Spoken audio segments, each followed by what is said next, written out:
is an ABC News special report. Good afternoon, everybody. I'm Peter Jennings at ABC News headquarters in New York. We interrupt our regular program because on this Sunday, October the 7th, the U.S. has begun a mission to Afghanistan. It is primarily humanitarian at this point, but we can tell you, based on several dispatches from Kabul, the Afghan capital, in the last while. I'll just quote them. The Reuters news agency says the Afghan capital is under attack and there have been multiple rocket strikes. Reuters also says there have been thunderous explosions throughout the city and anti-aircraft fire heard in the city. And the Associated Press says that 3 big flashes were heard on the front line north of Kabul. Now, we've known for several hours that the U.S. was planning to begin dropping food on Afghanistan.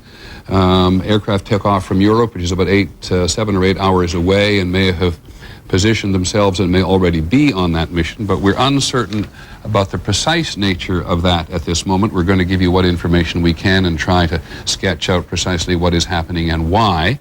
And we're going to start at the Pentagon with ABC's John McCarthy. John. Peter, it seems likely that an attack that the United States has been planning and that we have been anticipating for nearly a month now is finally underway. Pentagon sources have been saying that the first set of targets that are likely to be struck are going to be air defense systems, and then following that, the United States would most likely be dropping food in various parts of Afghanistan where the Taliban government is not likely to get their hands on it, and where the United States could get the food rations and blankets and other things that are needed to various Afghan people who are in need of it. John, Reuters is now saying that a large plume of smoke has been seen over the Afghan capital, and behind you in that building, spokesmen are saying we can't confirm or deny any operational details. However, on the basis of what you knew this morning, is this meant to be a parallel mission, partly humanitarian, partly military?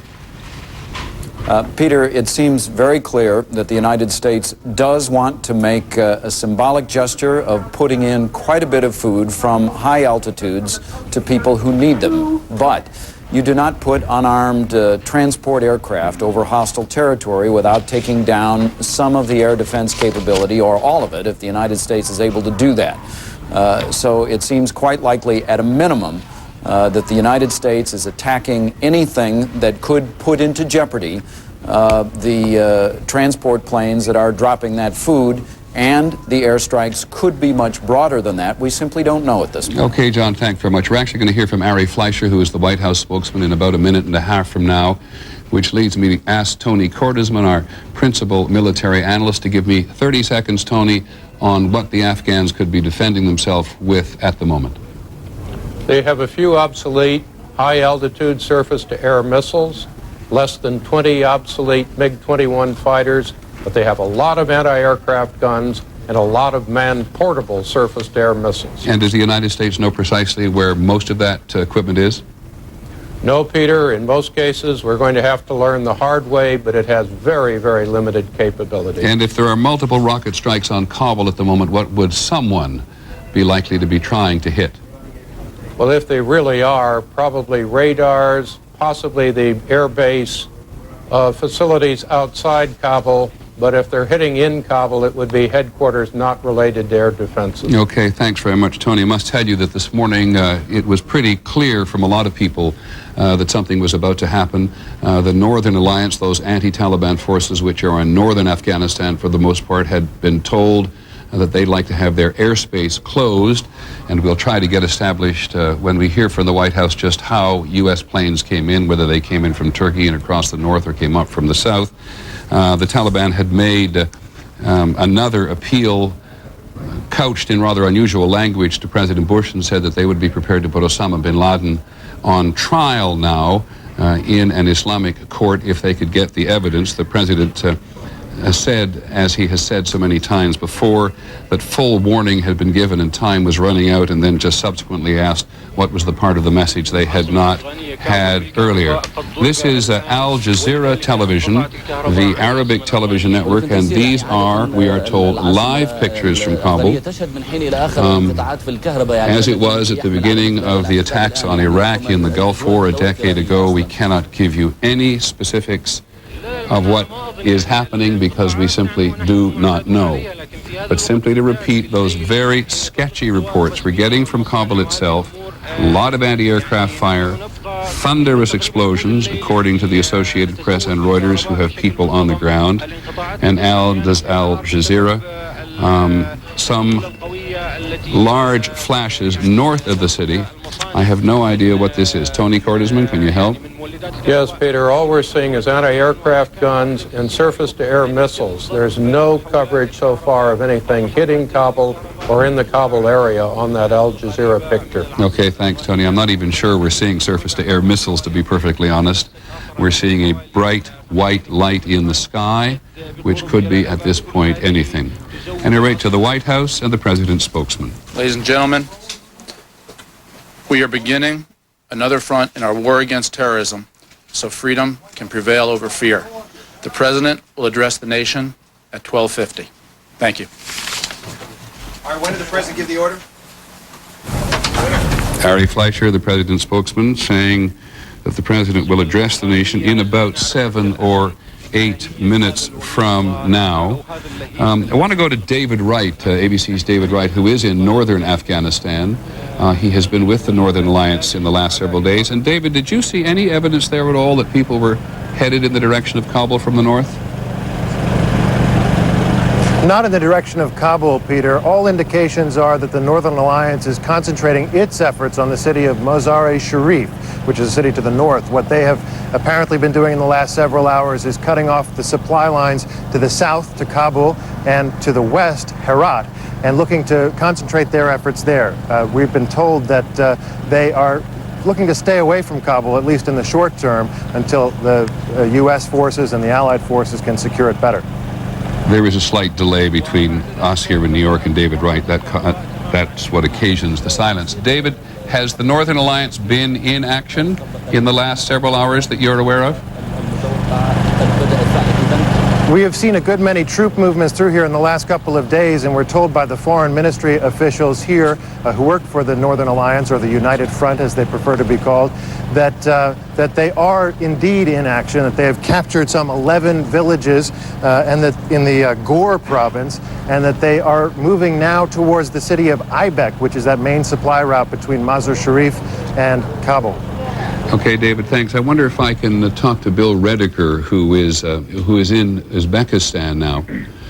Bill, just to ask you, have you heard anything, seen anything at all? You're fairly close to the border. We haven't seen anything as of, we're only 20 or 30 miles, Peter. We haven't seen or heard anything yet. There were all sorts of signs earlier today that something might be coming up. There was a tightened security cordon around a nearby air base here.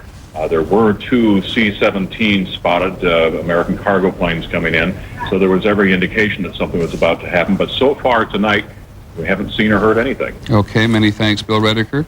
ABC's John Cochran is in Europe. We're not in a position to identify precisely where he is, but he's aware that this mission began earlier today, at least the humanitarian component of it. John, tell us what left Europe, and roughly, if you know, how long ago.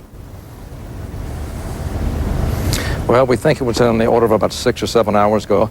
Just guessing how long it takes to get to Afghanistan from here. We are told that there will be pictures, that the military has put pictures, cameras on these planes. We will see these drops later on, Peter. Okay, John Cochran in Europe. I think what's actually happened from Europe, at least, is that the humanitarian component of this mission, which is a lot of food on board, a lot of American C-17s, these huge 4-engine transports, has flown out to the region and has at some point, we're not precisely sure where, has joined up with fighter aircraft and perhaps fighter bombers who have provided security to this particular mission, and may also have joined up with a purely aggressive military component of this. We're not sure yet about that. But we are joined by General Richard Hawley, the former commander of Air Combat Command in the U.S. Air Force. General Hawley, give us at least a mental picture of a lot of humanitarian aircraft, a lot of C-17s arriving from Europe. What happens in the air before they go on the last stage of their mission? Well, they'll be coming in with adequate fighter escort to make sure we have air superiority for those airplanes. That's the most important thing we can do, is guarantee security for those forces as they go in. The real work went on before they ever took off. The people who had to put together these food supplies and so on, rig them, get them so that they could drop at fairly high altitude, because they're not going to go down low in this kind of a threat environment. Then if any of the radar-directed defenses in Afghanistan activate, it'll be the job of the fighters to suppress those and make sure that the airlift airplanes can do their job without being seriously threatened. Many thanks. Back to the Pentagon and John McWethy. John? Peter, it appears that the first wave of attacks is going to be a combination of Tomahawk cruise missiles, which would be launched from ships off the coast. In addition to that, the United States has a great deal of bombing capability from the manned bombers that are in the region and bombers that can be called in from overseas. It is difficult to tell which part of this whole orchestration is underway right now, but traditionally the United States likes to hit with unmanned explosive devices first, to be followed up with greater precision from some of the manned bombers. John, continue for just a second as we look at a map, if we can, please. That's a picture of the Tomahawk missile, but look at the map, because if these transport aircraft let from Europe, they had to be joined by a considerable force of protection or attack and protection somewhere, either coming from Turkey or coming from the Arabian Sea or even from the Persian Gulf, right? Peter, in all likelihood, there are escort aircraft for the C-17s that probably did come from a place like Turkey, and there are also escort aircraft coming off of the aircraft carriers that would be accompanying any bombers that would be coming from Diego Garcia in the Indian Ocean and from some bases in the Persian Gulf. Now, so there are probably fighter escorts coming from both directions. Okay, now if we just keep looking at that map for a second, you're seeing the Arabian Sea, you don't see the Indian Ocean. Way down at the bottom of your screen in the Indian Ocean is Diego Garcia. That's where, among other things, B-52s fly from. There are 3 aircraft carriers, I think, John, at the moment in the Arabian Sea and 1 in the Persian Gulf, all of which could launch fighter aircraft because they're all within range, particularly given refueling, of Afghanistan itself, right? Yeah, they're actually, the fighter aircraft that are in the Persian Gulf are at quite extended range. If, for example, the United States wanted to use those fighter aircraft that are based in Saudi Arabia, which is where most of them in the Gulf are, it's nearly 2,000 miles to the target, which requires a lot of air-to-air refueling. So most likely, they would be picking up fighter escorts from Turkey, with a series of refuelings over countries that the United States has only recently been allowed to fly over. And then, of course, the fighters that are operating off aircraft carriers, it's about 400 or 500 miles to Afghanistan from the coast of the Arabian Sea over Pakistani territory. Tony Cordesman, our resident military analyst, a very complicated and very large military operation with both a military and a humanitarian component to it. It is very complicated. It's particularly important that we be able to get the airdrops to the refugees, which will be dispersed over a good part of Afghanistan. At the same time, we need to be ready to take out their air defenses to make this the first step in really pressuring the Taliban to turn over Al-QAEDA and bin Laden. Tony, is there any doubt in your mind that this was planned as a military operation and as a humanitarian one, not a humanitarian one in which you may have needed a military component? I think we need to wait and see, Peter. We'll have to see from the scale of the attack, because as yet we haven't seen any indication that the United States is striking in depth at targets in Afghanistan. Okay, thanks, Tony. We were actually able to talk to Kabul, to at least one of the residences in Kabul a short while ago. Electricity has now gone down in the city. Telephone lines have suddenly gone dead. And so really the last reporting anybody has out of Kabul at the moment were these 3 very sketchy reports about huge explosions, missile attacks, both in and around the city and in the north of the city. Now, you're looking, this may be a little misleading to you at the moment. This is the distance from Islamabad to Kabul, but Islamabad is the capital of Pakistan, and we have no indication, no evidence whatsoever that the U.S. is going to be using Pakistan as a launch base at the moment. But here is Al Jazeera television, and now those white lights in the sky may well be tracer elements of anti-aircraft fire. This is quite an astonishing Middle East base based in the Persian Gulf, very widely distributed news organization in which the Arab world particularly, but also Pakistan and Afghanistan, and to some extent Iran, are able to exchange views and hear the views of people all over the region. One of our specialists with us here today is Barney Rubin, author of several books on Afghanistan, the director of studies at the Center of International Cooperation. And Barney, what we're looking at means that the Arab world and Pakistan as well will be able to see precisely as much as we are. Certainly, which at this point means not very little. On the other hand, makes people in the region very aware that the United States has now begun a mission to Afghanistan. Yes, that's correct. And they will be, of course, perceiving it in a variety of ways over the next few days and weeks. And I think one very important thing that will affect those perceptions will be what the other Afghan actors will do.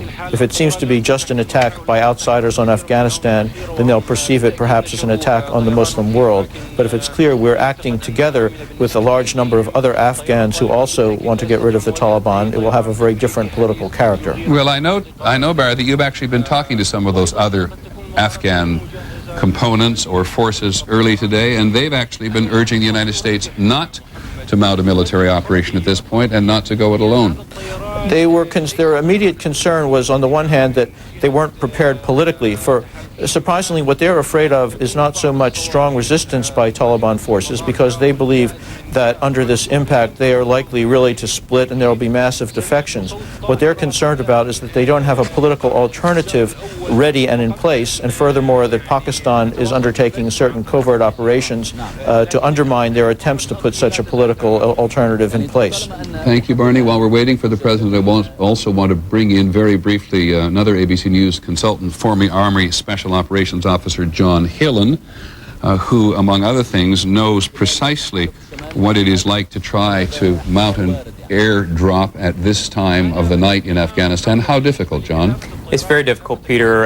One of the things is, as General Hawley said, is the planes conducting the airdrop will need to fly at very high altitudes because of the air defense threats on the ground. And that's going to really negate the effectiveness of an airdrop. To have a really effective airdrop where you can deliver lots of humanitarian supplies to very precise places, planes basically need to go in low and slow, and that's dangerous work. And while the United Nations, John, says again today that maybe 20-25% of the Afghan population is dependent on foreign aid, you're talking about dropping aid, if you're dropping it all over Afghanistan, in a huge place.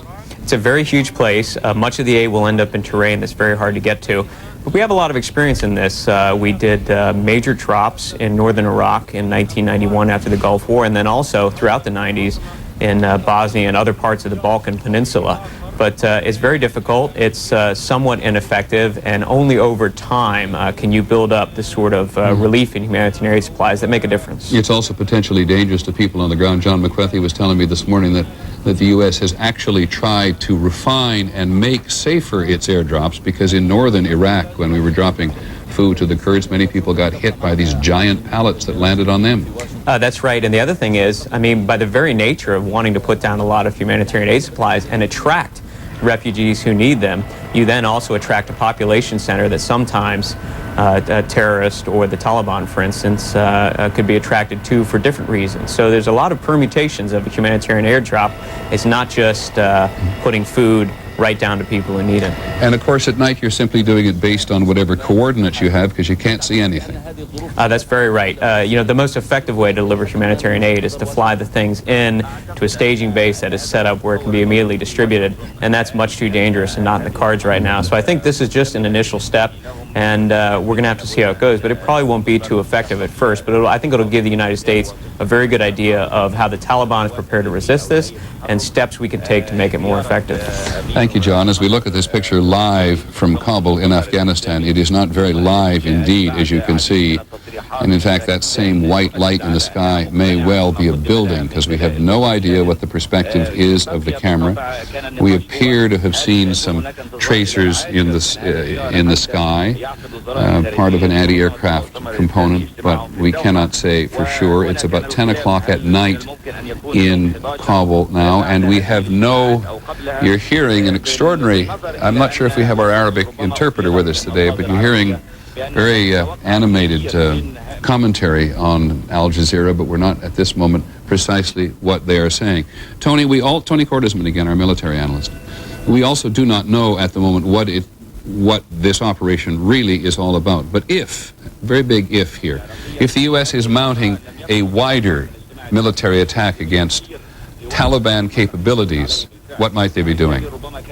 Well, Peter, one of the things they're going to have to do is to knock out the air defense capabilities. That means getting rid of the major radars that still survive throughout Afghanistan. It means locating and destroying the heavy, high-altitude surface-to-air missiles. These are mobile. They're probably dispersed outside of Kabul over a good part of the country. Tony, let me interrupt you. I apologize to the Pentagon and John McCarthy. John? Peter, we are hearing that the airstrikes that are underway now are part of an orchestration that is going to last for several hours. The U.S. is pounding at the air defense capabilities of the Taliban initially. They are then going to bomb a broad set of targets over many hours, perhaps lasting until dawn or even more. It is also being characterized, this is not going to be a small plinking.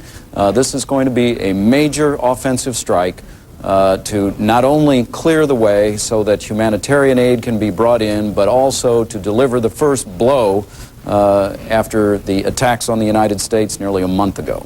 I wondered, John, if we can divide that up, because you do not need a huge operation against Taliban defenses, which are fairly primitive at best, in order to drop humanitarian aid. So, as you said, this is now a major blow to clear the way for something in the days ahead.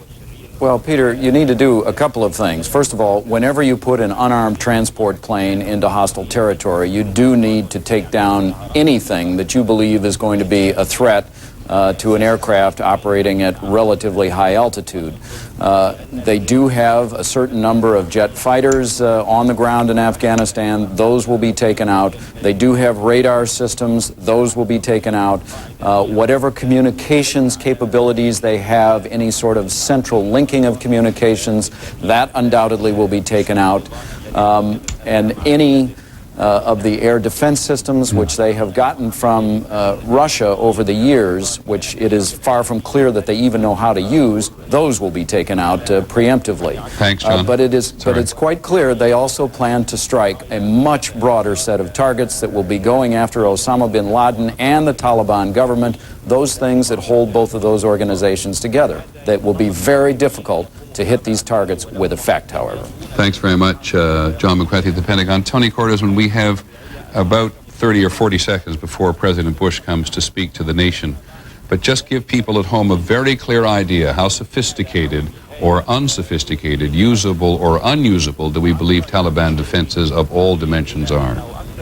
They are very unsophisticated. The problem is they're also very dispersed and hard to locate.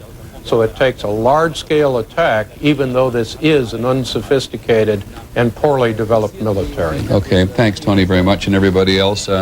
President Bush is now going to talk to the nation in about 30 seconds. He'll be talking to us from the treaty room on the second floor of the White House. And as ABC's John McCarthy, he is probably going to give us his way at the moment. Good afternoon. Here's the President. On my orders, the United States military has begun strikes against Al-QAEDA terrorist training camps and military installations of the Taliban regime in Afghanistan. These carefully targeted actions are designed to disrupt the use of Afghanistan as a terrorist base of operations and to attack the military capability of the Taliban regime. We are joined in this operation by our staunch friend, Great Britain. Other close friends, including Canada, Australia, Germany, and France, have pledged forces as the operation unfolds. More than 40 countries in the Middle East, Africa, Europe, and across Asia have granted air transit or landing rights. Many more have shared intelligence. We are supported by the collective will of the world. More than 2 weeks ago, I gave Taliban leaders a series of clear and specific demands. Close terrorist training camps, hand over leaders of the Al-QAEDA network, and return all foreign nationals, including American citizens unjustly detained in your country. None of these demands were met. And now, the Taliban will pay a price. By destroying camps and disrupting communications, we will make it more difficult for the terror network to train new recruits and coordinate their evil plans. Initially, the terrorists may burrow deeper into caves and other entrenched hiding places. Our military action is also designed to clear the way for sustained, comprehensive, and relentless operations to drive them out and bring them to justice. At the same time, the oppressed people of Afghanistan will know the generosity of America and our allies. As we strike military targets, we will also drop food, medicine, and supplies to the starving and suffering men and women and children of Afghanistan. The United States of America is a friend to the Afghan people, and we are the friends of almost 1 billion worldwide who practice the Islamic faith. The United States of America is an enemy of those who aid terrorists and of the barbaric criminals who profane a great religion by committing murder in its name. This military action is a part of our campaign against terrorism, another front in a war that has already been joined through diplomacy, intelligence, the freezing of financial assets, and the arrests of known terrorists by law enforcement agents in 38 countries. Given the nature and reach of our enemies, we will win this conflict by the patient accumulation of successes, by meeting a series of challenges with determination and will and purpose. Today we focus on Afghanistan, but the battle is broader. Every nation has a choice to make. In this conflict, there is no neutral ground. If any government sponsors the outlaws and killers of innocents, they have become outlaws and murderers themselves, and they will take that lonely path at their own peril. I'm speaking to you today from the treaty room of the White House, a place where American presidents have worked for peace. We're a peaceful nation. Yet as we have learned so suddenly and so tragically, there can be no peace in a world of sudden terror. In the face of today's new threat, the only way to pursue peace is to pursue those who threaten it. We did not ask for this mission, but we will fulfill it. The name of today's military operation is Enduring Freedom. We defend not only our precious freedoms, but also the freedom of people everywhere to live and raise their children free from fear. I know many Americans feel fear today, and our government is taking strong precautions. All law enforcement and intelligence agencies are working aggressively around America, around the world, and around the clock. At my request, many governors have activated the National Guard to strengthen airport security. We have called up reserves to reinforce our military capability and strengthen the protection of our homeland. In the months ahead, our patience will be one of our strengths. Patience with the long waits that will result from tighter security. Patience in understanding that it will take time to achieve our goals. Patience in all the sacrifices that may come. Today, those sacrifices are being made by members of our armed forces who now defend us so far from home, and by their proud and worried families. A commander-in-chief sends America's sons and daughters into a battle in a foreign land only after the greatest care and a lot of prayer. We ask a lot of those who wear our uniform. We ask them to leave their loved ones, to travel great distances, to risk injury, even to be prepared to make the ultimate sacrifice of their lives. They are dedicated. They are honorable. They represent the best of our country, and we are grateful. To all the men and women in our military, every sailor, every soldier, every airman, every Coast Guardsman, every Marine, I say this: your mission is defined, your objectives are clear, your goal is just. You have my full confidence, and you will have every tool you need to carry out your duty. I recently received a touching letter that says a lot about the state of America in these difficult times. A letter from a 4th grade girl with a father in the military. As much as I don't want my dad to fight, she wrote, I'm willing to give him to you. This is a precious gift, the greatest she could give. This young girl knows what America is all about. Since September 11, an entire generation of young Americans has gained new understanding of the value of freedom and its cost in duty and in sacrifice. The battle is now joined on many fronts. We will not waver. We will not tire. We will not falter. And we will not fail. Peace and freedom will prevail. Thank you. May God continue to bless America.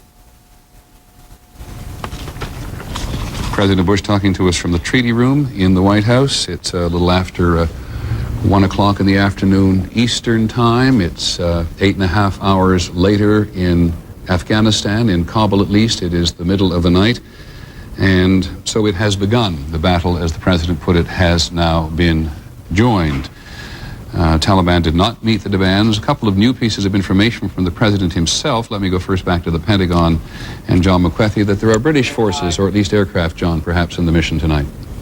A very broad set of forces on the mission tonight, Peter. We have gotten some indications that the food drops are going to be a little later in this sequence. They want to soften up whatever air defenses there are and to make sure that there is general chaos on the ground when unmanned transport planes try to come over Afghani airspace. Not only is the President confirming the breadth of this kind of attack, there are some things that he did not mention, which we believe will also be targets. One of the important sources of revenue for the Taliban has been heroin. The United States believes that they know where some of those storage areas are. Those will be among the target sets to reduce their ability to generate income to support themselves. Okay, and just a couple of other things, John. Thanks very much. According to Reuters is still managing to file from Kabul itself. Reuters now says that the Kandahar Airport Command base is said to be destroyed. And Reuters also says that there have been an attack near the Defense Ministry in Kabul, according to eyewitnesses on the ground. But it is as sparse as that from Kabul itself, and as you saw earlier from the Middle Eastern Television Network, there's not much evidence in the sky, at least from their perspective.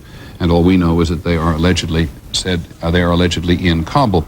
Let me come back to Tony Cordesman. Tony Cordesman, the President said here, which we hadn't talked about this morning up until this point, was that the attacks or the targets would also include some of the camps of Osama bin Laden.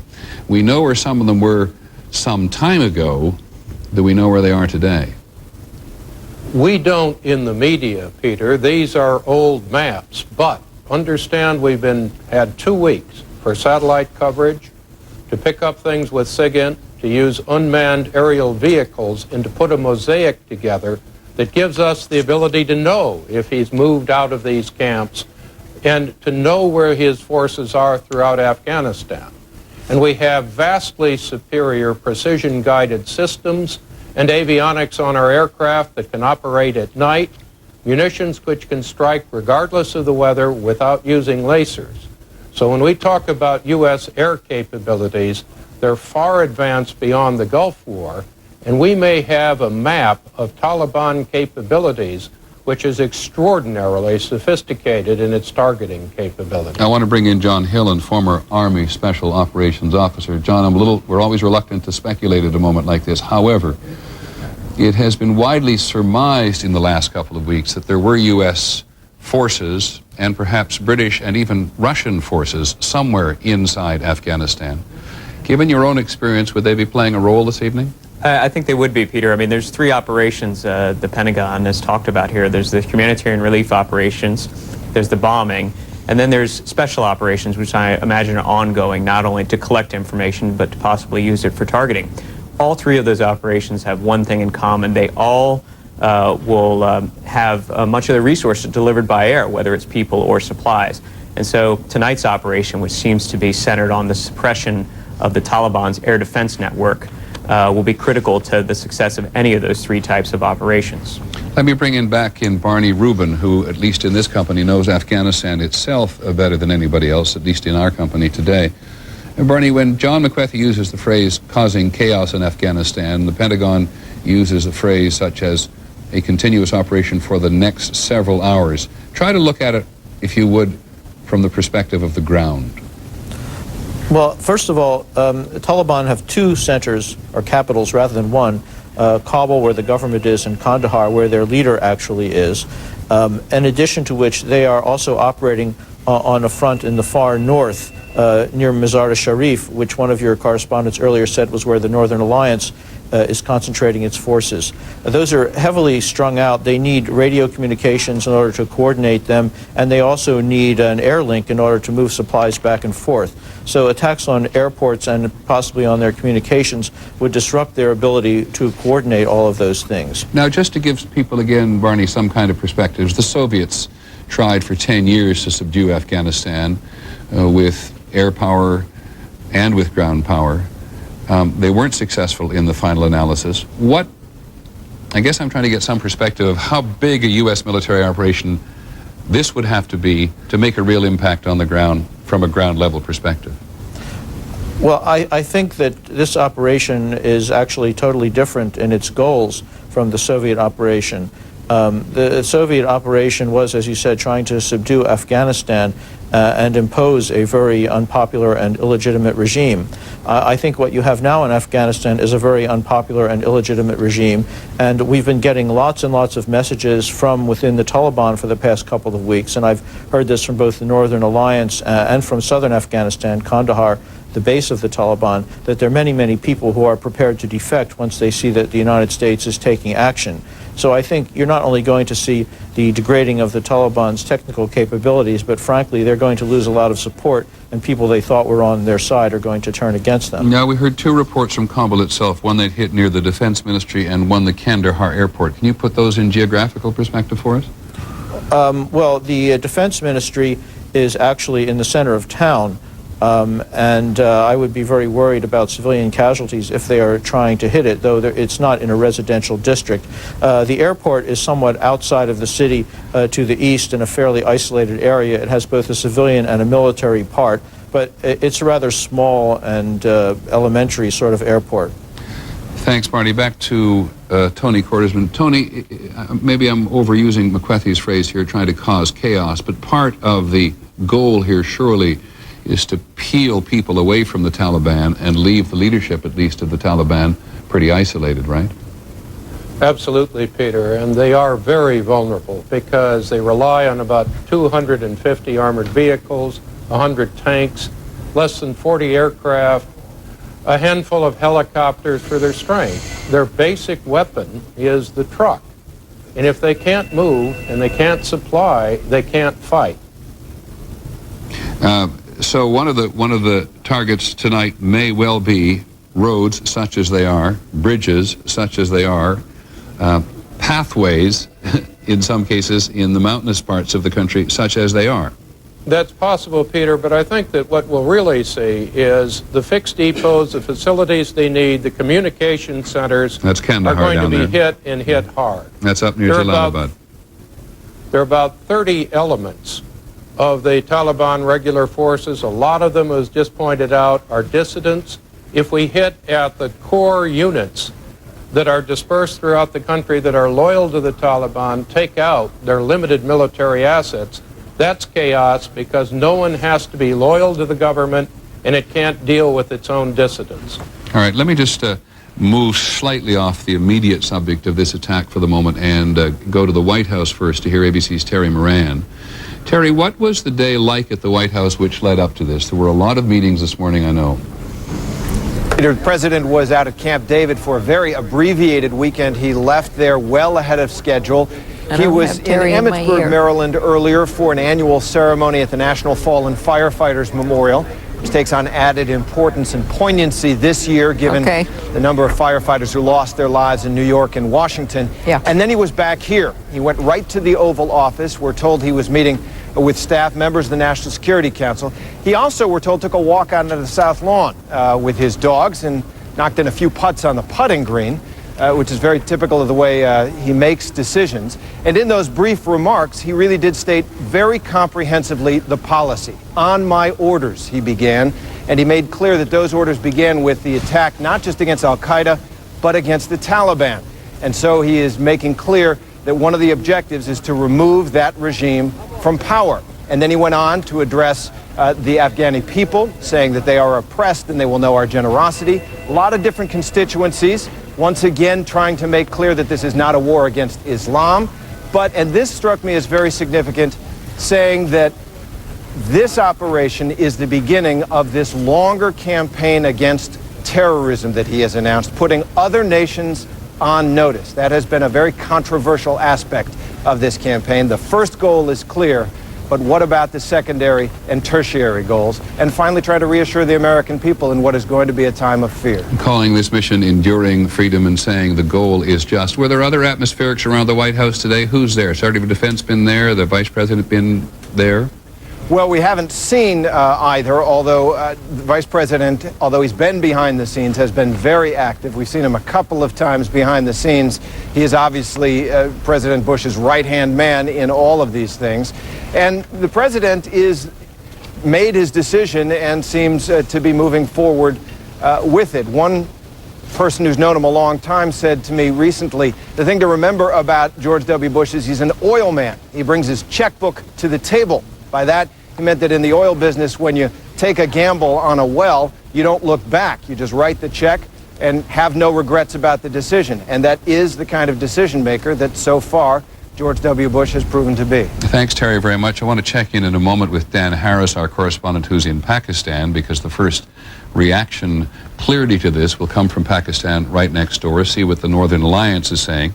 But we're joined at the moment by ABC's Pierre Thomas, who covers the Justice Department and the FBI for us in Washington. He's in the bureau today. Pierre, when I was coming into the office this morning, I heard local radio reports that parts of this city were going to be closed down or tightened down or locked down as soon as this operation began.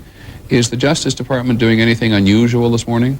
Yes, Peter, the FBI director and all of his leadership met this morning. They obviously had been informed that attacks were imminent. And what you see the FBI beginning to do is to play defense. There's real concern, although they have no specific threats in the United States right now, there's concern that there could be sleeper cells, people who are dormant, but people who are poised to act against the United States. So the FBI over the past few weeks has been hardening facilities at water treatment plants, at dams, nuclear power plants. So the FBI has been preparing for this military action.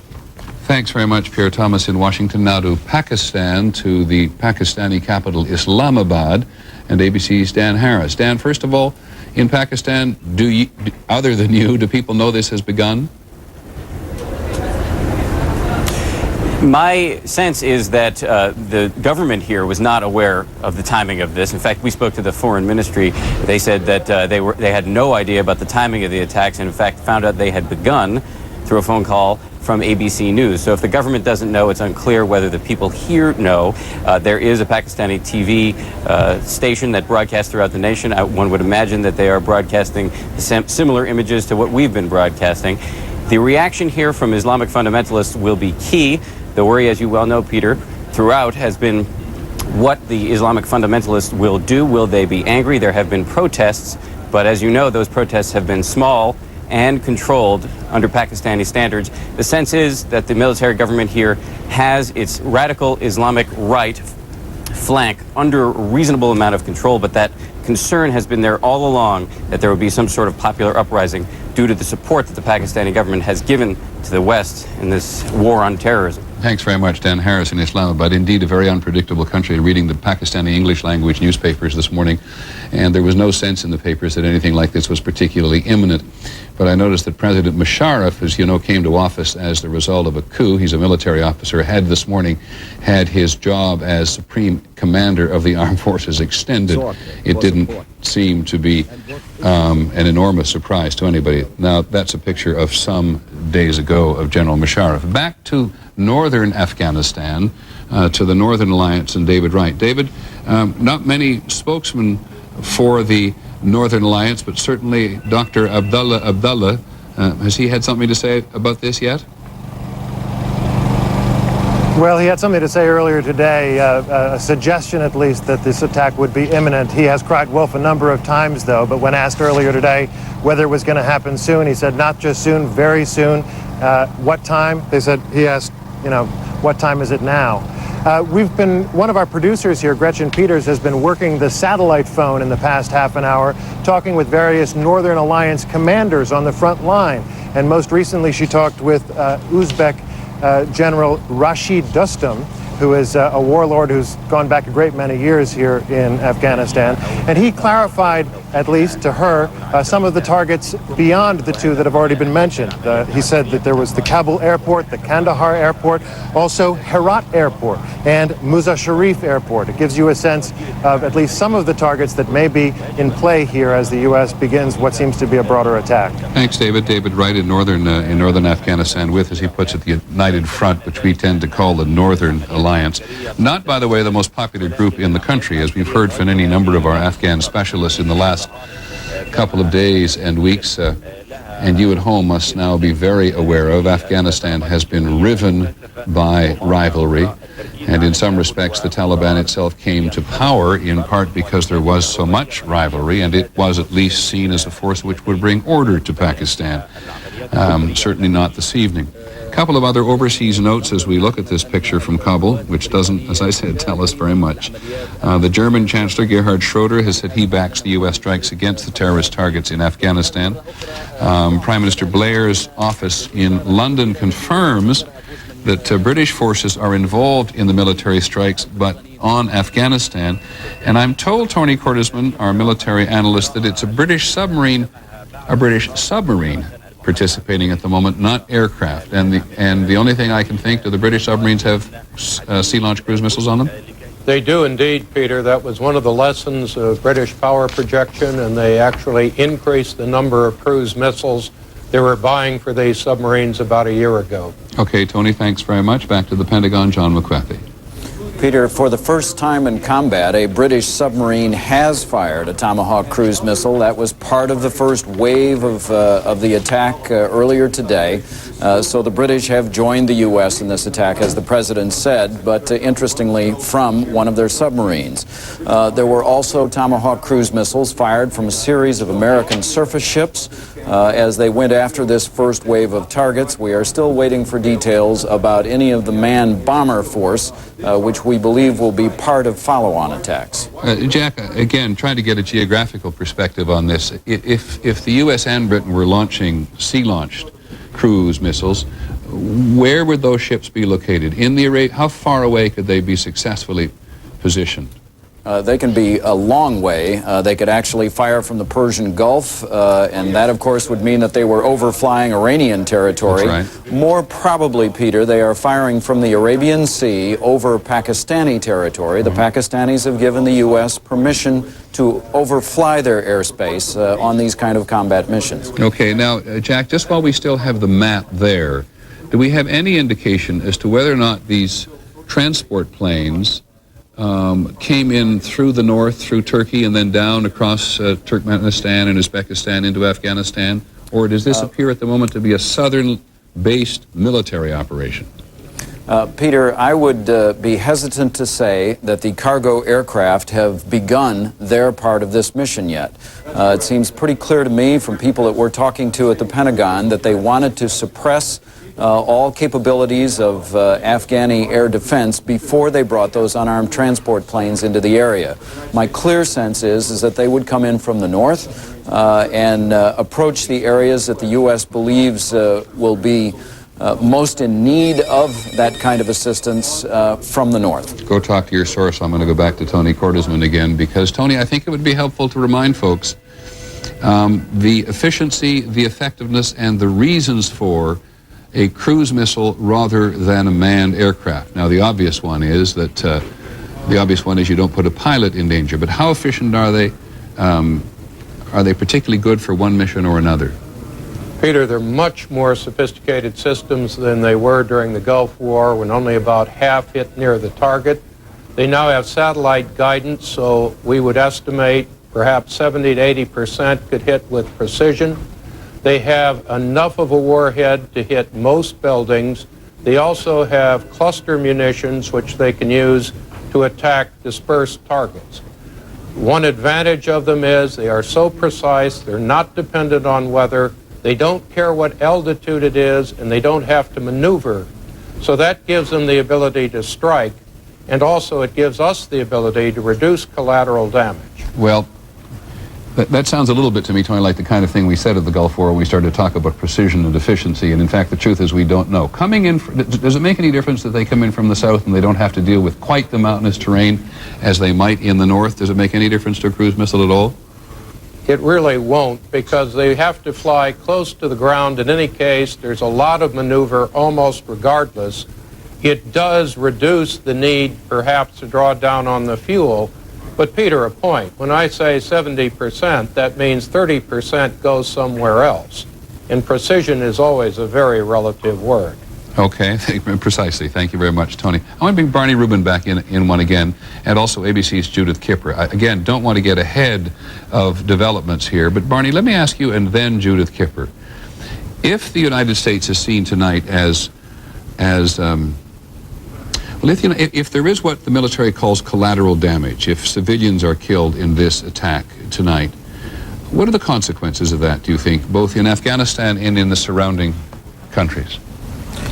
I think that if those images of civilians that are killed are shown, particularly in Pakistan and also in the rest of the world, those will start to mobilize people against the United States. I would say initially I would expect that reaction in Pakistan, though the government there has taken some measures to put that under control. And of course it will also look visually as like a contradiction to what the president said, which is that we are not attacking the Afghan people, even if we did it unintentionally. The president has said every single time he has spoken, this is not attack against Islam. In fact, he said these terrorists defame a great nation today of Islam. Is that a message, as far as you can tell, is getting through?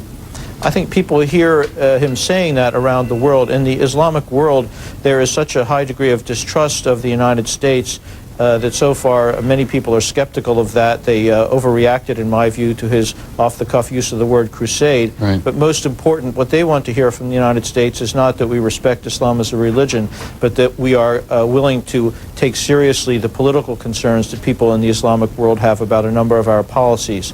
He's made some gestures on that score, which I think will in the long run be more important.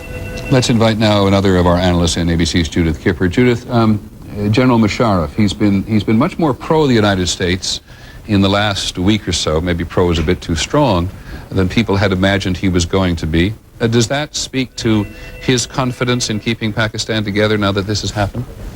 I think President Musharraf didn't have any choice. It was very clear that as a military leader, when the United States came to him, that he really had to do what was necessary to do, or his government would never have survived.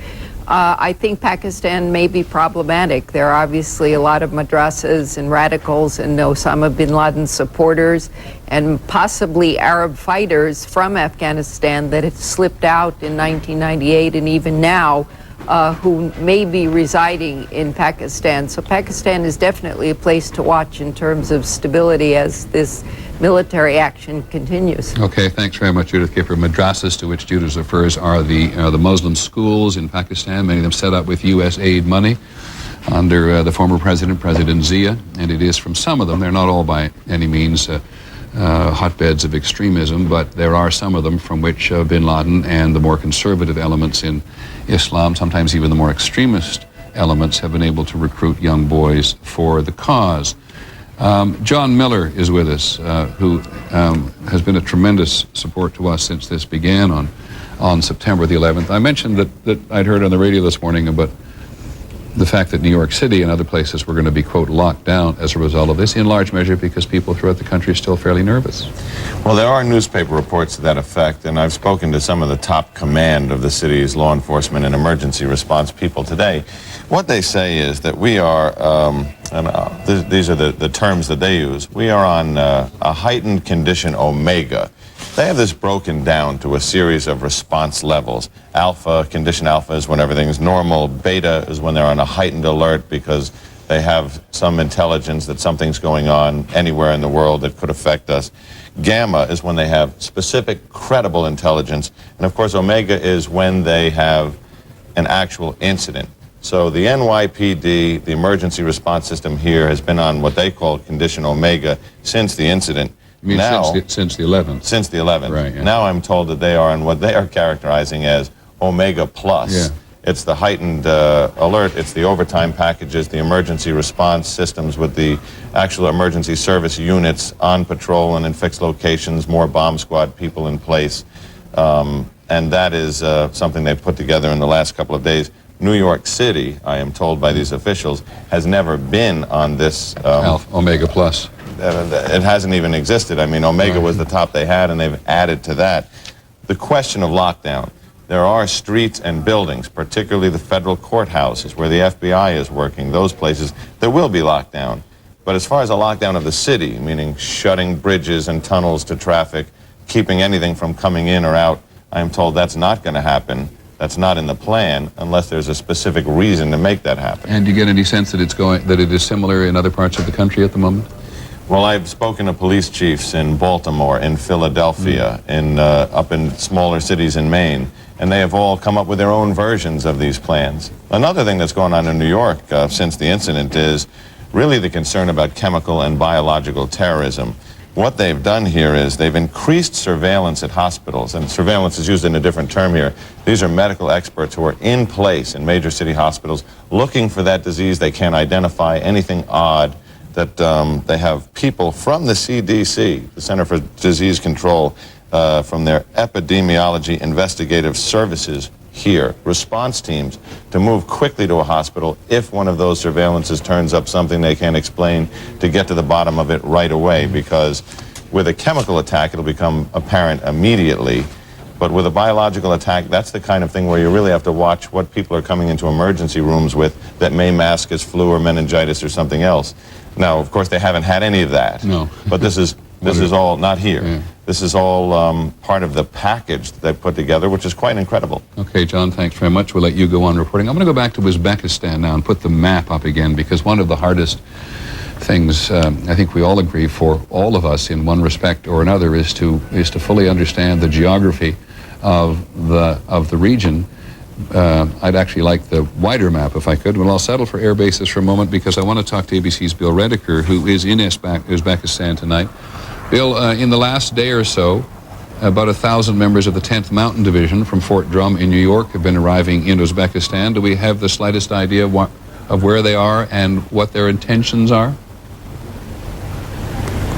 Our best guess, Peter, is that they're in an area directly behind me. Perhaps you can see that glow of light on the horizon.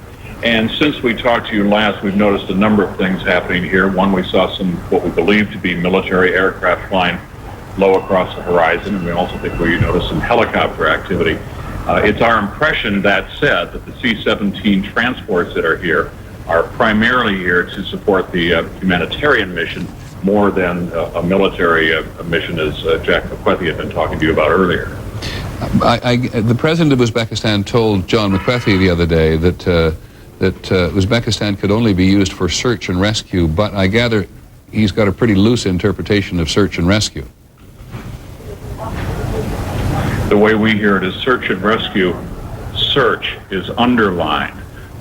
One other thing to add to all of that, Peter, and that is we spent some time today talking to people here. It's really quite phenomenal when you think about this as a staging area from 1979 to 1989, when the U.S. was supporting the Mujahideen, fighting the Russians who were coming from this direction. Now, of course, we're here taking on them across the border. But there's broad support among the people here for what the U.S. is doing. One woman told us, well, the Russians, our soldiers were not as strong as the U.S., so we think the U.S. has a good chance at trying to end this global terrorism. So there's that kind of support here. As in your travel, by the way, there's a slight delay in the passage of the sound from here to Uzbekistan and back. In your travels through the region to get where you are, did you find any particularly overt anti-Americanism at all? Not here, and there's a couple of reasons for that. There's a bit of a border insurgency problem in this country, as there is throughout the stands, if you will, that border of Afghanistan. So there's quite a bit of support for what the U.S. and its allies are up to. But I didn't, to be honest with you, notice any of that, although I know there is some sectors of this country that are somewhat unstable. Many thanks, Bill Redeker, who's in Karshi in Uzbekistan tonight. You probably know, because it's been all over the news for the last few days, that there's a tremendous movement of refugees in Afghanistan. Clearly, a lot of people believed this attack was coming, fled their homes, begun to try to make their ways to the border, Iran in the west, Pakistan in the south, up towards the other stands. By the way, stands means land, which is why you hear Pakistan, Uzbekistan, to the north, and they've been trying desperately to get food aid into them as well. But one of the places where this attack will undoubtedly cause greater pressure, at least in the short run, is on the Pakistan border near Quetta. And ABC's Bob Woodruff is in Quetta tonight. Bob, it's late in the evening there. Any reaction to this? Any knowledge of this at all? Well, Peter, first of all, let me just tell you that we have been searching the skies here and we have not seen anything fly overhead as of yet. But we just heard through one of our Afghan translators here who spoke to a friend of his on the border of Afghanistan, and which is about 2 hours from the Kandahar airport. He said that earlier tonight he had heard some aircraft of some kind flying overhead about an hour ago. That could have been planes or cruise missiles. And then he saw about 30 different flashes near where the Kandahar airport would be. This is coming from an eyewitness on the border of Afghanistan and the crossing point of Chaman. That is all we know so far, but he did say also one interesting thing which may indicate that the Pakistanis did know this was coming and were taking action. He said at about 6 or 7 o'clock tonight, that's about 9 or 10 in the morning your time, that the border from Pakistan into Afghanistan that goes in towards Kandahar was closed by the Pakistani government.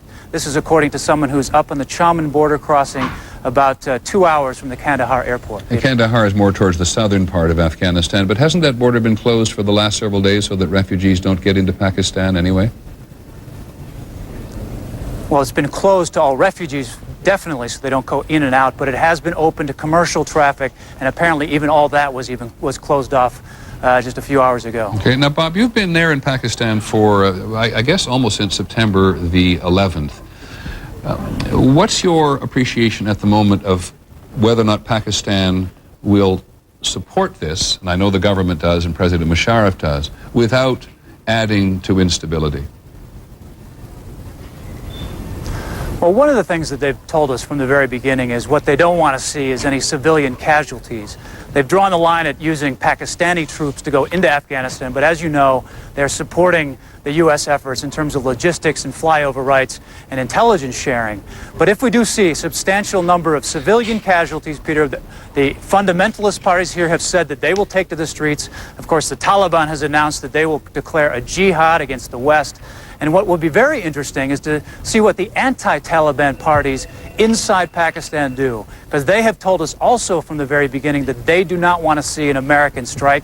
They want the Afghans to do this themselves. They want to go in and hold what's called a Loya Jirga, which is a traditional Afghan Grand Council meeting, to get their political house in order before there's any kind of military action taken against the Taliban. So it'll be interesting to see what their reaction is tonight. I think it'll be fairly predictable that the fundamentalists will go out in the streets. Thanks very much, Bob Woodruff. The Associated Press, by the way, reports from Karachi, farther to the south of Bob, down near the on the Pakistani coast, that the Taliban diplomat there, Taliban pretty deeply involved in Pakistan and vice versa in many ways, says we are ready for jihad. And as you probably know, having listened and watched this for the last several weeks, there are a variety of different interpretations of jihad or holy war and what it actually means, but that's at least the first comment we've had from anybody even remotely connected to the Taliban tonight. And as John McCarthy told us at the Pentagon from the very outset, this is a long and concentrated bombing campaign which is expected to last for several hours. The president saying that it was directed not just against the Taliban, but at the various camps and locations, as best anyone knows them, of Al-QAEDA, the bin Laden organization itself. So, as I said, it's about it's about 11 o'clock, quarter to 11, maybe 11 o'clock at night in Afghanistan now, and the country, based on what we've been told here, is under very, very heavy attack. We're joined by General Richard Hawley, another ABC News consultant who we're glad to have on these occasions, the former commander of Air Combat Command in the United States. We're on. Beg your pardon, sir? Oh, we're on. Yes, indeed you are, sir. Can you, again, just using your imagination and your knowledge, and try to give us a picture of what's happening at the moment? Well, I think what we're seeing is the early stages of a campaign to essentially disarm the Taliban regime and destroy as much of the infrastructure of the Al-QAEDA organization as we can in order to allow the further prosecution of two campaigns. One will be the humanitarian airdrops that the president mentioned, and the other will be to get some people on the ground, get an eyeball on the target so we can begin to pin down the location and eventually take out the underpinnings of the Al-QAEDA organization, whether from the bottom to the top or from the top to the bottom, starting with Osama bin Laden. What is your definition of infrastructure and Al-QAEDA? Well, the most prominent infrastructure that they've got, and I think the president mentioned it, was the training camps. They also have some other infrastructure, which I'm sure we have spent the last 2 weeks trying to identify.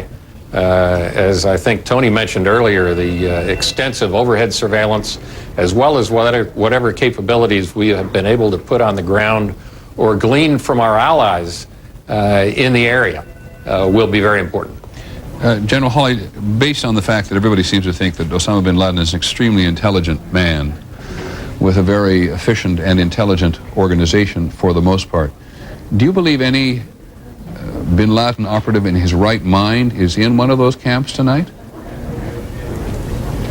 I would not expect anybody to be in those camps. I think this is purely a case where we're going to take out the infrastructure in order to prevent their future use.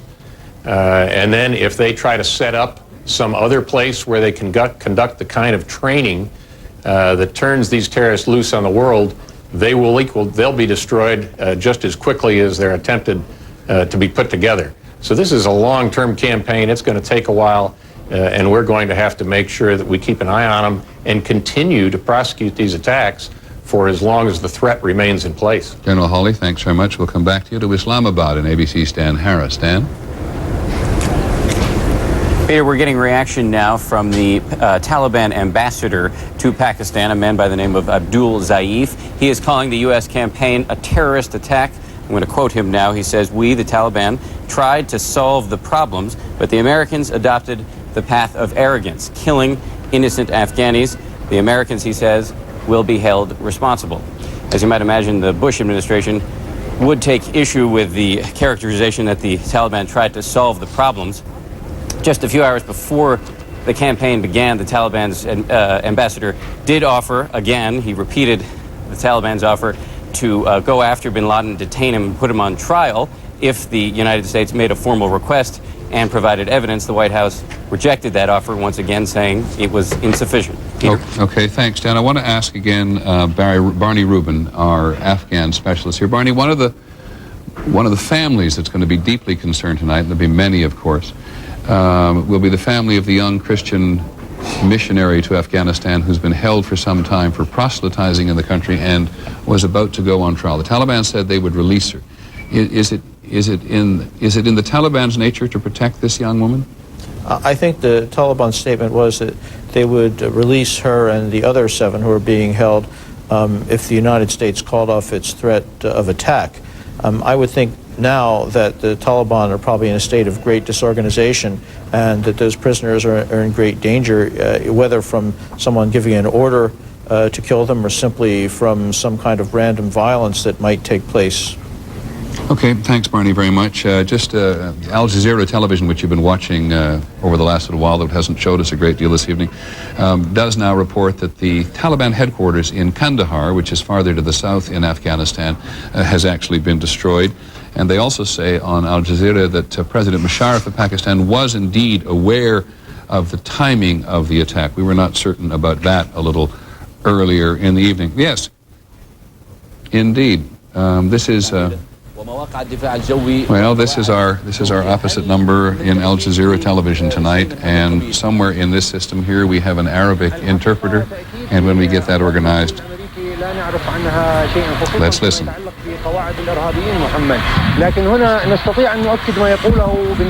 We can confirm that some areas have been bombed and they were selected, such as the airport, as well as some anti-aircraft positions. Some of the missiles have hit some of the positions. As well, I can report that some parts of the town have regained the electricity. About 1/3 of the town have regained its electricity. The western part of the town is dark. However, the northern part have some light. Some parts of it is still dark. I can say now about a half of the town regained the electricity. We lost electricity in Kabul once the bombing started.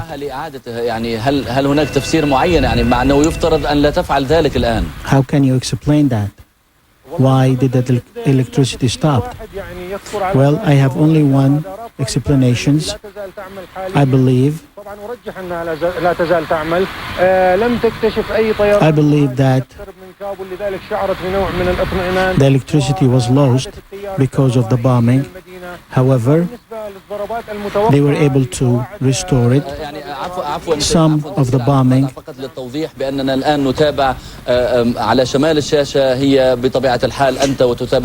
Now we can see you on our screen. On the other half of the screen, we can notice the sky of Kabul. Please continue.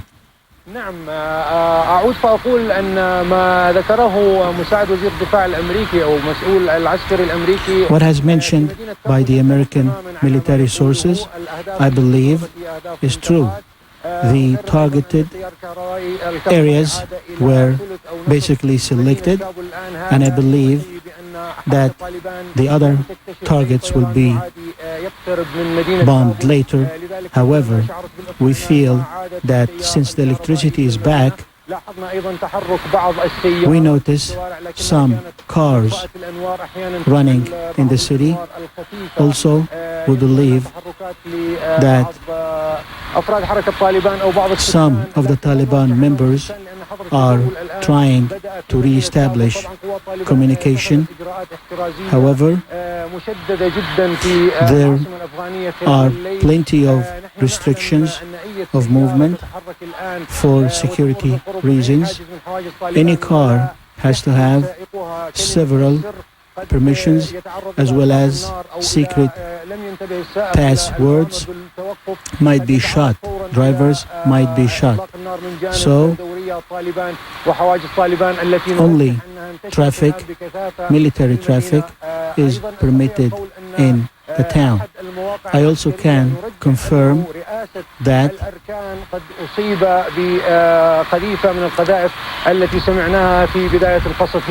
the military command center has been hit. The Taliban had described the attack to be a terrorist attack on Kabul.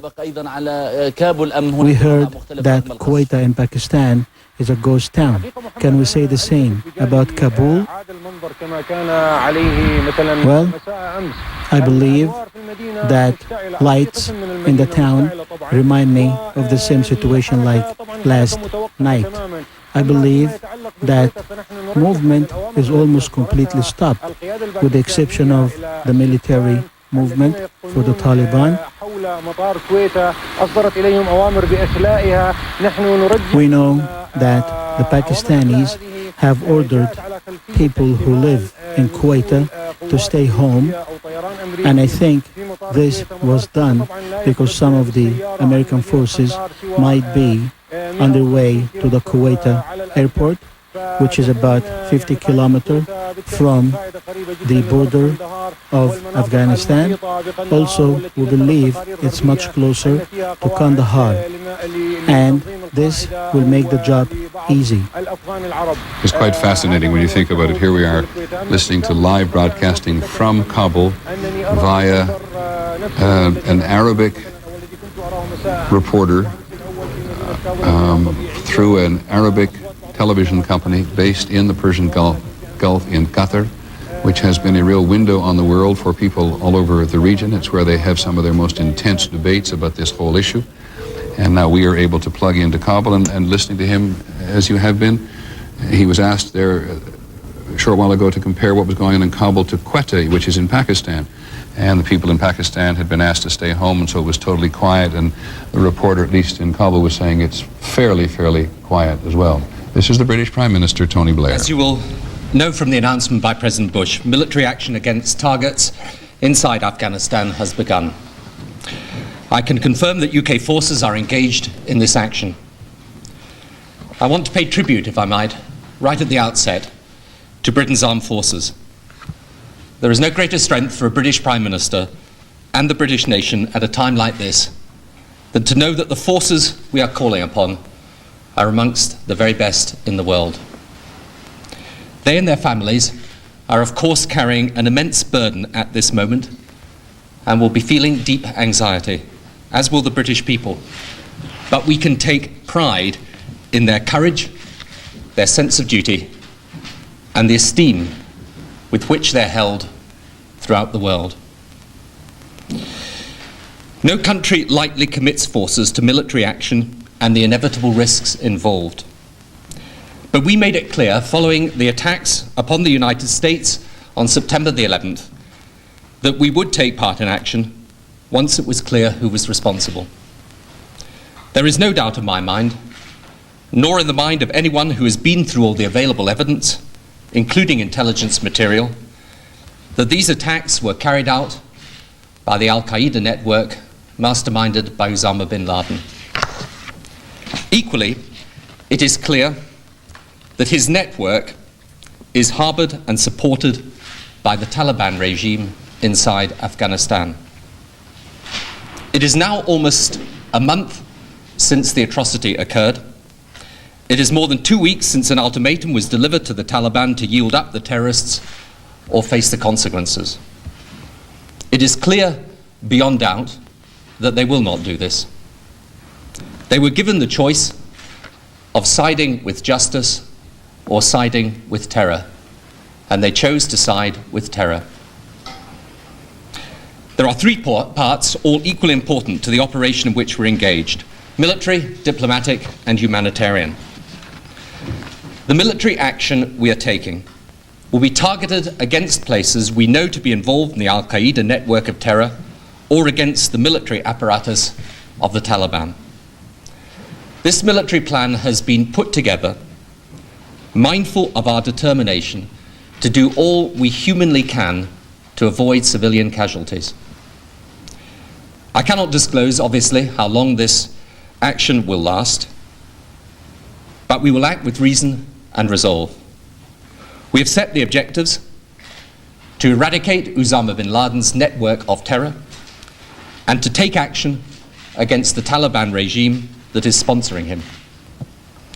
As to the precise British involvement, I can confirm that last Wednesday the United States government made a specific request that a number of UK military assets be used in the operation which has now begun, and I gave authority for these assets to be deployed. They include the base at Diego Garcia, reconnaissance and other aircraft, and missile-firing submarines. The missile-firing submarines are in use tonight. The air assets will be available for use in the coming days. The United States are obviously providing the bulk of the force required and leading this operation. But this is an international effort. As well as the UK, France, Germany, Australia, and Canada have also committed themselves to take part in it. On the diplomatic and political front, in the time I've been Prime Minister, I cannot recall a situation that has commanded so quickly such a powerful coalition of support and not just from those countries directly involved in military action, but from many others in all parts of the world. That coalition has, I believe, strengthened, not weakened, in the 26 days since the atrocity occurred. And this is in no small measure due to the statesmanship of President Bush, to whom I pay tribute tonight. The world understands that whilst of course there are dangers in acting, the dangers of inaction are far, far greater. The threat of further such outrages, the threat to our economies, the threat to the stability of the world. On the humanitarian front, we are assembling a coalition of support for refugees in and outside Afghanistan, which is as vital as the military coalition. Even before September the 11th, 4 million Afghans were on the move. There are 2 million refugees in Pakistan and 1.5 million in Iran. We have to act for humanitarian reasons to alleviate the appalling suffering of the Afghan people and to deliver stability so that people from that region stay in that region. Britain, of course, is heavily involved in that humanitarian effort. So we are taking action, therefore, on all those three fronts: military, diplomatic, and humanitarian. I also want to say very directly to the British people why this matters so much directly to Britain. First, let us not forget that the attacks of September the 11th represented the worst terrorist outrage against British citizens in our history. The murder of British citizens, whether it happens overseas or not, is an attack upon Britain. But even if no British citizen had died, it would be right to act. This atrocity was an attack on us all, on people of all faiths and people of none. We know the Al-QAEDA network threatened Europe, including Britain, and indeed any nation throughout the world that does not share their fanatical views. So we have a direct interest in acting in our own self-defense to protect British lives. It was also an attack not just on lives but on livelihoods. We can see since the 11th of September how economic confidence has suffered, with all that means for British jobs and British industry. Our prosperity and standard of living, therefore, require us to deal with this terrorist threat. We act also because the Al-QAEDA network and the Taliban regime are funded in large part on the drugs trade. 90% of all the heroin sold on British streets originates from Afghanistan. Stopping that trade is again directly in our interests. I wish to say finally, as I've said many times before, that this is not a war with Islam. It angers me, as it angers the vast majority of Muslims, to hear bin Laden and his associates described as Islamic terrorists. They are terrorists, pure and simple. Islam is a peaceful and tolerant religion, and the acts of these people are wholly contrary to the teachings of the Quran. These are difficult and testing times, therefore, for all of us. People are bound to be concerned about what the terrorists may seek to do in response. I should say there is at present no specific credible threat to the UK that we know of, and that we have in place tried and tested contingency plans which are the best possible response to any further attempts at terror. This, of course, is a moment of the utmost gravity for the world. None of the leaders involved in this action want war. None of our nations want it. We are a peaceful people. But we know that sometimes, to safeguard peace, we have to fight. Britain has learnt that lesson many times before in our history. We only do it if the cause is just, but this cause is just. The murder of almost 7,000 innocent people in America was an attack on our freedom, our way of life, an attack on civilized values the world over.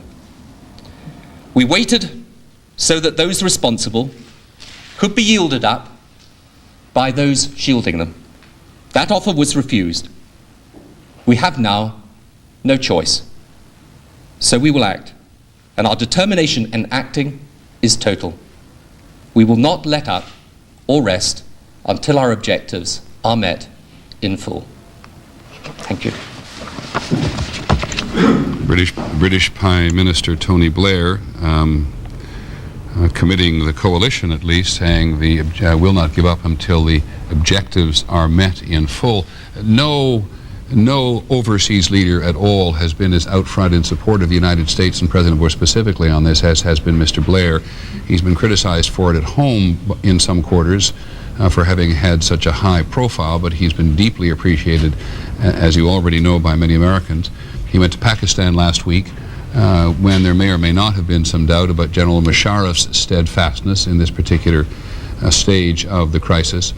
But you hear him there again paying tribute not only to the British Armed Forces who are participating in this tonight. There was at least one, perhaps more, sea-launched cruise missiles which left a British submarine, perhaps in the Arabian Sea, for a target in Afghanistan.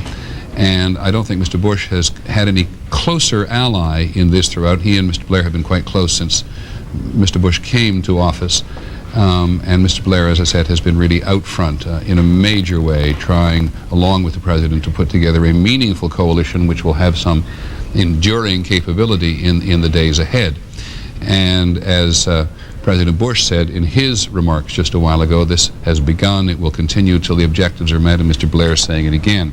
The Taliban, by the way, we've only got really one connection to the Taliban at the moment, and that is their envoy in Pakistan, who said just a short while ago, the all too obvious, one assumes the Taliban says Afghanistan cannot hand over Osama bin Laden now. This will be a fight by the Taliban to their last breath. Everybody knows they are tough and determined. And he also says this attack on Afghanistan is an act of terror.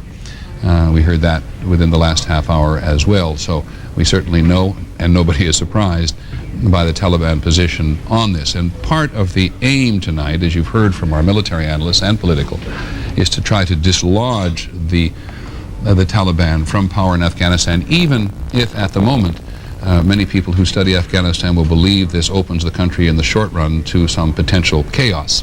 To the Pentagon, John McCarthy. Peter, we're getting little bits and pieces of some of the strategy that was involved tonight. One of the things that the United States used, as we have already mentioned, are the Tomahawk cruise missiles, American and British vessels using that particular weapon. Also, we now know that manned fighter bombers off 2 American aircraft carriers were used in the initial assault. So manned aircraft flying from the Arabian Sea across Pakistan, hitting targets inside Afghanistan. We are also told, Peter, that in this first go-round, they did go after some of the Osama bin Laden, it's difficult to describe, terrorist headquarters, terrorist training camps, places that they believe some of his associates might be tonight on the basis of the latest intelligence. They felt they needed to hit them early in the assault in hopes of catching them before they disperse. So that is part of the targets. And of course, the other set of targets that we've already talked about are all of the air defense systems, taking down the airports, taking down communications, which are more standard types of military targets. Okay, thanks, John. We're going to get a briefing from the Secretary of Defense not very long from now. We'll certainly stay on the air for that.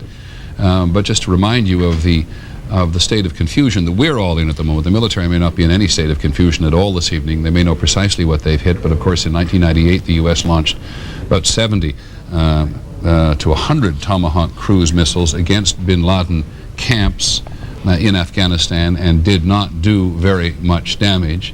We do know that the intelligence operation in Afghanistan, certainly at the technical level, in other words, seen from overhead, has been very intense over the last few days. And at least for the last 10 days,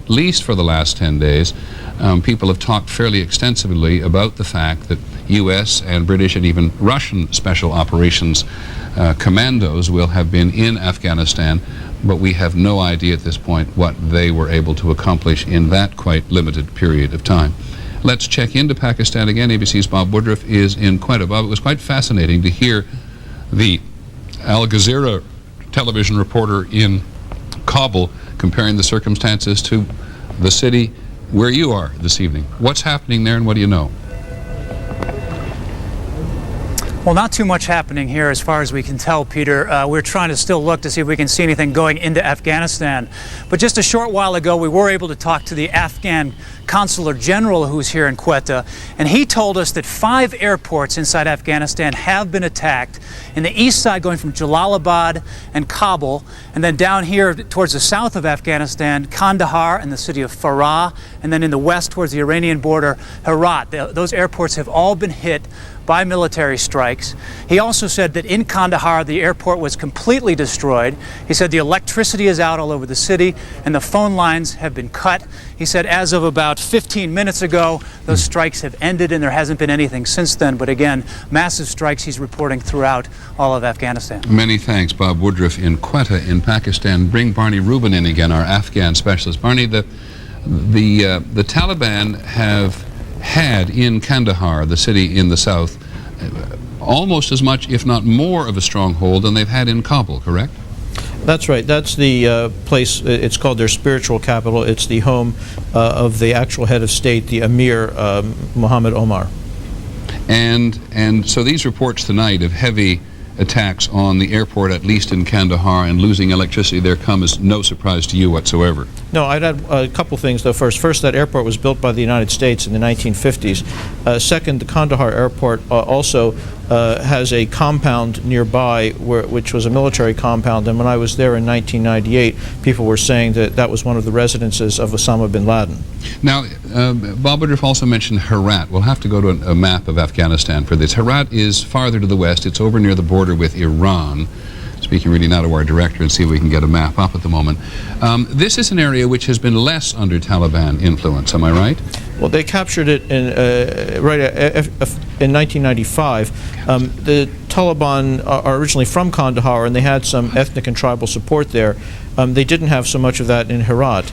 One of the major commanders of the opposition group, the United Front or Northern Alliance, Ismail Khan, who actually ruled Herat for several years because he was a commander of the Mujahideen, so after the communist regime fell, he ruled it, has started a front in that area, and he claimed a few days ago that 2 provinces around Herat will fall to him within the next week. And so it's possible that he will be moving toward the city of Herat fairly soon. Now, farther to the northeast, I promise you we're going to get you a map almost instantly of all of these places in Afghanistan itself. But up to the northeast of Kabul, very close to the Pakistani border, is Jalalabad. And the purpose of attacking there this evening? Well, Jalalabad has another airport which is used for supplying eastern Afghanistan.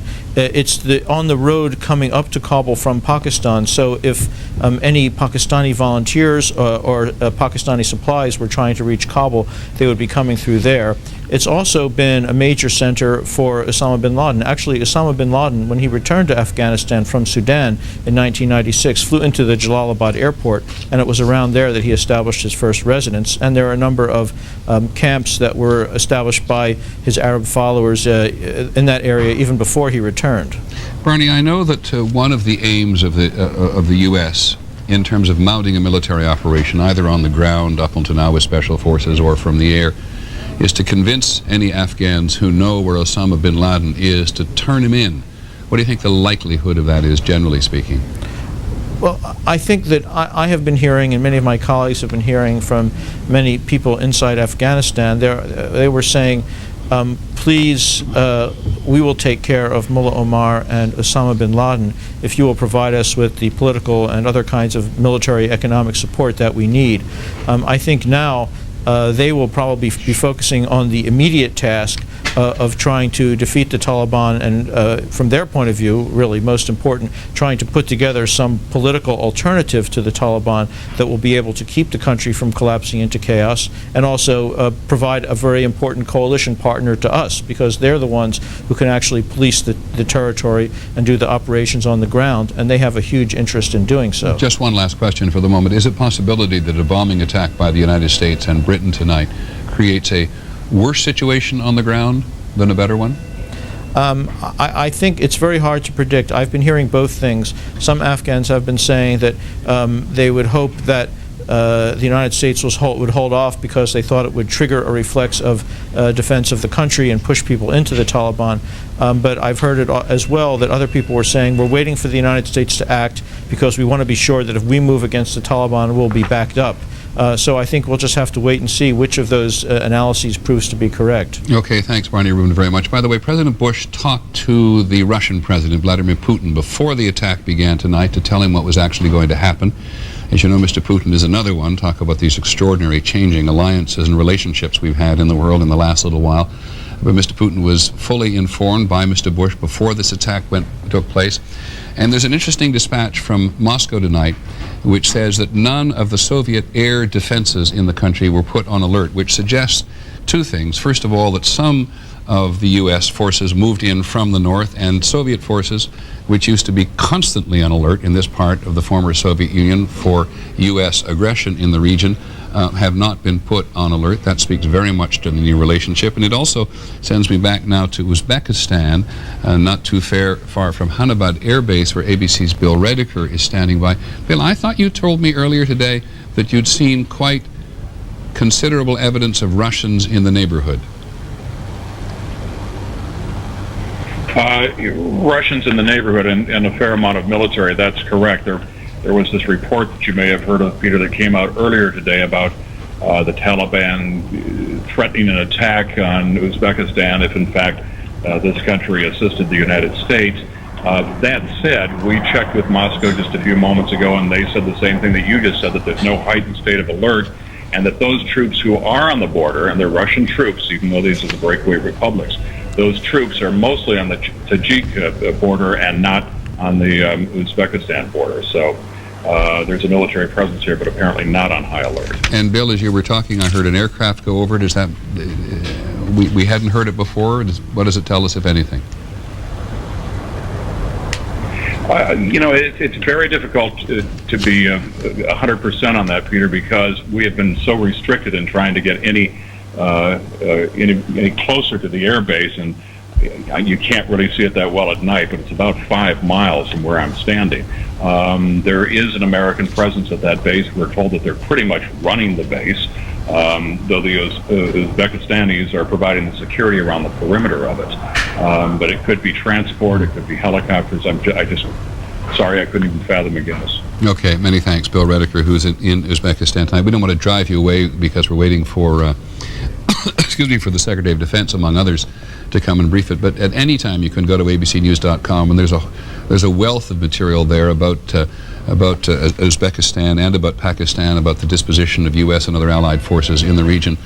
And because it is a fairly complicated part of the world for many, many people, it's a very efficient way to get an even better handle on what role geography, ethnicity, geostrategic politics, and military politics play in this operation, which the President and the British Prime Minister have said tonight and this afternoon here is going to continue until its goals are met in full. ABC's Pierre Thomas checked in just a little while ago to say that the Federal Bureau of Investigation has, in the last little while, begun to shift some of its assets. They have been fully engaged in trying to nail down the attackers and their connections on the 11th of September. But Pierre, I gather in our Washington Bureau that they've shifted their emphasis at least slightly, at least for today.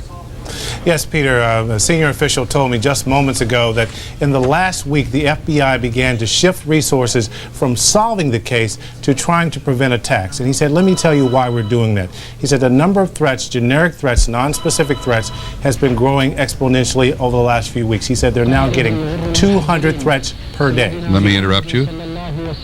This is coming to us from Al Jazeera television, and it is apparently a statement from the Taliban. Let's listen.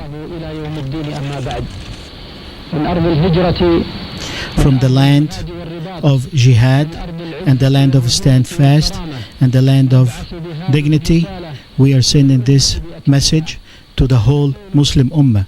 We tell them what happened in the United States on Tuesday, September 11, the year 2001, is considered a normal thing to take place as a result of its policies, foreign policies, which contains hostile policies against Muslims and Islam. Direct intervention in Muslim politics and the Arab countries' politics. The United States declare its support to Israel, as well as imposing economic sanctions against Arab land. Now we find that the United States, following a foreign policy that supports the Zionist enemy without any reservation, what happened to the United States is a result of these policies. And if the United States continues to follow the same policies, Muslim lions will not stop to try to defend this oppression, and we will try to retaliate accordingly to what happened. The American people has to know that they are as well responsible for what the government is doing. They support the government.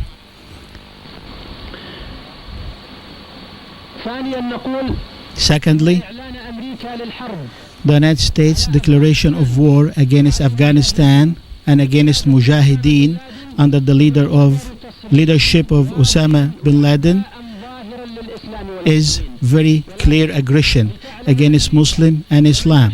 But the United States of America has to know, and the United States allies has to realize that we are able to continue, and we are able, because of our trust and our beliefs that God will make us victorious, that we are able to stand in this confrontation tall. If we unite, we will be able to face this fight. God has said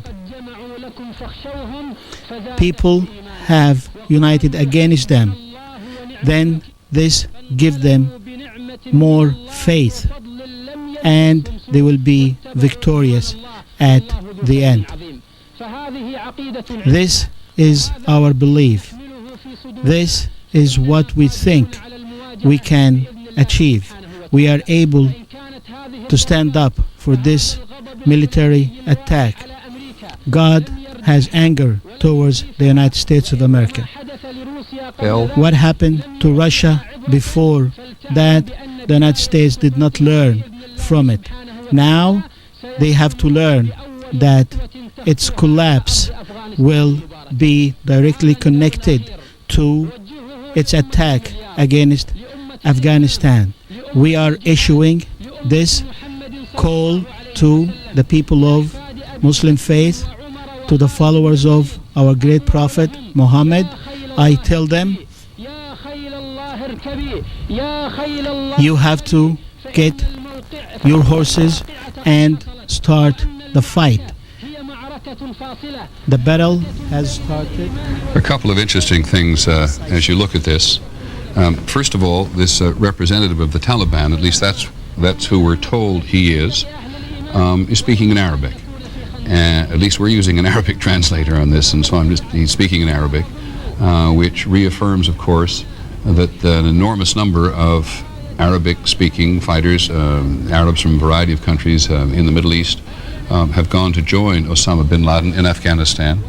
And I think we now know that virtually all the attackers, to the best of our knowledge, on September the 11th came from Arab countries. It's been hard to nail down about 4 or 5 of them still because they haven't got their identifications fully identified.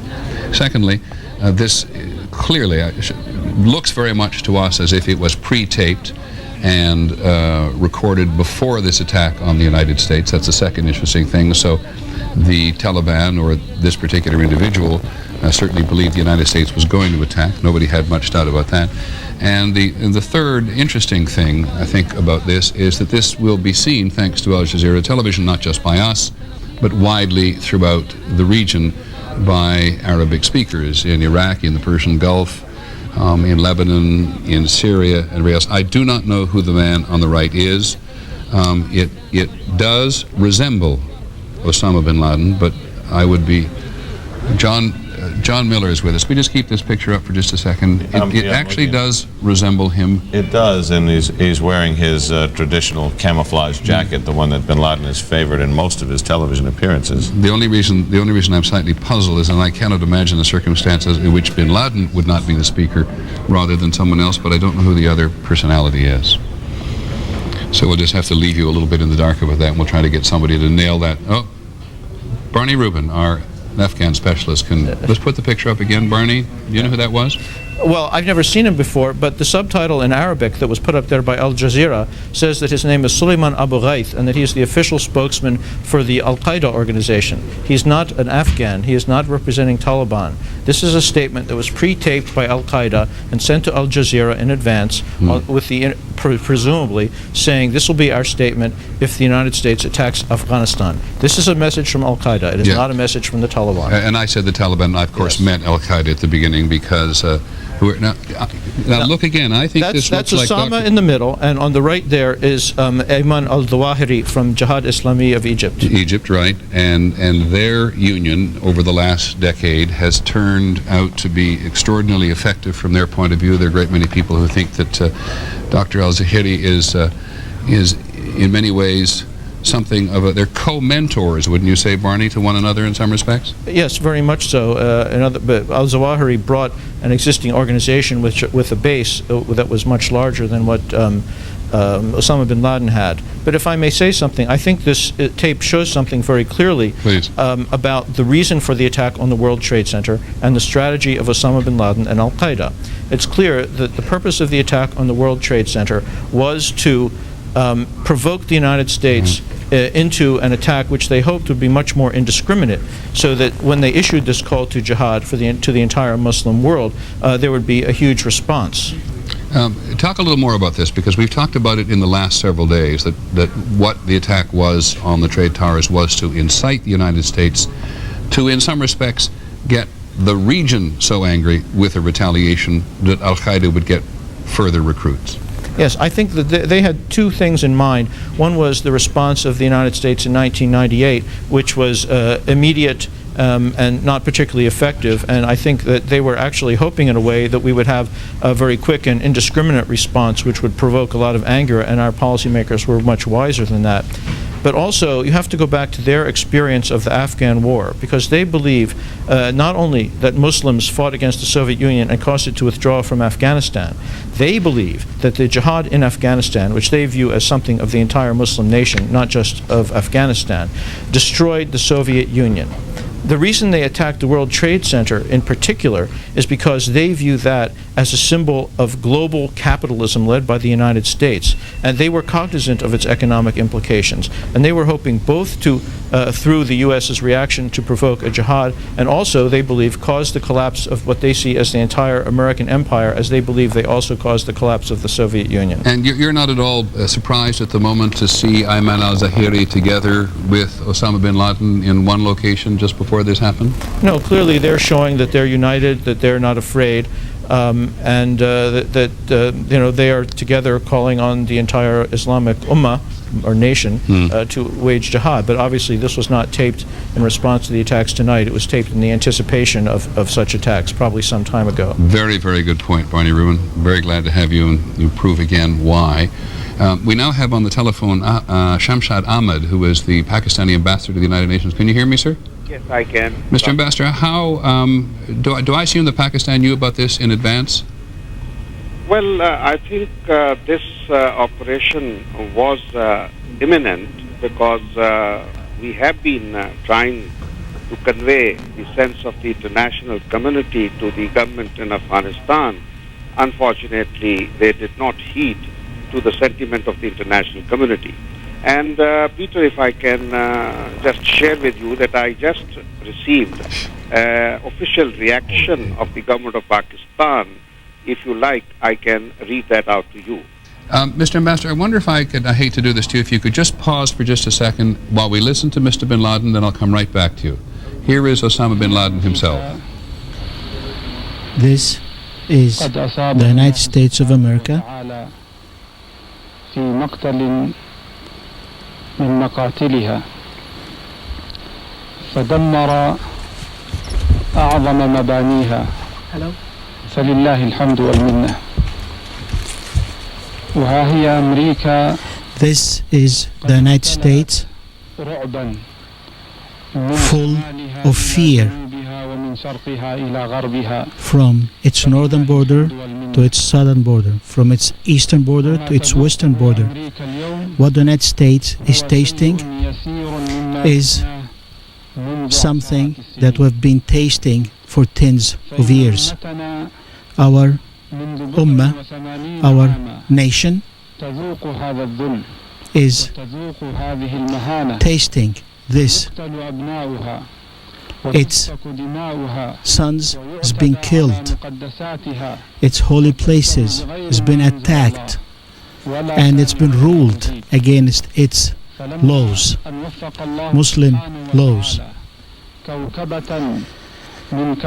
When God directed some of the Muslim vanguards and were able by His blessing to destroy its landmark, we ask God to give them place in paradise. This was a response for what is happening to these martyrs, brothers and sisters in Palestine and in the Muslim land. When they did this, all world, the whole states have been on the side with the United States. They are talking against what happened and ignoring what's taking place in Iraq, and they are ignoring what's taking place in Palestine. We do not hear them talk about that atrocity. Up until today, the Israeli tanks occupy Palestine in Ramallah, in Rafah, and in Beit Jala, and all other towns. We do not hear any one of the Western leaders say anything about this. Now, after all those years, one attack against the United States of America, everybody is trying to support them, support those who performed aggression against the Muslim Ummah and the Muslim land. These who support the United States are nothing but hypocrite. They are trying to support the oppressors against the oppressed. May God deal with them. It is very clear. It is very clear. Every Muslim, after what happened today, and after the American officials have said what they said, beginning with their President Bush, they have started the war, and they have began a coalition against us. Some of those countries are Muslim countries, and they are now against us. Now they are out. They are out to fight Islam. They are saying that this war is against terrorism. People in Japan have suffered. This is not similar. 1 million child in Iraq have died, and no one taken place. When some Americans died in Tanzania and Nairobi, Afghanistan was bombed. The United States responded, but they do ignore other sufferings. Now I say, the world is divided into two sides. The side of faith and the side of infidelity. Now, every Muslim has to stand up and support Islam and support Muslim brothers in order to wipe out this act of aggression. With respect to the United States and the people of the United States, I swear by God, God the greatest, the United States will not, anyone who lives in the United States will not feel safe before people in Palestine feel safe. They will not feel safe in the land unless the troops of the United States of America withdraw from the holy Muslim places and the Arab lands. They will not feel safe unless these conditions are met. Well, the face and the voice of the enemy, Osama bin Laden himself, saying several things. I want to bring Barney Rubin back in again. Barney, are you there? Yes.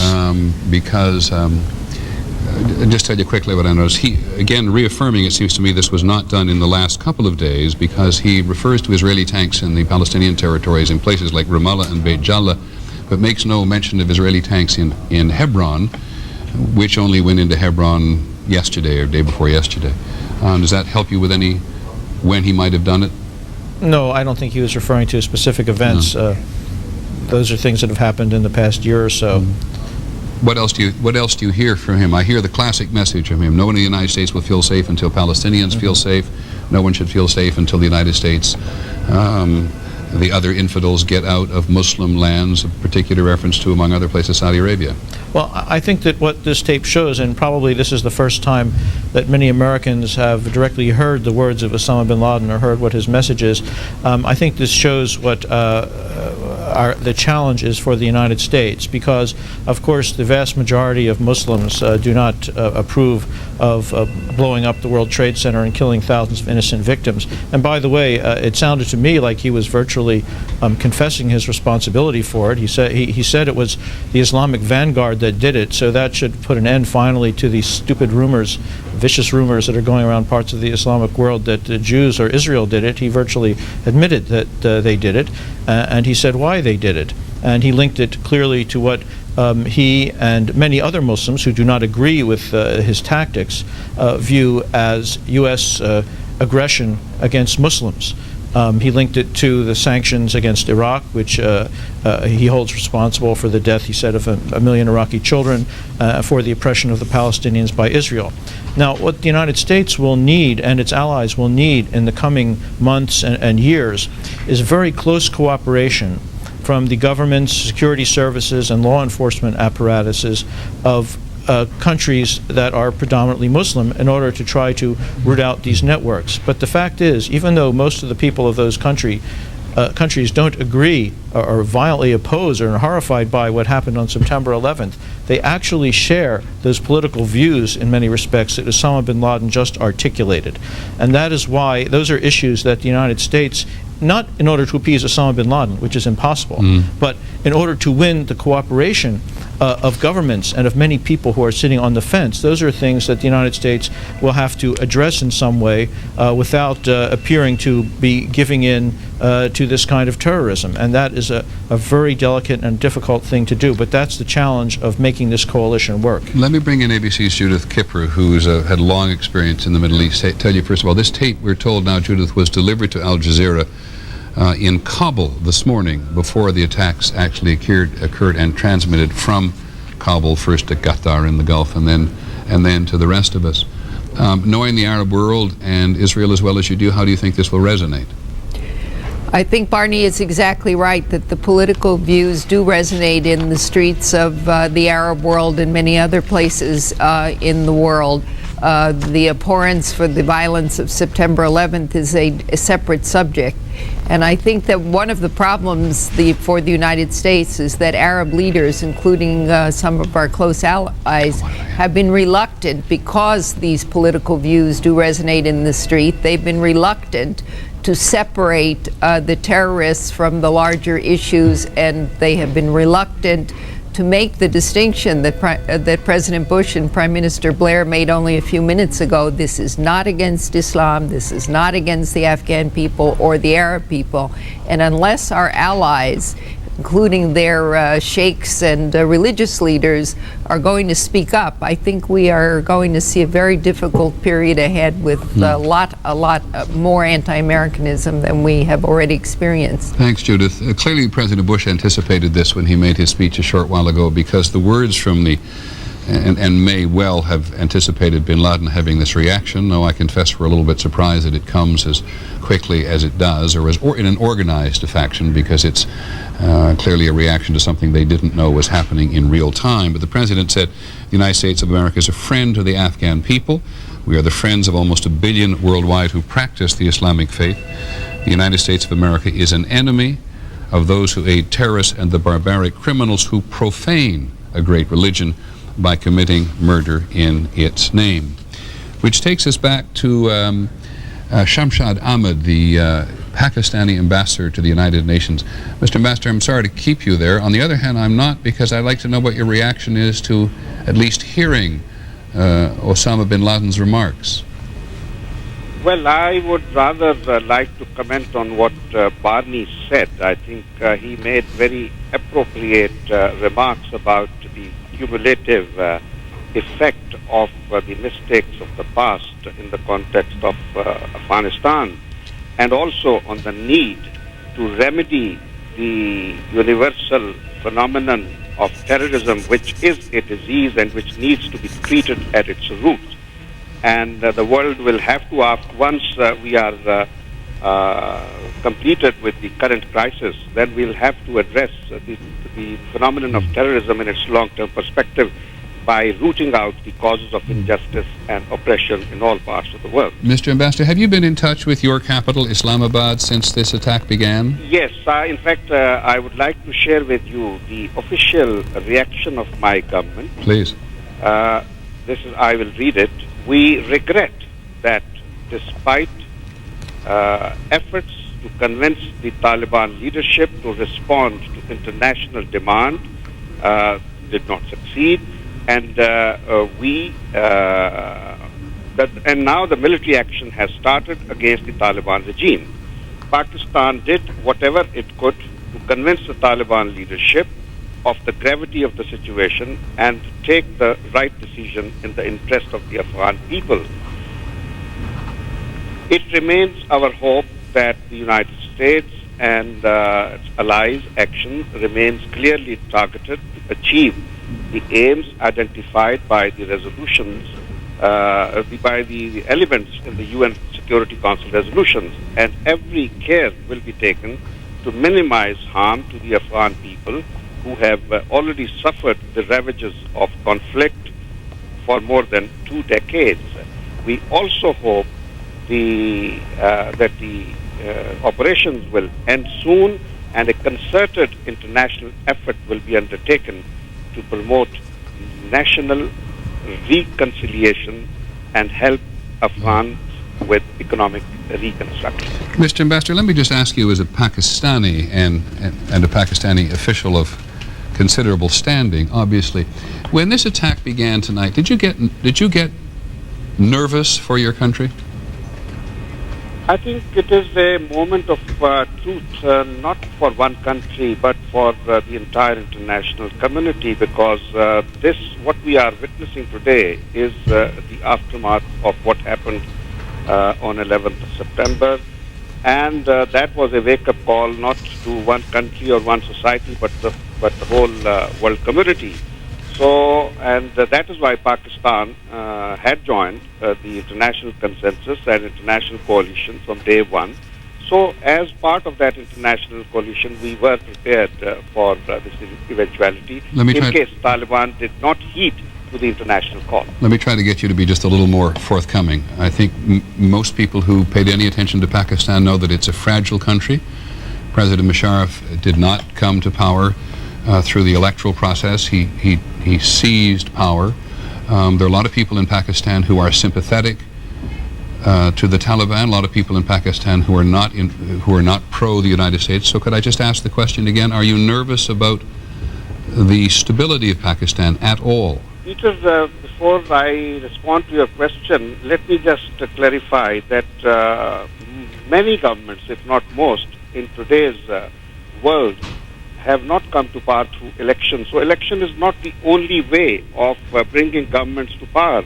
And in fact, there are so many governments in the world today that have been there for decades without ever going through the electoral process. Mm-hmm. And the change of government in Pakistan took place under peculiar circumstances which were necessitated and which were understood by the people of Pakistan. And if the essence of democracy is the will of the people, then the people of Pakistan had welcomed the change of government in October 1999. Very good point, now, sir. But now coming back to your question, right. Yes, well, we are concerned. Our people would be concerned over the latest development, and we hope that these operations remain targeted and do not cause any harm to innocent people of Afghanistan, more than 25 million who have been suffering for more than 2 decades.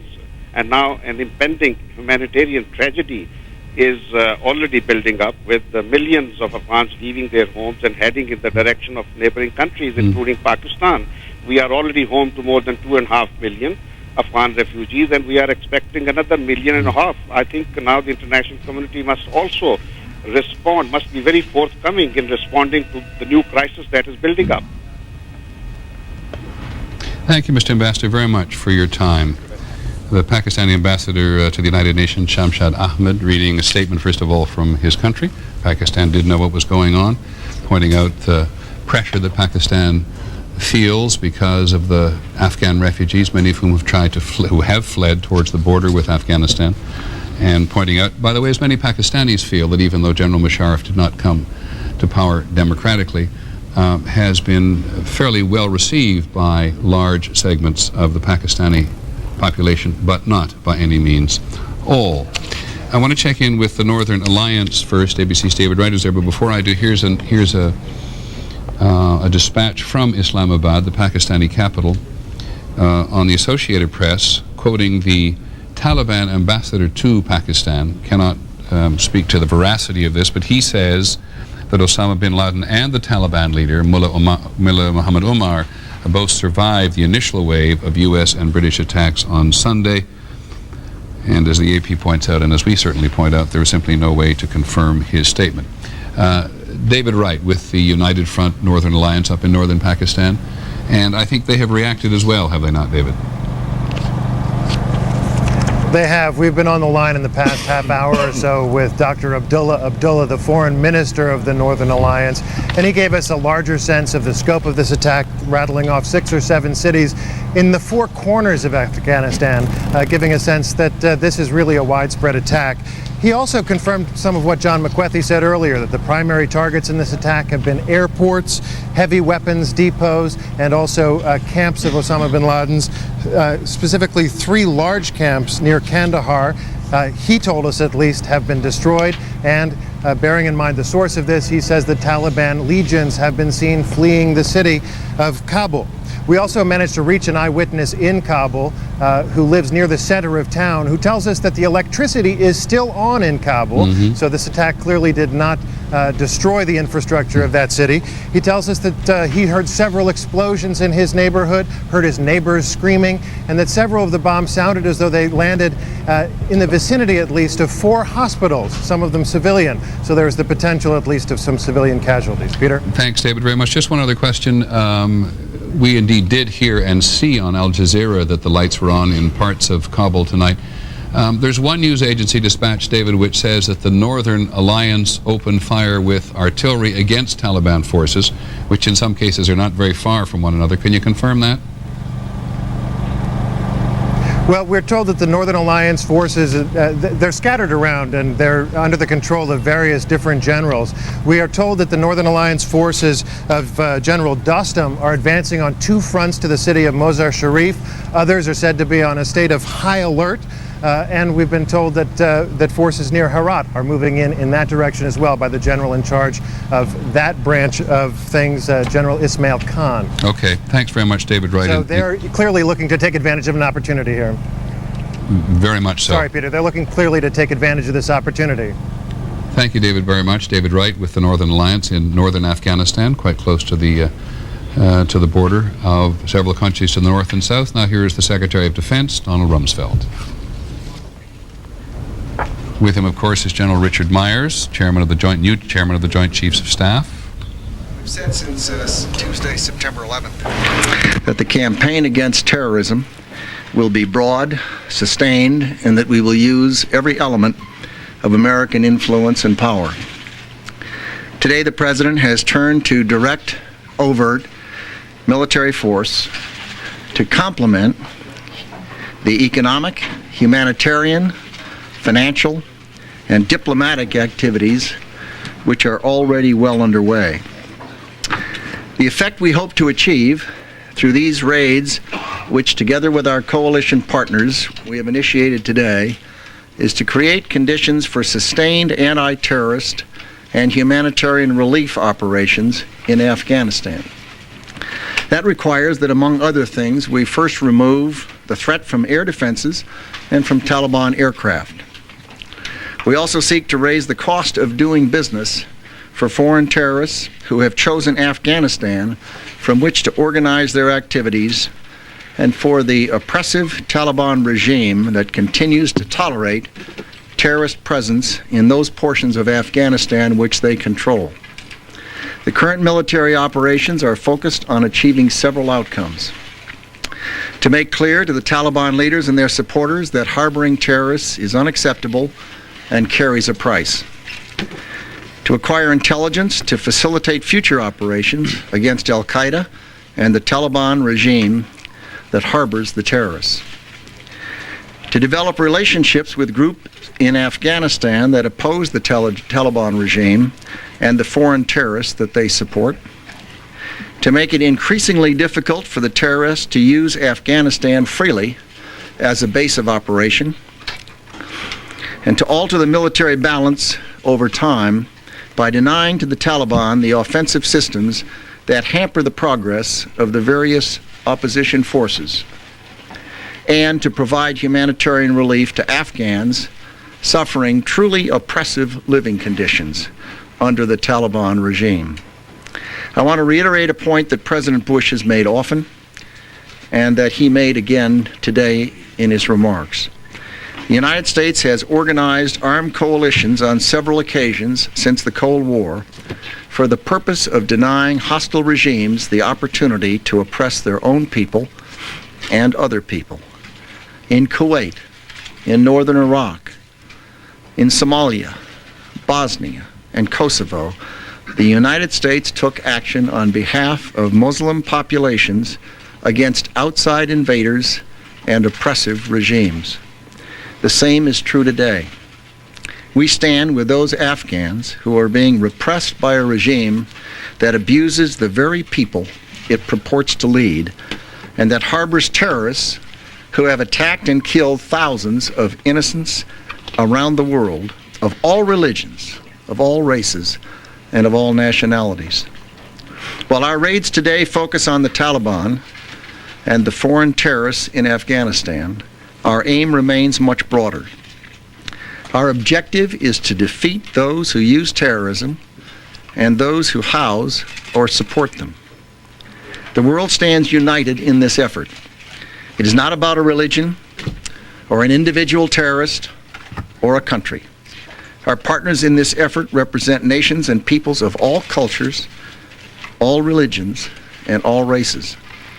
We share the belief that terrorism is a cancer on the human condition, and we intend to oppose it wherever it is. The operation today involved a variety of weapon systems, and it originated from a number of separate locations. We used land and sea-based aircraft, surface ships, and submarines, and we employed a variety of weapons to achieve our objectives. As President Bush mentioned in his statement, dozens of countries contributed in specific ways to this mission, including transit and landing rights, basing opportunities, and intelligence support. In this mission, we are particularly grateful for the direct military involvement of the forces of Great Britain. To achieve the outcomes we seek, it is important to go after air defense and Taliban aircraft. We need the freedom to operate on the ground and in the air, and the targets selected, if successfully destroyed, should permit an increasing degree of freedom over time. We have also targeted command facilities for those forces that we know support terrorist elements within Afghanistan and critical terrorist sites. President Bush has repeatedly emphasized that we will hold accountable any who help terrorists as well as the terrorists themselves. Before I take your questions, let me say that to say that these attacks are in any way against Afghanistan or the Afghan people is flat wrong. We support the Afghan people against the Al-QAEDA, a foreign presence on their land, and against the Taliban regime that supports them. What took place today and what will be taking place in the period ahead is a part of the measured and broad and sustained effort that the President announced shortly after the attacks on September 11th. General Myers, the Chairman of the Joint Chiefs of Staff, will make a few remarks before we respond to questions. Thank you, Mr. Secretary. I know you have many questions to ask, so I'll keep my comments brief. The Secretary said today our forces have begun the initial part of military operations in the war against terrorism. About 15 land-based bombers, some 25 strike aircraft from carriers, and U.S. and British ships and submarines launching approximately 50 Tomahawk missiles have struck terrorist targets in Afghanistan. The first target was hit at approximately 12:30 Eastern Standard Time, and operations continue as we speak. As the Secretary said, these efforts are designed to disrupt and destroy terrorist activities in Afghanistan and to set the conditions for future military action, as well as to bring much-needed food and medical aid to the people of Afghanistan. I want to remind you that while today's operations are visible, many other operations may not be so visible. But visible or not, our friends and enemies should understand that all instruments of our national power, as well as those of our friends and allies around the world, are being brought to bear on this global menace. We are in the early stages of ongoing combat operations, and our outstanding men and women in uniform are performing just as they've been trained to do, and that is to say, superbly. With that, ladies and gentlemen, we're ready to take your questions. Mr. Secretary, might I ask, I know you don't want to give too many details, especially early on, you said 15 land-based bombers, approximately 50. Could you tell us whether B-1s, B-52s, and B-2s were used in this? They were. B-2s were used. And did you hit, we're told you hit a broad range of targets. Did you hit air bases? Did you attack Taliban jets and air bases? Well, as I indicated in my remarks, it is certainly necessary if one is going to engage in humanitarian activities that involve the air or the ground that one would not want to try to do that as long as the Taliban had aircraft or air defense systems that could pose a threat to U.S. personnel. Just one brief follow-up. Did the B-2s, were they flying round trip from the United States as they did on the Kosovo operation? Yes, they flew from the continental United States. Can you tell us how extensive the humanitarian effort has been thus far, and how many C-17s worth of various types of refugee food and blankets and medicine are you dropping? Is there some way to quantify it? It started 20 or 30 minutes ago and is just in its beginning stages. Can you give us some description of how many tons of food and medicine you're trying to deliver? Well, we could. As I say, it's in the beginning stages, and this is a first day. The first day was something like 37,000 rations, as I recall, 37,500. But whether or not that will all get delivered is something we won't know for a few hours. It includes more than just food, is that correct? It does include some medicines and that type of thing. General Myers, can you give us a sense of the weapons being dropped by the bombers? The Secretary said this is not an attack against the Afghan people. That would be flat wrong to say. That presupposes we're using precision-guided weapons to avoid casualties. All three of those bombers you mentioned can drop these JDAM satellite bombs. Is that the sort of ordnance being dropped today? We are using, or essentially have at hand, all our conventional munitions, but you're right, Tony, that the majority of them are precision weapons, but not exclusively, because some targets, we try to match targets and weapons and their effects. Mr. Secretary, you said, and General Myers said, that the raids have been ongoing now for about 2.5 hours, but using 50 TLAMs. One would assume that there is an end to this initial phase. Can you tell us if this initial phase is going to go on much longer, or is it, for all intents and purposes, over as of this point concerned? It is not yet over. Secretary, was Osama bin Laden targeted in this raid? And can you give us, understanding that it's still early, any preliminary assessment of how successful these attacks have been? No, it's far too early to try to measure success, and the answer is no with respect to him. This is not about a single individual. It's about an entire terrorist network and multiple terrorist networks across the globe. We would not have actual reports on the success of the various attacks for some time. Mr. Secretary, are the airdrops that have, you say, just begun, will that be a continuous operation, or is this a one-time effort?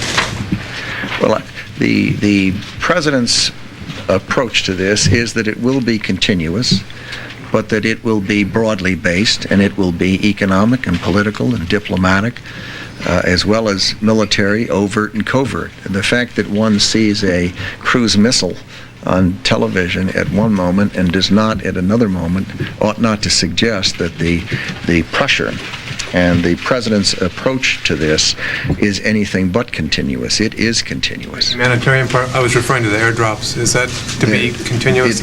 I don't know quite what continuous means. 24-hour days, 7 days a week? No, unlikely.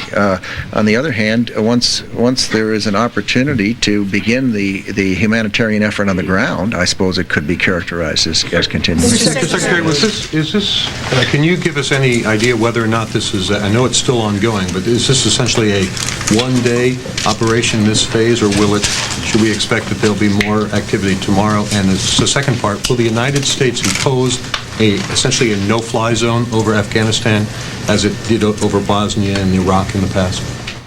I think that rather than trying to characterize what the United States is going to do on any given day in advance, that I would prefer to say that this effort will continue in a variety of different ways over a sustained period of time, and that we intend to pursue it until such time as we're satisfied that those terrorist networks don't exist, that they have been destroyed. No-fly zone?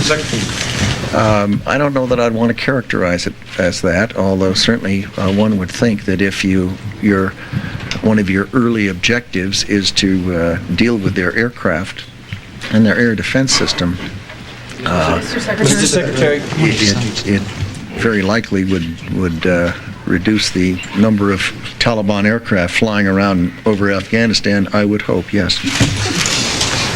Have you seen any response so far from the Taliban military? Have they flown? Have they launched anything? Too early.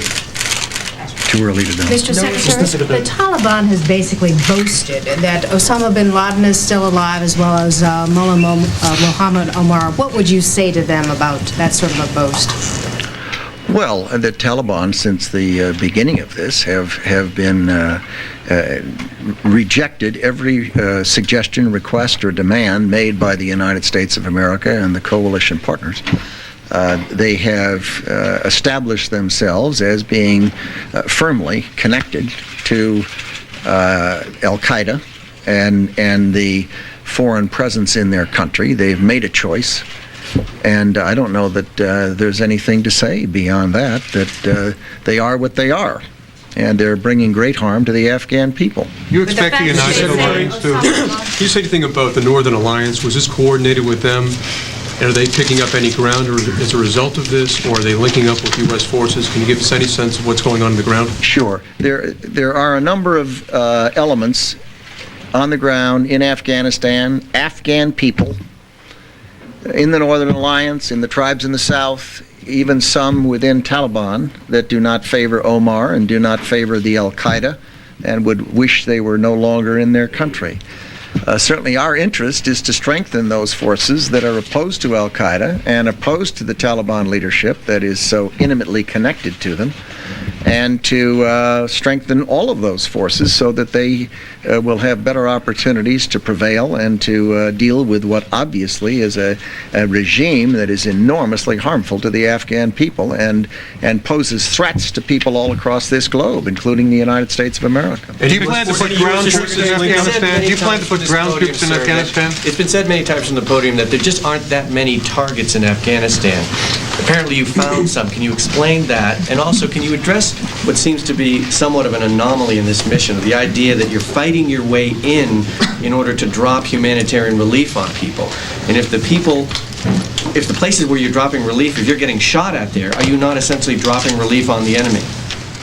Well, first, with respect to the targets, I think I've said repeatedly from this podium that there are not a lot of high-value targets. I pointed out that the Taliban and the Al-QAEDA do not have armies, navies, and air forces. And that's clear. They don't. I've therefore characterized this conflict, this campaign, this so-called war, as being notably different from others. And it means that what we have to do is exactly what I said in my earlier remarks. We have to create the conditions for a sustained effort that will assist those forces in the country that are opposed to Taliban and opposed to Al-QAEDA. And we have to do it in a variety of different ways. We have to dry up their bank accounts. We have to bring political, diplomatic pressure to bear on them. We have to bring economic pressure to bear. And to the extent we can, use overt as well as covert activities to improve target information, to gather intelligence that will enable us to be more precise in what we do, and to force people to move and change what they're doing, to raise the cost of what they're doing, to attempt to reduce the number of people around the globe who support them and finance them. All of that helps. The fact is, in this battle against terrorism, there is no silver bullet. There is no single thing that is going to suddenly make that threat disappear. Ultimately, they're going to collapse from within, and they're going to collapse from within because of the full combination of all of the resources from all of the countries that are brought to bear on these networks. And that is what will constitute victory. General Myers, has ground troops, casualties? Will you be providing arms and air cover to the opposition forces to strengthen them? And as I say, I don't think our goal is to make them more successful. Getting into exactly how we'll do that, I think I'll defer. You plan to send U.S. ground troops into Afghanistan? Secretary, you said a moment ago, you spoke of multiple terrorist networks in multiple countries. Is this phase of the operation going to involve strikes in some other places other than Afghanistan? As you know, we've had a policy here, at least during my tenure, where we don't discuss ongoing operations and we don't discuss intelligence matters. Do you plan to put U.S. ground troops into Yugoslavia? Go ahead. Would you please describe the Taliban anti-aircraft systems you've been encountering? Is it AAA, surface-to-air missiles? And have any of the American aircraft been damaged or brought down? We have no information that any American aircraft has been damaged or brought down at this moment, at least prior to the time I walked in here. There is, as I believe Dick Myers has pointed out, they do have a limited number of surface-to-air missiles, and they have more than a limited number of man-operated, man-mobile surface-to-air missiles. Secretary, could you give us a sense of how many targets you've hit? More than a dozen? We have no way to discuss the outcome of this operation. Yes, Tom? Are U.S. forces on the ground in Afghanistan now? And more broadly, could you illuminate, if at all, the so-called less visible side of this operation? Not really. If we wanted it to be overt, we would have discussed it. And yes. I had a question about the ground forces, please. My first part was, are there U.S. forces on the ground in Afghanistan? If we had, how to phrase this so that it's perfectly clear again, we have not. I mean, yeah. I mean, we've got. I'm disinclined to talk about things that are in process, and if we had significant numbers of U.S. military on the ground, it would have been known by now. Do you plan to send, Mr. Secretary? The airdrops, is that predicated on some level of confidence that you've taken out at least some of that air defense threat? We certainly would not be using airdrops in portions of the country where we were not satisfied that it would be safe for humanitarian relief. Mr. Secretary. So we don't discuss operational activities. Mr. Secretary, do you have any, can you tell us if there are any plans to send significant numbers of I answered the question before you asked it. We do we do not discuss operations. Very much of the country is at least controlled now by the Taliban. Does that mean that, and most of the refugees actually are internally displaced people are in those sections of the country, does that mean that those areas will not get the relief as quickly, that other non-Taliban held areas will get it more quickly? Well, certainly, non-Taliban areas would get it more quickly. Mr. Secretary, can we define a little bit about the humanitarian airdrops? Are these going to be, for the most part, high-altitude airdrops? You're going to use pallets and parachutes, or just kick them out the way we did over Kosovo and Bosnia? It's more like the latter, but greatly improved. We know the effectiveness of those airdrops was less than desired. So between now and then, they have been working with the delivery means to improve that. We think we can be fairly effective from high altitude, and we're targeting remote locations where it's difficult to get trucks in. This has all been coordinated fairly well, very well, with USAID. Just to follow up, you're not just kicking out the rations, though, by themselves. They're coming down by a parachute or some means to the ground, or are they? No, the delivery mode is pretty much like you described, a little more sophisticated than that, but it's not by parachute. Or C-17. Yes. Is there a danger posed to the people on the ground that you're trying to help as the humanitarian aid comes in? Are you exposing them to fire, or are these two operations wholly separate? There's no risk to the people on the ground that would have an interest in receiving the humanitarian drops. Mr. Secretary, were C-17s used to drop the humanitarian daily rations today, and if so, how many? There were 2 C-17s planned today to drop humanitarian rations. That was 100% of what was carrying the HDRs? For the first day, that's correct. How can you drop them from high altitude? How can you drop them from high altitude? I mean, it's a layperson's question without using parachutes and not destroy them. I mean, well, the system has been designed to do just that, and like I said, they've been testing ever since Allied Force stopped. Shortly after that, we began testing to make sure we could accurately deliver these, and that's been ongoing. We'll be able to put them where we want to put them. well cushioned so that they correct. General, don't they have precision radars that can map an area, kind of drop it within a certain bullseye? Well, let me just go back. We have high confidence they'll be able to drop where their intended Afghan citizens are, and there are several ways to do that. Absolutely. As part of the effort today, are you dropping leaflets? Have you begun radio broadcasts from Commando Solo and some of the other assets that you have that can do directed messages to the people who may not understand what you're doing? Yes.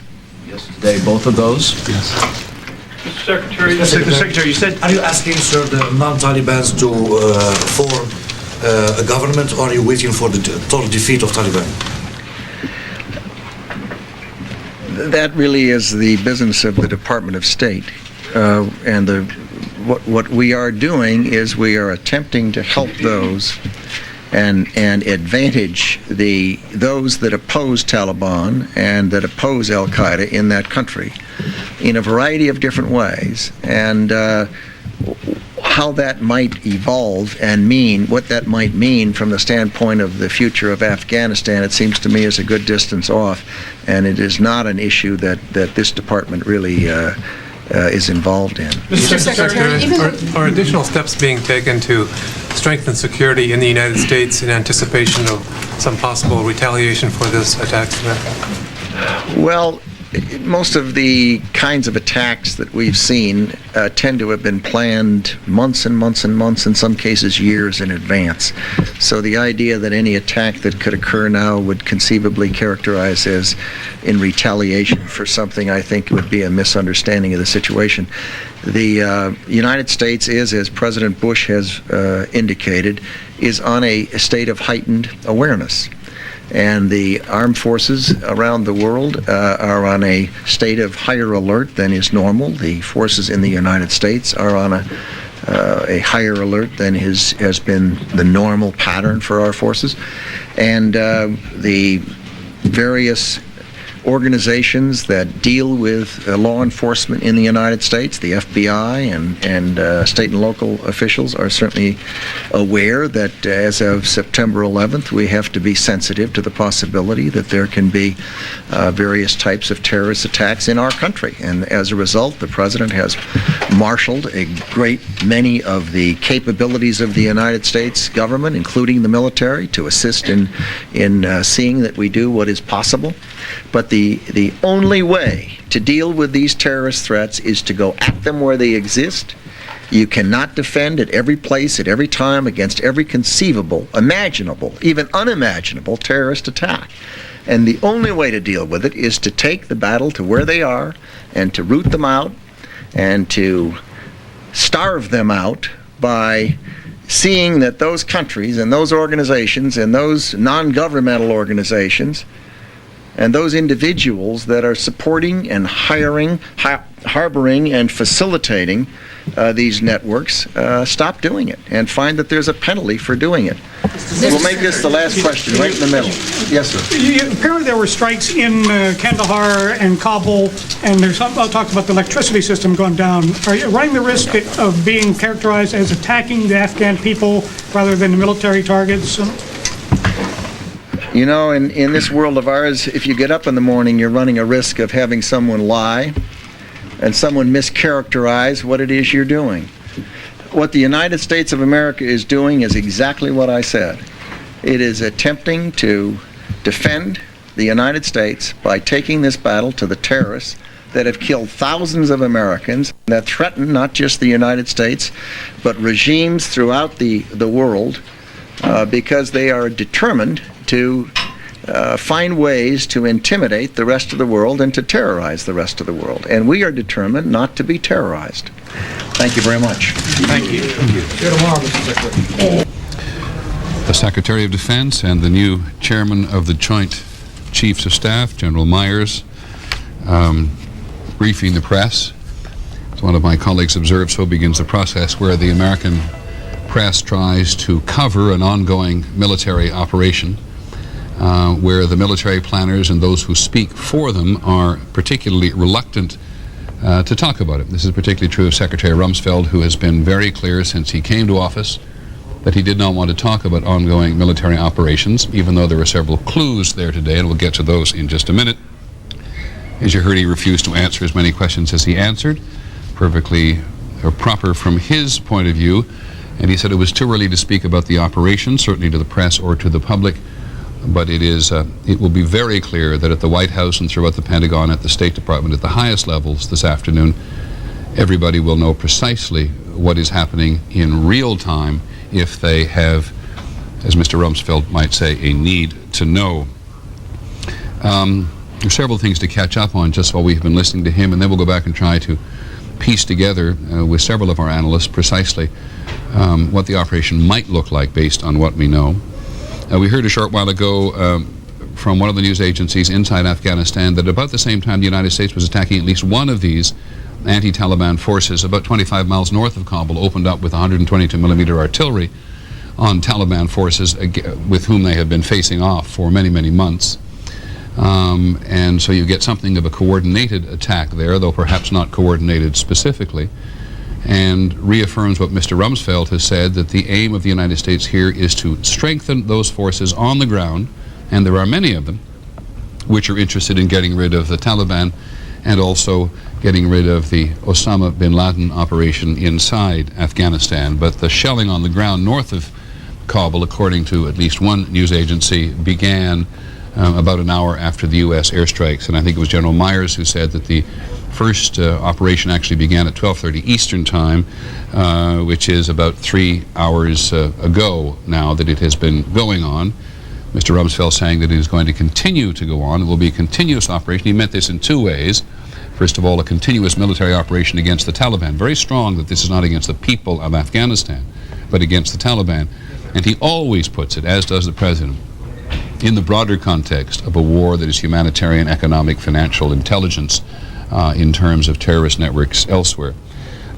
In France, the French President, President Chirac, has said that French forces will take part in military action against Afghanistan. You know that the British took part directly today. The Israeli Foreign Minister Shimon Peres said from Jerusalem today this was a very brave decision by President Bush. As you know, there's been a lot of tension between the United States and at least the Israeli Prime Minister in the last several days. But the Israeli Foreign Minister describes this as a very brave decision by Mr. Bush. The Japanese Prime Minister said that Japan has supported the airstrikes on Afghanistan, and in his country and in many others, we suspect, at the moment, he ordered that security be tightened nationwide. Now, I want to go first. There's quite a lot to talk about. We know that there were 40 aircraft involved, some land-based and some based on carriers in the Gulf. We know in at least one instance a Tomahawk cruise missile or missiles was launched from a British submarine. That is what everybody means when they talk about the direct participation of the British. We do not know what sort of an operation there was on the ground, and the Secretary was very careful to talk about commando operations or even intelligence operations on the ground as far as U.S. forces are concerned. At least two B-17s today. These are these huge cargo aircraft. They're almost as big as the C-5, like a whole, somebody once described it, gymnasium full of goods, food and medicine. We're planning food drops for today after the initial phase of the military operation began, and that, I think I heard them say, involved maybe 37,500 particular packets of food and medicine for Afghans on the ground, specifically those outside Taliban areas. And ABC's John McWethy was the one who asked and got a response that at the same time there was something of a propaganda or psychological warfare operation going on as well. Radio broadcasts being made to those people in Afghanistan who do have radios, a leafleting campaign to tell people on the ground what is going on, to be combined with the military operation, which the Secretary says is simply ongoing. We'll hear in a moment from the Taliban ambassador to Afghanistan, who's been part of the diplomatic effort that we get out of Afghanistan. But first I want to go to ABC's Tony Cordesman, who is our military analyst. And Tony, as you've listened to this entire briefing and you had to sum it up, how would you sum it up? I think it was very clear, Peter, this is a carefully focused set of strikes. All of it is tailored to minimize collateral damage. The wording made it clear we're striking a lot of targets outside of cities, beyond the air bases we can see on television. It's likely we used very precise ordnance against any populated area, but we also struck at areas where there are munitions depots or heavy equipment that the Taliban needs to fight against groups like the Northern Alliance. If we look at the air bases, we can see, too, the major targets aren't going to be to blow up air bases. There'll be the aircraft on them and the radars, the command facilities. So given the numbers, a limited number of strikes, it's interesting that some of those aircraft are the B-1 because the other bombers are basically usable against one or two targets. The B-1 can use precision ordnance against up to 17 targets in a given area. And Tony, B-2s flew round trip from the United States as part of the mission. That's right. They carry laser-guided bombs. They're capable of striking very precisely, even in the most defended areas. So we have to assume that those were used against the main radars or systems like their SA-2 or SA-3 surface-to-air missiles. And let me just get a clarification on that, because I think I have John McCarthy back at the Pentagon. Not a round trip, John, but they took off from the United States and may have either refueled in the air and landed somewhere else? That's correct, Peter. It is such a long round trip from Missouri all the way to Afghanistan. They decided to fly them nonstop to their targets, drop their bombs, and then they are being recovered. That means landing somewhere to get refueled and to rest the air crews, which is critically important. So it has to do with the great distance, Peter, as much as anything else. Now, I recall during Bosnia they actually did fly a round trip. Where would they have landed in order to make an interim stop on the way back to their base in Missouri? Unclear where they've landed, but likely it was in Britain, if I had to guess. Okay. Now, John, take us through the rest of this. The Secretary says again, when asked about targets, there are not a lot of high-value targets in the country. Very emphatic, no Air Force, no Army, he even said, and certainly no Navy. Tony makes reference to hitting aircraft on airstrips, but not wishing to destroy landing strips. Take it from there. Well, Peter, it's a broad strategy of trying to take what is a relatively primitive military and government structure down as many different steps as you can. They are trying to disrupt their ability to communicate. They are trying to disrupt their ability to marshal their forces, to put the different types of armored vehicles on the road that control their people and conduct the fighting on the ground. In every way, they are trying to make the Taliban government less effective today than they were yesterday. And the Secretary did seem to indicate that this was not just an operation that would cease, it would go on. And I think he meant that in both the broad sense and in the more immediate military sense, right? Oh, it's definitely going to continue. The bombing is going to continue as they find targets that are worth going after. He did use a phrase, Peter, that he has used before in private many times. The bombing is not a silver bullet. There is no silver bullet that is going to win this war against terrorism. This Secretary of Defense very strongly believes that the military will play a role, but it may not even be the dominant role over the long haul. He likens the whole situation in the Cold War, where we had millions of men facing each other across the Iron Curtain, but it wasn't the soldiers, it wasn't the military strength that ultimately brought down the other side. It imploded from within, and that is what his strategy is in trying to deal with the Al-QAEDA network and the terrorist network. Now you asked... Bleed them of their finances, bleed them of their ability to do these things, and eventually they wither and are destroyed. Now, certainly, hopefully, from everybody's point of view, but now you asked about PSYOPs there and about leaflets. One remembers from the Gulf War that when leaflets were dropped on Iraqi soldiers and subsequently surrendered, many of them were holding these leaflets. Is this thought in the Pentagon to be an efficient, effective method here? It is thought to be somewhat marginal, Peter, but it is thought to be one of many different ways that the United States is going to try to communicate with the people on the ground. It's extremely difficult. One of the things that Barney Rubin was explaining to me, he being the expert that we have on Afghanistan, one of many, that roughly half the population in Afghanistan does have radios. So if the United States sets up a radio broadcast system and tries to beam the message into these people, they might just receive it. Although most of the people in Afghanistan that speak English would be tuned to the BBC, I am told. Well, Barney, thanks, John. Barney Rubin may be one of the many analysts on Afghanistan, but he's certainly one of the best, if not the best, which is why we have him here. Barney, you've been listening to the Secretary. Again, try to give us some sense of perspective from the ground. I know, because you've said it repeatedly, that one of the things you're listening to is the Secretary saying we're there to support the other Afghan forces go after the Taliban. What are the risks involved in that? Well, I noticed he was very careful in naming those forces. He said the Northern Alliance, but he also said tribes in the south. South, right. That means Pashtun tribes, especially in the area around Kandahar, who originally provided some support to the Taliban. And the word I have been receiving the past week or so is those tribes have been meeting continually and decided, we'll see if it's true, that in the event of an attack they would withdraw their support from the Taliban and turn the other direction. And he also said people within the Taliban who do not support the leadership, that is in particular Mullah Omar, and the presence of Al-QAEDA. Now, I think we have to put this in the context of the statement we heard from Osama bin Laden. and how that looks to Afghans. I'm not an Afghan, but let me just hazard a guess. Here is this man sitting in Afghanistan, putting the entire country at risk, and he doesn't say a word about Afghanistan. Basically, he's not behaving as a guest. They were saying he's a guest. He's behaving as an invader. It's clear from that tape that he's not concerned about Afghanistan or the welfare of its people. He's concerned about his global program.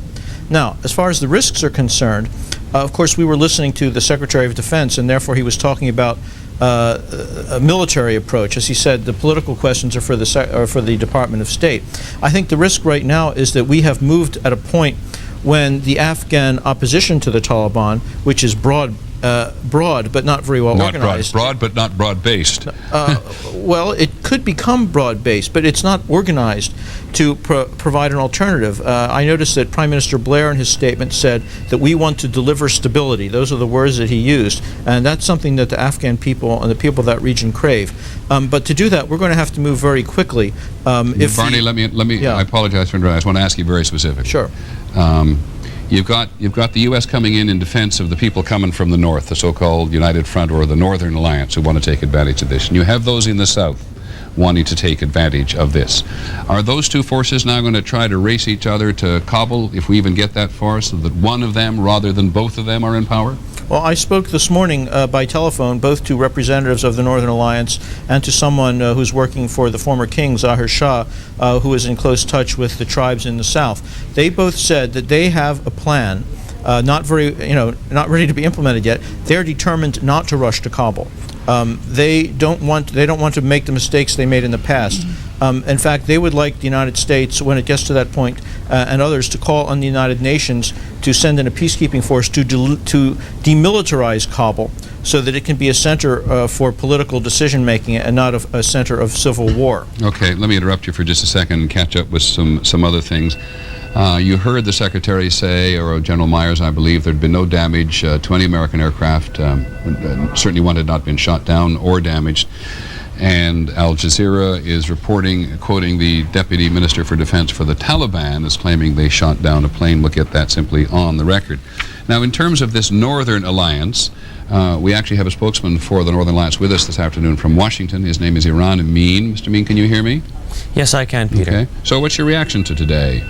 Well, over the last few weeks, we have anticipated the counterterrorism effort by the international community.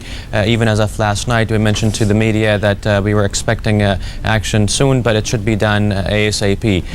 The fact of the matter is that both the United States as well as Afghanistan have been victims by Osama bin Laden, who has been hosted in Afghanistan by the Taliban, and with the blessing of the military intelligence of Pakistan. We welcome it, and as far as what we're going to do on the ground, our forces are on high alert. When the due time comes, that we will also engage from the ground the strikes that have already taken place in Afghanistan. Mr. Amin, let me ask you sort of an attitude question about Afghans on the ground, whether they're for or against the Taliban in this instance. When in the first instance 37,000 food and medicine packets begin raining down from the skies with "Gift of the USA" written on them, how will Afghans react? Will they be nervous, frightened, suspicious, grateful? Well, remember that the international resolve here is to rid the Afghans of the grip of tyranny that the Taliban in their terrorist networks have engaged in Afghanistan. The Afghans really want to become liberated once again. I mean, in the occupied parts of Afghanistan. So they would look at the international counterterrorism resolve from a very friendly perspective, and they've in fact anticipated this for quite some time. So you actually believe, just to be absolutely precise about it, that when food and medicine packages, and we're told they're vegetarian packages, nobody wishing to offend Muslims, yes, rain down on the ground, people will be grateful for them. Goodness knows they need them.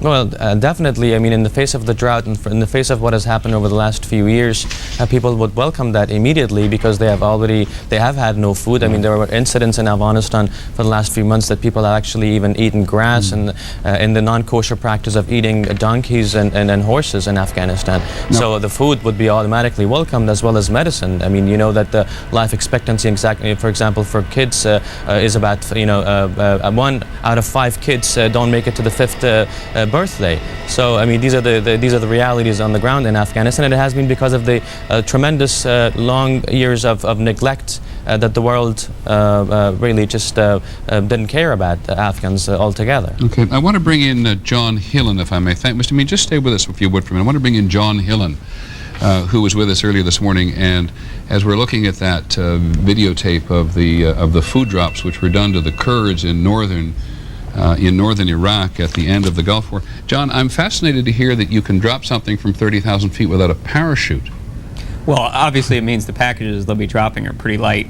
But basically, Peter, as we saw from your footage, even today, 10 years on from those drops in northern Iraq, it's pretty unscientific in many ways. And it takes, it's pretty labor intensive. You literally kick the drops out the door. So one thing we should emphasize is this search and rescue mission, which you talked about earlier, perhaps run out of Uzbekistan. We now know that there were 40 combat aircraft and 2 C-17s over Afghanistan tonight.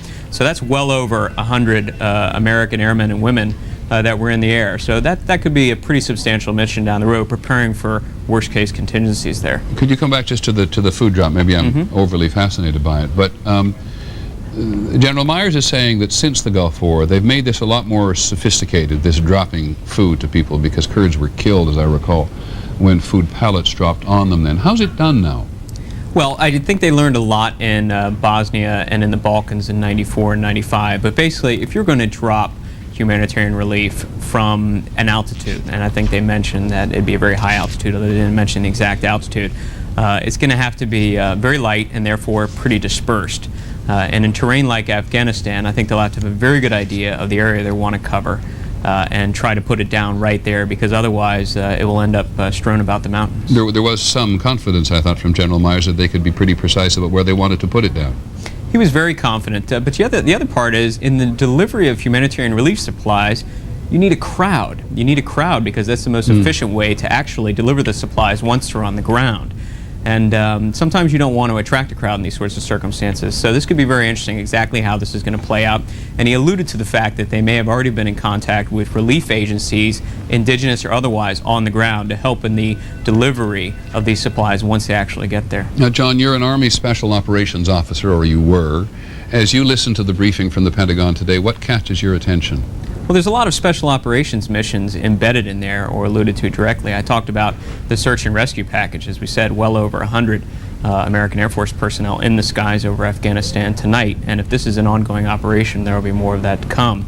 The other is, and John McWethy asked the question about psychological operations. Peter, you said that if they have radios, well, you know, we'll in fact probably supply radios. Right before the invasion of Haiti in 1994, we actually dropped transistor radios tuned to one station, which was then being run out of an American aircraft circling over Haiti, that provided a lot of psychological operation support. And in the Gulf War, I remember Republican Guard prisoners surrendering to my unit in the very early days of the ground invasion almost invariably had those leaflets. Many of them were illiterate, and the leaflets gave the message to them in almost comic book form.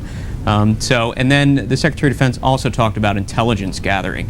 And so that'll be a very important mission, because this bombing, I think, tonight seeks to dislocate the terrorist networks. And when they dislocate terrorists, they'll move.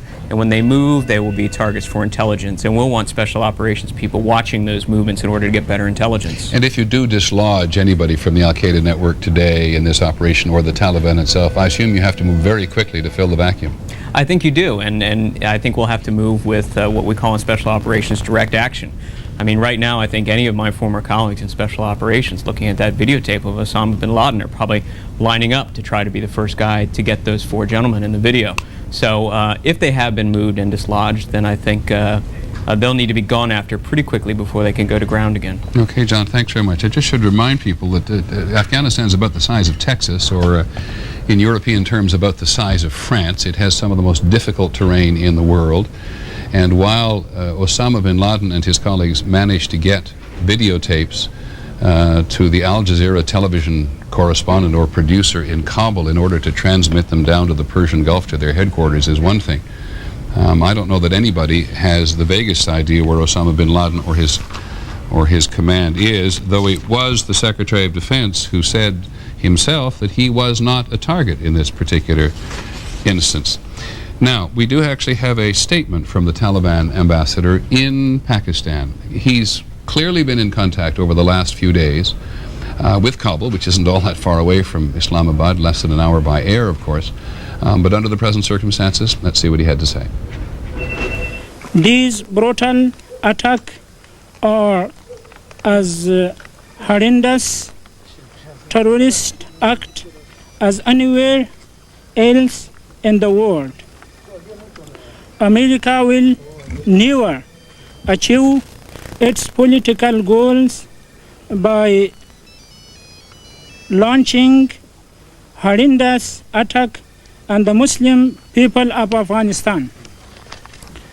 The Islamic Emirate of Afghanistan has always chosen the faith of tax, the faith in the way of tax, and reasons to solve problems. But America has always chosen the militaristic approach. However, the Taliban ambassador to Pakistan, Pakistan the only nation in the world now which has diplomatic relations with Pakistan, and who knows whether they will be in place in a couple of days from now. But let's go to the Pakistani capital, Islamabad. It's very late at night there now. ABC's Dan Harris is on station with what has ever happened there in the last several hours. Dan? Peter, I can tell you also that Abdul Zaif, the ambassador to Pakistan from the Taliban, as he was leaving the room at the end of that news conference, reporters shouted the following question to him: did Mullah Omar and Osama bin Laden survive the first round of attacks? He said, yes, thanks be to God. Also in that statement, he said that the Afghani people would rise up in defense against the outside aggressor, and called America the new colonialist. Peter? Thanks very much, Dan. And one of the other things we do know about Pakistan tonight is, again, to show how relationships have been shifting under the pressure of this war against terrorism, is that Pakistani airspace was used by the United States today, according to an official in the Defense Ministry a little while ago, said that at one point American aircraft flying, could have come from the north or from the south, flew through Pakistani airspace, and that's a huge change for Pakistan. You've heard all this talk about the various forces on the ground. Go to the Northern Alliance now, sometimes called the United Front, and ABC's David Wright. David. Peter, we have been on the phone throughout the course of the evening talking with various commanders on the front lines. And interestingly enough, our translator in all of this, a fellow named Orion, is translating for us, but listening with very acute ears. His parents live just adjacent to the Kabul airport. So as he's describing to us the devastation wrought at Kabul airport, he's concerned for his family. The Northern Alliance, the United Front as it's also called, is a loose affiliation of people who have been characters almost in a Shakespearean drama over the past decade of backbiting and backstabbing. And this collection of warlords, really, it'll be interesting to see whether they can indeed provide the stability that the global community very much wants here in Afghanistan, and that many people on the ground here in the northern section of the country hope will be the ultimate result of this U.S. action. Thanks very much, David Wright, in northern Afghanistan. In other parts of Pakistan tonight, and as I said, it's fairly late, roughly around midnight in Pakistan, several influential Islamic clerics have publicly denounced the U.S. and the British action against Afghanistan today. And if you'd heard the tape of Osama bin Laden earlier, and undoubtedly we'll hear it many times in the days ahead, he's trying very hard in his remarks to divide the world into the Muslim world and the rest being led by the United States, the occupation of Muslim lands, the defense of Israel, and the occupation of Palestinian territory. But President Bush and Secretary Rumsfeld very, very, very outspoken on every single public occasion they have. This is not a war against the Afghan people, not a war against Muslims. This is a war against terrorism. You have these two diametrically opposed messages being heard by people throughout the world, which leads me to bring back ABC's Judith Kipper, who is, among other things, our specialist in the Middle East and in the region. Judith, when you have these two competing messages at the moment, you can't much cast it forward beyond several days even, perhaps, at the moment, but how do you think it will resonate, these two competing arguments? I think for the Arab peoples and other Muslim peoples, if they don't hear it from their own leaders, they are going to have a hard time hearing it from the American officials and British officials. It's absolutely essential at this stage for our allies in the Arab world and other parts of the Muslim world to stand up and to counter the Osama bin Laden message that we've recently heard, as well as the various sheikhs that you have just referred to, because the street will respond to those outrageous and radical points of view. Now, I grant you it is late at night. Let's perhaps one reason to give people the benefit of the doubt. But we've heard from the French, we've heard from the Japanese, certainly heard from the British, have heard nothing from so-called American allies, Jordan, Saudi Arabia, or Egypt tonight on their approval of this operation.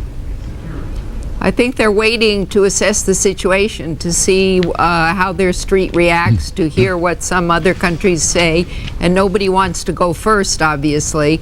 And I suspect at this very moment that the State Department is very quickly trying to pressure them into doing what is necessary to do, and to show that this is a coalition and not let the radical voices dominate the airwaves. Many thanks, Judith. Burning up the phone lines tonight. Perhaps Terry Moran at the White House, who's just joined us after a while, can give us some clue to this. I gather, Terry, the President has been on the phone to various leaders in the region. Have you got details? Well, talk about burning up the phone lines, Peter. There's no question that the President is engaged in intense diplomatic activity. I'll just give you the rundown.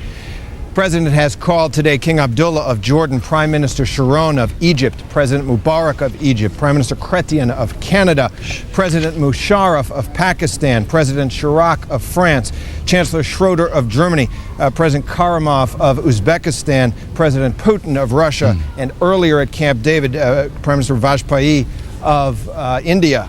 Vice President Cheney has also been calling world leaders. He, by the way, has been taken from the White House, from his office, to an undisclosed location, as we are told is now customary, with security precautions that were put in place 3 weeks ago that are described to us as logical.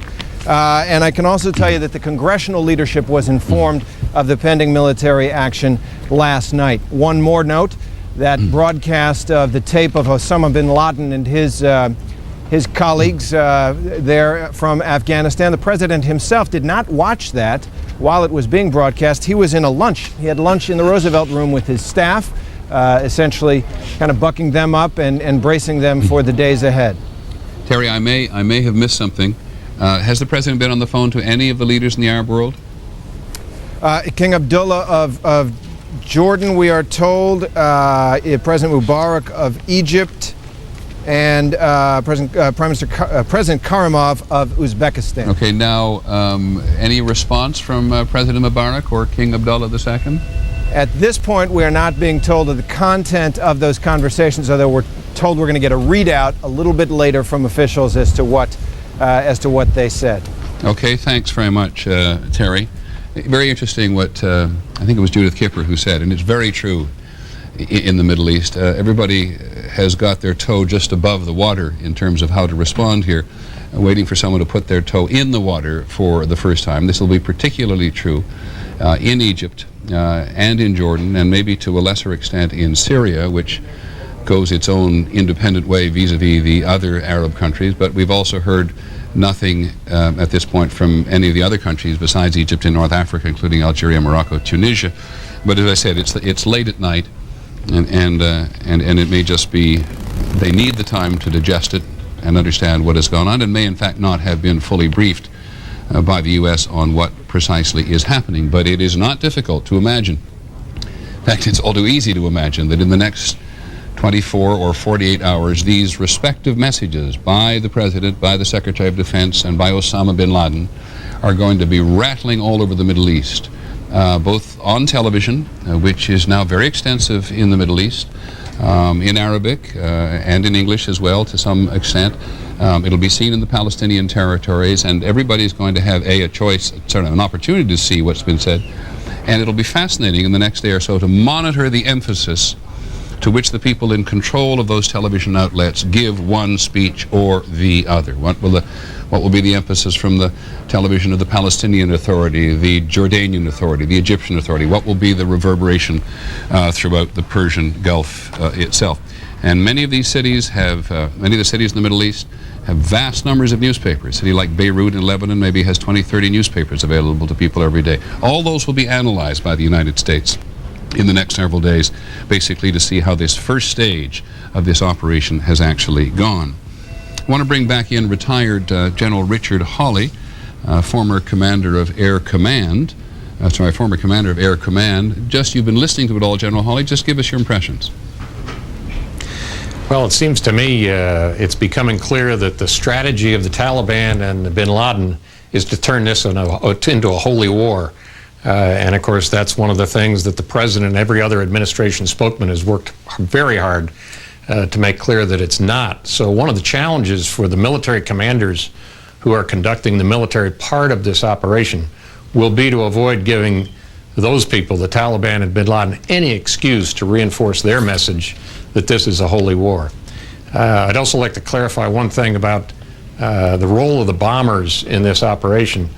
In fact, as we moved on from Allied force to now, all three of the bombers, the B-52, the B-1, and the B-2, have been configured to be able to carry the joint direct attack munition, the GPS-aided munition that was used by the B-2 so effectively in the war in Allied force. Stop, General Hawley. And they all can carry 12 to 16 of those weapons. I'm sorry, I did mean to stop you, but not quite so abruptly. Be very precise, if you will, because it's true. I think a lot of people, certainly older people, identify the B-52 with dropping what are called dumb bombs that are not precision-guided weapons and carpet bomb in some respects. Tell us precisely what they're carrying and what it can do.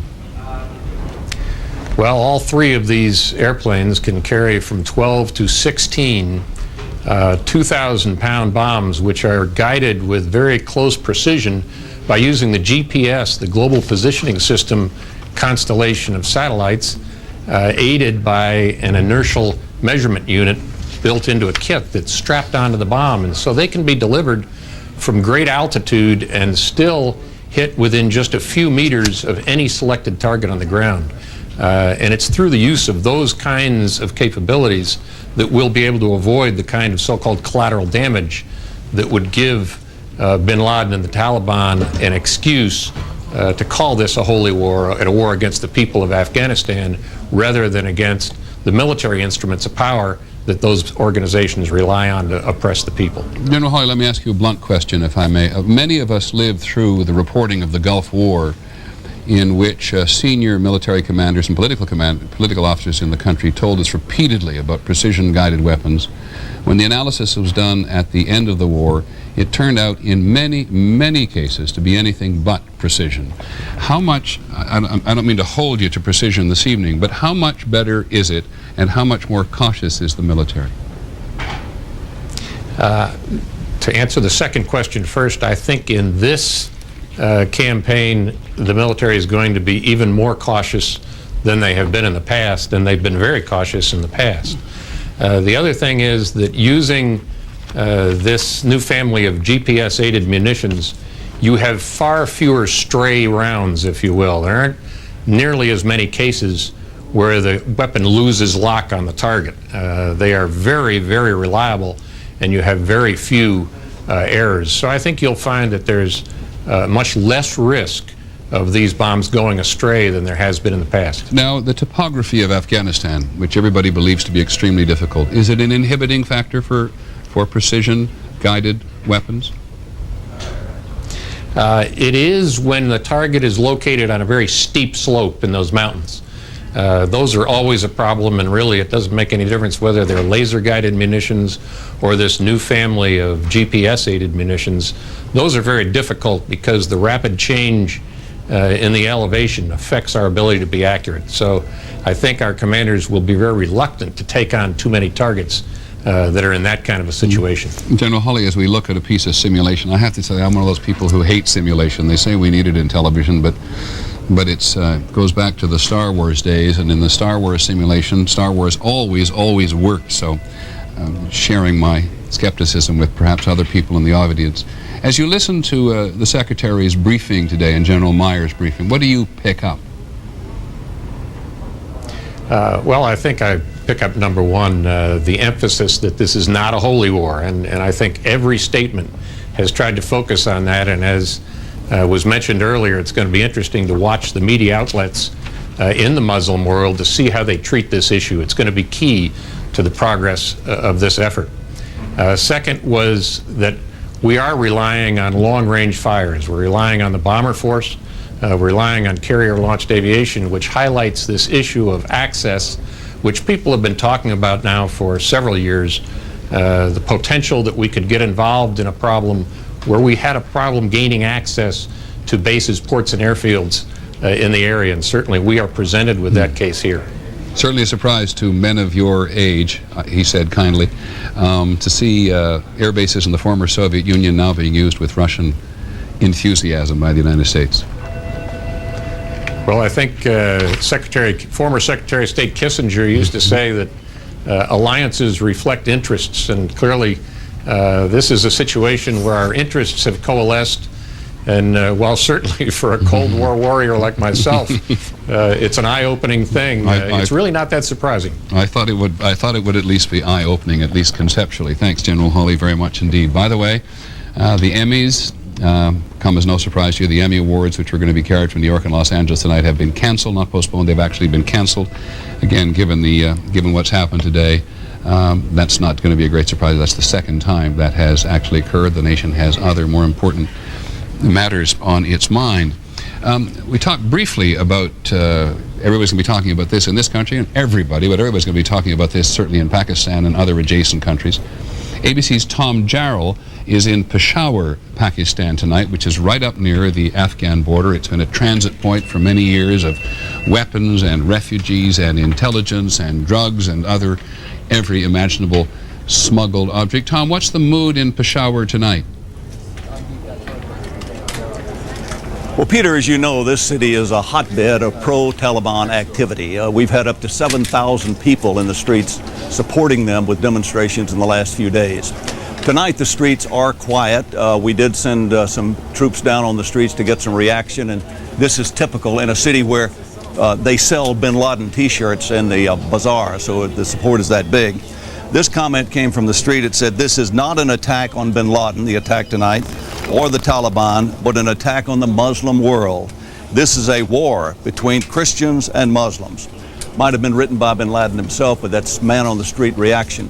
We haven't just been listening to that, Peter. We also had an opportunity last night to sit down with Abdul Haq. He, of course, is the former guerrilla fighter who fought against the Russians with the Mujahideen, and is now among those outside looking in as a potential new leader for Afghanistan after things settle down, if the Taliban is indeed overthrown. Now, this is a man with similar ideals and similar goals to Washington. And one thing he said was, if the thing that happened tonight happened, and he did not know it was, he said if the United States attacks Afghanistan, in his words, it would be a disaster. He said so because he has had a sense that among the ranks of commanders and also troops that he has fought with in the past in Afghanistan, there was erosion, there was a rottenness at the core, somewhat like a house of cards. And he said, if the United States attacks, all of those who are moderates, all of those who are wavering, will go right back to the Taliban. They will firm up their opposition in that way. And he reminded us of one thing that we've heard before. As an old fighter in that country, he said, you can't get them with bombs and missiles. You've got to go to the caves and to the mountains.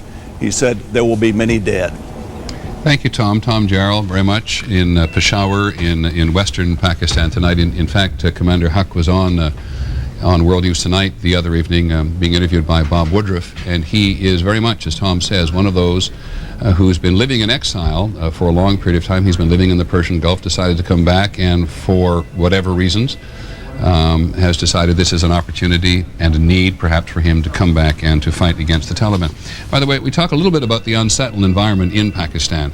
Certainly General Musharraf at the moment is feeling confident enough that earlier today he put under arrest, or at least the military forces put under arrest, one of the most firebrand fundamentalist, careful how we use that word, fundamentalist Muslim preachers in the country, Maulana Rehman, who'd been going around the country very pro-Taliban, and making very incendiary speeches both against the leadership in Pakistan for cooperating against the United States and against the United States and pro-Taliban.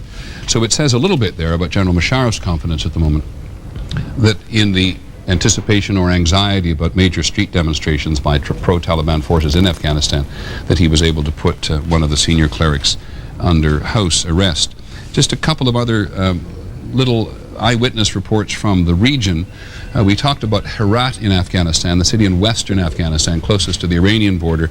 We've had another second report now that says that the airport in Herat was hit. We do not know if there are any Taliban aircraft there, and we do not know whether or not the U.S. particularly wants that airport to be undamaged so that it can be used subsequently, but there was, we're told by eyewitnesses there, a huge explosion at that airport. And this is also true with the airport in Kandahar in southeastern Pakistan, which we talked about earlier. And it's interesting because here we're told the airport building was damaged, but the runway was untouched. And Tony Cordesman, our military analyst, I have to tell you, I've seen that space imaging of Kandahar, Afghanistan picture several times now, and I haven't got the heck with it, any idea what it means or tells us. And if Tony Cordesman, we keep putting this up on the screen, and it just looks like a space image to us. What does it tell us?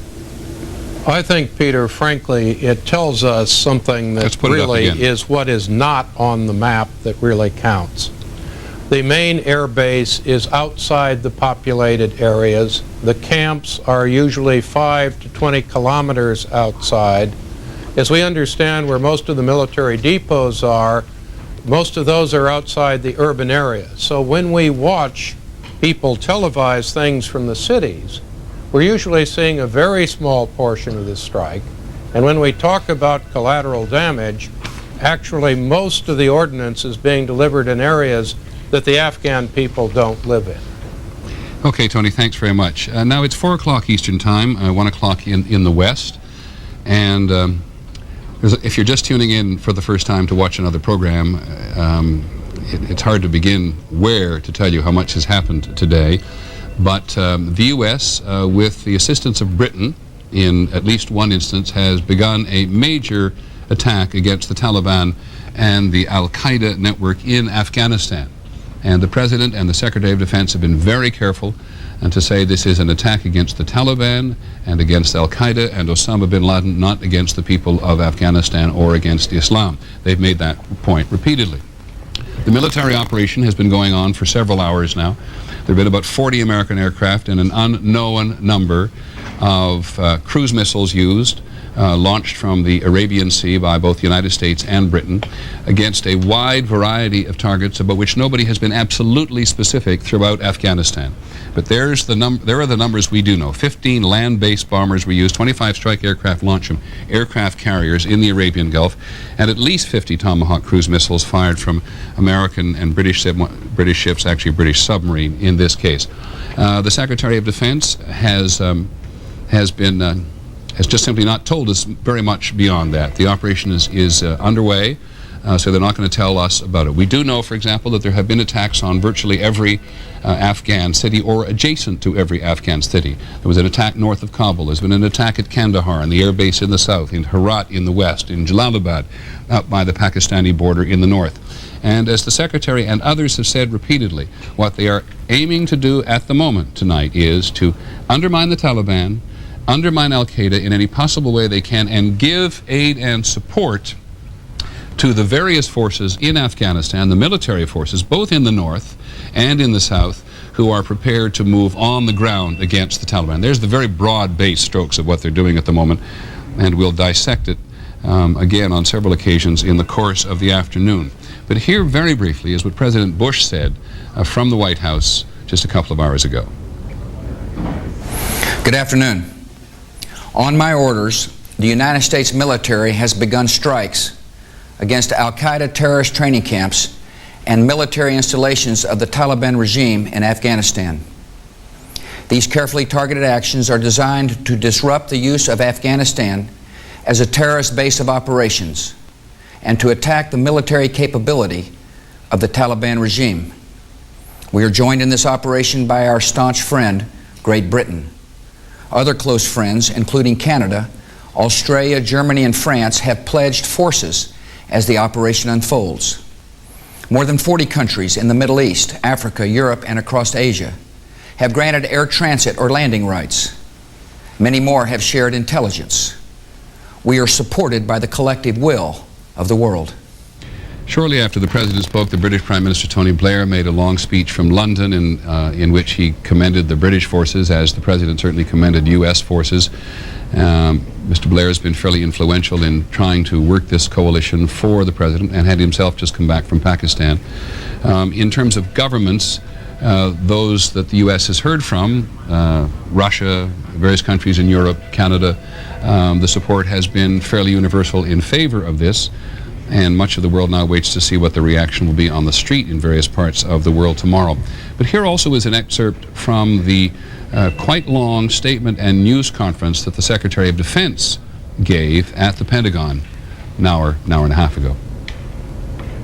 The fact is, in this battle against terrorism, there is no silver bullet. There is no single thing that is going to suddenly make that threat disappear.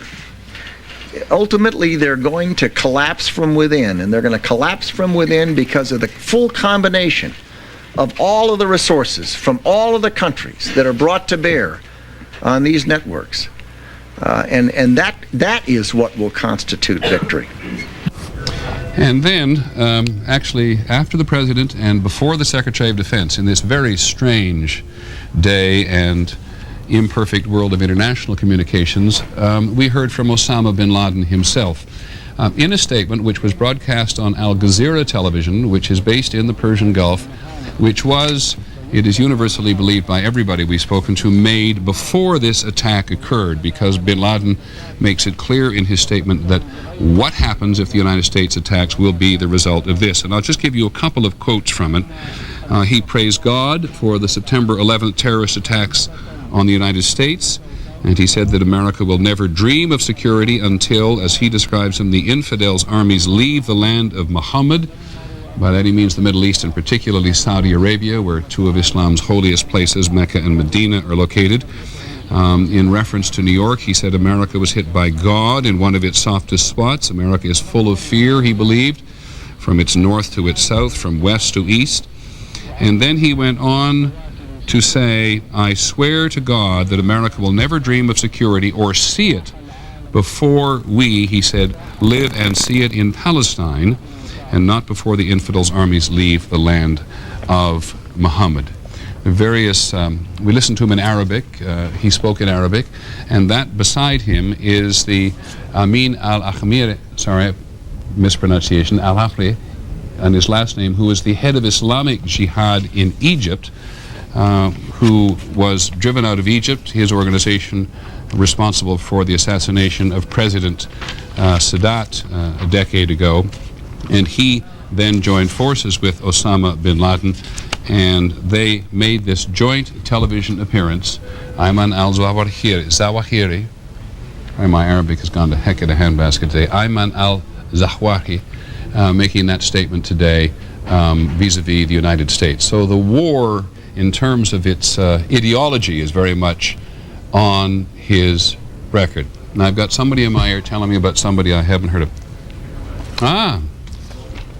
David Rode, that's very interesting. On the telephone from about 40 miles north of Kabul, I didn't recognize the name for a while, is David Rode, former ABC correspondent, now with the New York Times. David, can you hear me? Yes, I can. Tell me where you are as best you feel like it, and tell us what you know. Thank you for joining us. Thank you. I'm on a mountainside about 40 miles north of Kabul, watching what started out as first sort of, they look like very pinpoint American strikes on the plains north of Kabul, very heavy detonations. It doesn't look like carpet bombing at all. It looks like individual targets hit by individual bombs from F-16s. It's now, there's been a lull in the American bombing, and actually the Northern Alliance, the rebel forces fighting the Taliban, are now firing rocket salvos towards Taliban positions here. And you are about 40 miles north, which means you're with Northern Alliance forces? Yes, I'm inside their territory. And have they moved their position south at all since any of this began, or is it a fairly static exchange, and is it an exchange of artillery? Actually, at this point, it doesn't appear to be an exchange of artillery. It seems that there's no response from the Taliban side. They haven't moved their forces at all on the ground yet. It just seems to be a bombardment at this point. Earlier today, the foreign minister of the Northern Alliance said that they might not begin offensive operations immediately. They want to first see what damage the American bombing does.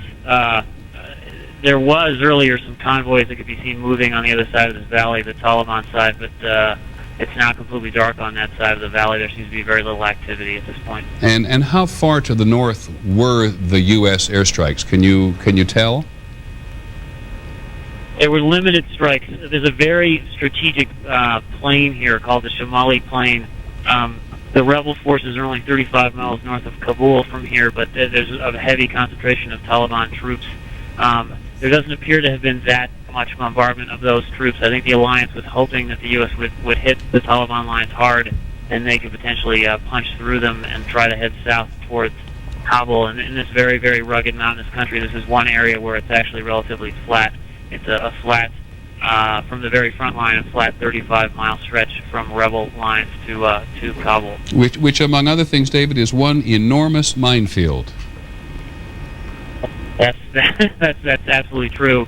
And both sides have been deadlocked here for several years in terms of their position. So it would be difficult to see what headway they can make. But the alliance forces say that if there is enough of an American bombardment, they will be able to make some headway. But we'll have to see. I think this will, take quite a while to see what's happening. The other main thing the alliance has pushed here is that they expect to see. And there's no way to verify their claims, but defections among some Taliban commanders from the other side.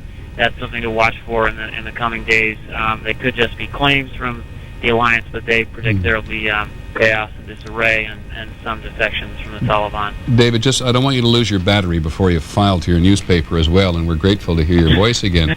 But there's some thought given here to the fact that the Northern Alliance does not want to move on Kabul itself. Is that reflected in the local commanders you talked to? No, I mean, the local commander here says he's eager to move. The question is whether he's got enough troops to move. I mean, he is slightly outnumbered here at best. Roughly there's 2,000 Northern Alliance forces here and probably 3,000 Taliban forces on the other side of the line, so it would take a very heavy American bombardment for them to make any headway. I think they're sending sort of mixed signals to try to cause as much confusion as possible on the Taliban side about where they're going to attack. All right. Anything else you want to add? That's it. It's not, it again seems very pinpoint, and it's not, it's very concentrated strikes, not any kind of carpet bombing or anything like that. That's very interesting. David? I think this is the beginning of... Beginning of what? Something that this will be a very long process. David, thanks very much. David Rode, former colleague of ours here at ABC News, now reporter for the New York Times, did some of the really brilliant reporting uncovering the massacres at Srebrenica when the Serbs attacked the Muslims in Srebrenica in the former Yugoslavia, for which, as I recall, he won a Pulitzer Prize. And well-deserved. We're joined now by Jerry Hauer, the man who set up, this takes me back a few days, Jerry. In fact, if I'm not mistaken, you've grown a mustache in the last several days since I've seen you. That'll tell you how long it's been. Jerry Hauer set up the Emergency Management Organization for New York City here, which was virtually destroyed on September the 11th in terms of its physicality. We've talked a little bit today about the plans of New York and other cities throughout the country to anticipate this attack on the Taliban and on Al-QAEDA in Afghanistan, and what does a city do in preparation lest there ever be a retaliation? Well, certainly after September 11th, Peter, most cities around the country, and New York in particular, enhanced a number of things. Security at critical locations, federal buildings. The federal government has had significant enhancement of security at their facilities, and we saw an additional enhancement of that this morning. A number of things have happened as far as monitoring hospitals to look for obviously for any evidence of a bioterrorist attack, which we haven't seen. There's a lot of activity, a lot of planning. and it's mostly focusing on signature properties, critical locations, special kinds of facilities, transportation hubs, all of which security has been significantly enhanced at over the last 3 weeks. Now, I realize that everybody responds differently to this. Everybody has different anxieties, different fears. I was with a group of people last night who went from fairly casual about this, weren't going to change their life in the face of all this, to one particular woman who is absolutely terrified because she figured there'd be an instant response to this response. Is that what you find when you talk to people in New York and when you talk to your colleagues in other cities? Yeah, no question about it. I talk to people who are absolutely convinced that they're going to go on and not subscribe to what the terrorists want us to do, which is to give in to this and feel panic, feel fear. To people who are very concerned, I think the reality is that we do have to go on. We are in an environment of heightened risk. There's no question about it. But we do have to go on. We have to continue with our lives, and I think that that's the approach we have to take at this point. New York City doing anything absolutely specific that you know about today that it wasn't doing yesterday? No, there is enhanced security throughout the city. I've seen more security at certain locations throughout the city today, and I would expect that we'll see that continue as the United States continues to retaliate. Great, many thanks. You want to listen to the mayor for just a second? Sure. Always do. Here's a little bit of what Mayor Giuliani said a little earlier about the situation in New York City today. Unless we get a specific threat, and we haven't gotten any, all the roads will remain open, all the access and egress routes will remain open. There will be more checkpoints there. So you do have to expect when something like this is going on, you got to be more patient. You may be slowed down. We may do more checking, but we won't close anything unless we have specific information. And when we do, then we will, and we're in constant minute-to-minute communication with the federal government, so we get all of the intelligence that they have. So they will not close anything down, Jerry, unless there is a specific threat. Seems to make sense at this point. Yeah, I think it's a reasonable approach. And he did mention that there will be enhanced checkpoints. Right. There is concern about what comes into the city on trucks and in tankers, so they are developing more stringent checkpoints. Again, very reasonable thing to do. I think he has struck the right balance in security versus trying to keep the city open and moving. Many thanks, Jerry Howard, the man who set up the emergency management organization here, which was destroyed along with the trade towers on the 11th. It's interesting. It's what's going to happen here. What may happen here. Certainly, what we'll watch for, and certainly the president and every governor and every mayor is going to watch this, and the president and the CEO of every airline and every business in the country is going to watch. Is that now, after having had the intervening days between the 11th and now, all of these senior officials in the country tell us we must live our lives without fear of terrorism. We must, remember the president went to Chicago and said America must get on planes and fly again. America must go back to business, if not as usual, go back to doing the business of doing America's business. It will be very interesting to see in the next 24 hours how people, and thus the national economy, responds to this attack on the Taliban and Al-QAEDA in Afghanistan today. With us from Jerusalem is our bureau chief in the Middle East, ABC's Gillian Finley. Gillian, can you hear me? I can, Peter. Can you hear me? I can indeed. We did have one official response from the Israeli foreign minister who said the president was very brave to do what he did today. Who else is saying what? Well, in the Arab world, there's very few comments being made tonight. As you were alluding to earlier, we have had people watching both Palestinian television, Egyptian television, television in Jordan, and universally, what has happened tonight has indeed been reported, but there has been no official reaction from any officials in those countries. As a matter of fact, we've been trying to get Palestinian officials to give us their comments tonight, and nobody wants to talk about it. Okay, Gillian, I'm going to ask you to hang on for a second because we're joined now by the Israeli Foreign Minister, Shimon Peres. Mr. Peres, can you hear me? Yes, I can hear you. Just give us first, if you would, please, your reaction to today. First of all, I think the decision taken by the president is a right one, a courageous one, and a timely one. All of us are with the United States. We pray for our armed forces, and we shall do whatever we can in any way we shall be requested to support this campaign, which is a campaign to save humanity from one of the worst dangers we have ever encountered. Foreign Minister, because so much of this is seen in so many people's eyes with a variety of different political opinions to have something to do with the Israeli-Palestinian struggle, what would you recommend Israel do in the next several days, and what would you recommend the Palestinian leadership do? Well, first of all, even if they are angry with the United States policy about Israel, there is no justification to kill 6,000 people, totally innocent and disconnected with this policy. But we have a problem with a murderer, a fanatic one, a satanic one, that has no solution for anybody but for a small group of fanatic killers. Now, as far as we are concerned, first of all, we should be attentive to any American suggestion or request. We feel part of your camp. We feel concerned for the battle, and we are sure you will win because you have a moral supremacy, not just a technological one. As far as here, we shall try to do our very best to see if we can really achieve a ceasefire, and even more so, to try and make peace.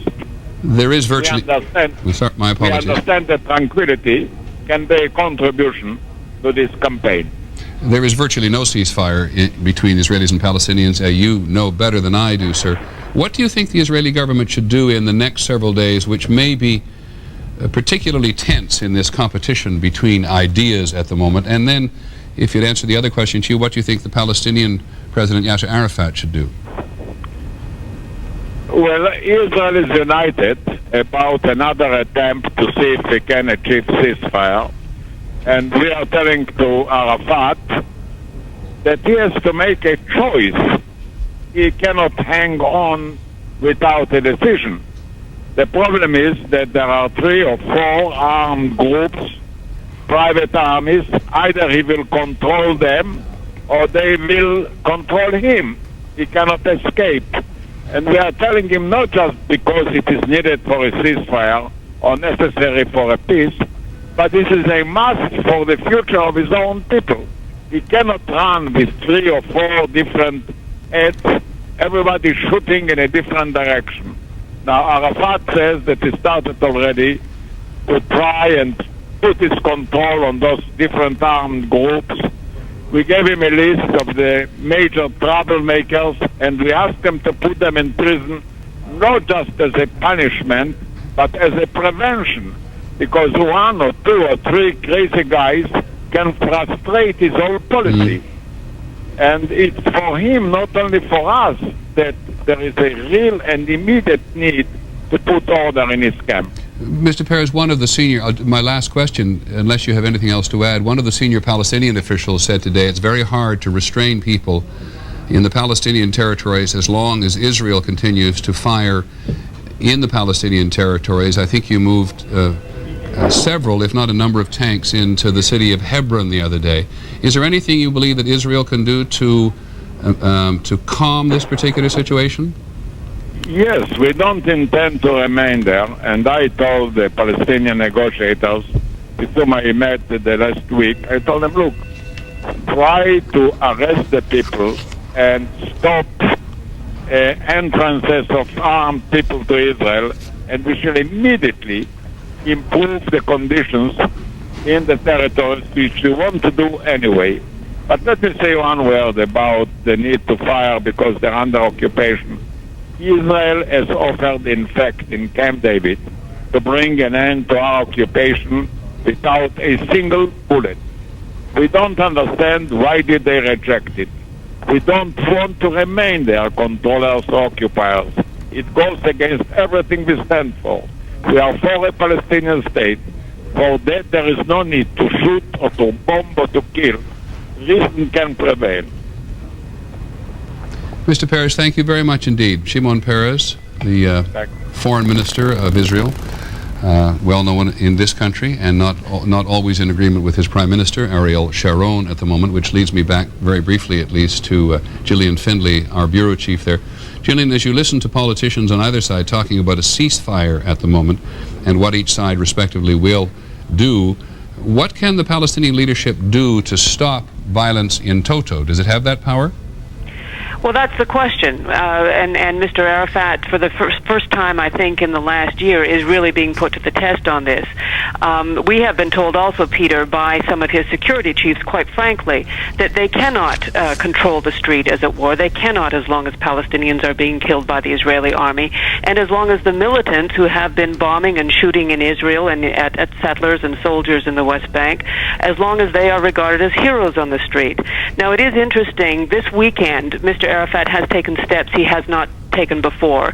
He has said unequivocally to his people that it is against the national interest to continue these attacks. He said there will be severe recriminations for anybody who does, and he has in fact started arresting some of those people that Mr. Peres was referring to. Now, whether this is going to be enough, whether this is going to truly stop the attacks, whether it will satisfy the Israelis, all of those are questions I think that we just don't have answers to yet. Okay, Gillian, thanks very much. Gillian Finley, our bureau chief in Jerusalem, reaffirming for the 1,643rd time, as we do so often, how difficult this situation is. And I think a lot of people will wonder, and have wondered publicly ever since the 11th, what on earth an attack on the trade towers in the United States have to do with what is going on in the Middle East. And many people just cannot make the connection.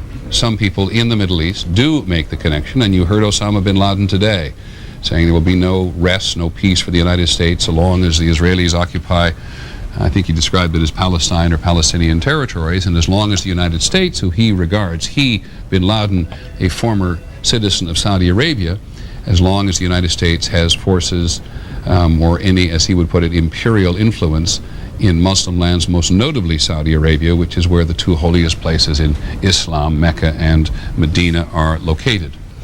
But our focus, and there's no way you can say at any given moment that our focus is one place, because one of the most important aspects of this operation today will be the ramifications of it. Barney Rubin, our very excellent specialist on Afghanistan, said to us earlier today that he believed, as a great many other people do who study it, that Osama bin Laden, in attacking the United States with his organization, was in fact trying to invite a response by the United States which would generate a wider, deeper enthusiasm for a general war against the United States and the West in the Islamic world. And all of the talk we've heard from President Bush and every other public official on this subject has been so focused on this not being a war against Islam for precisely that reason. This is very much a competition, in many cases, in many ways, for the hearts and minds of Muslims in many, many, many parts of the world.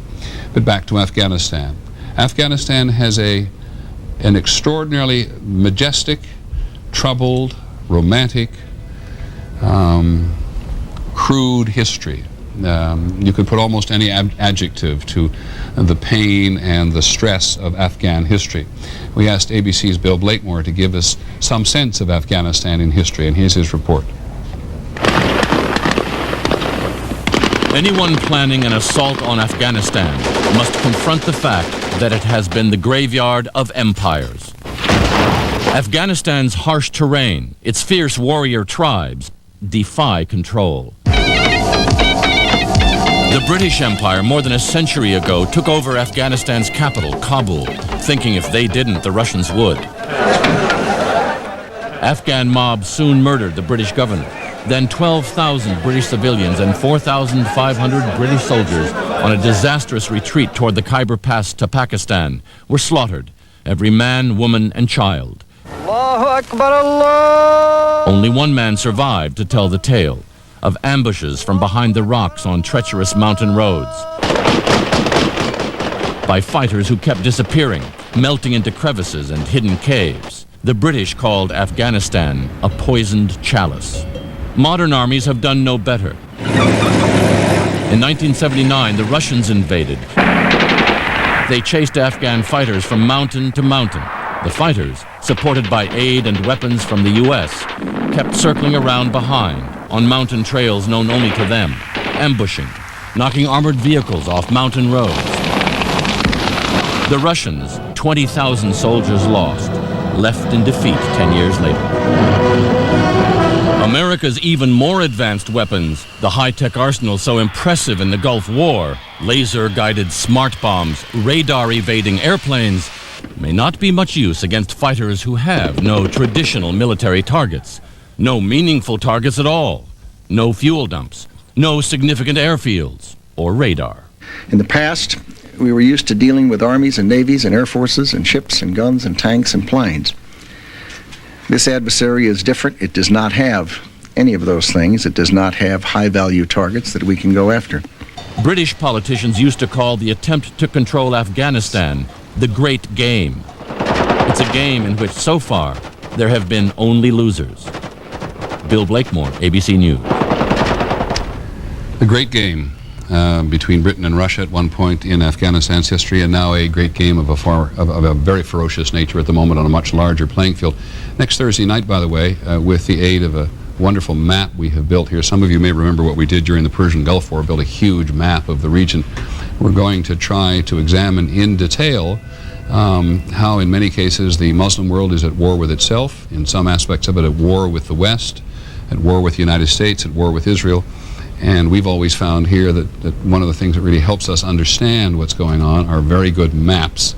And so perhaps at Thursday night, where prime time is usually, we're going to take an hour to try to do that. But now I want to pick up on Bill Blakemore's report and go back to Barney Rubin, our Afghanistan specialist. Barney, this is a very different war than the one the Russians fought against the Afghans. The Afghans, as you and others have pointed out, wanted to subdue Afghanistan, wanted to tried to occupy Afghanistan unsuccessfully, lost the war, went home with 15 or 17,000 casualties.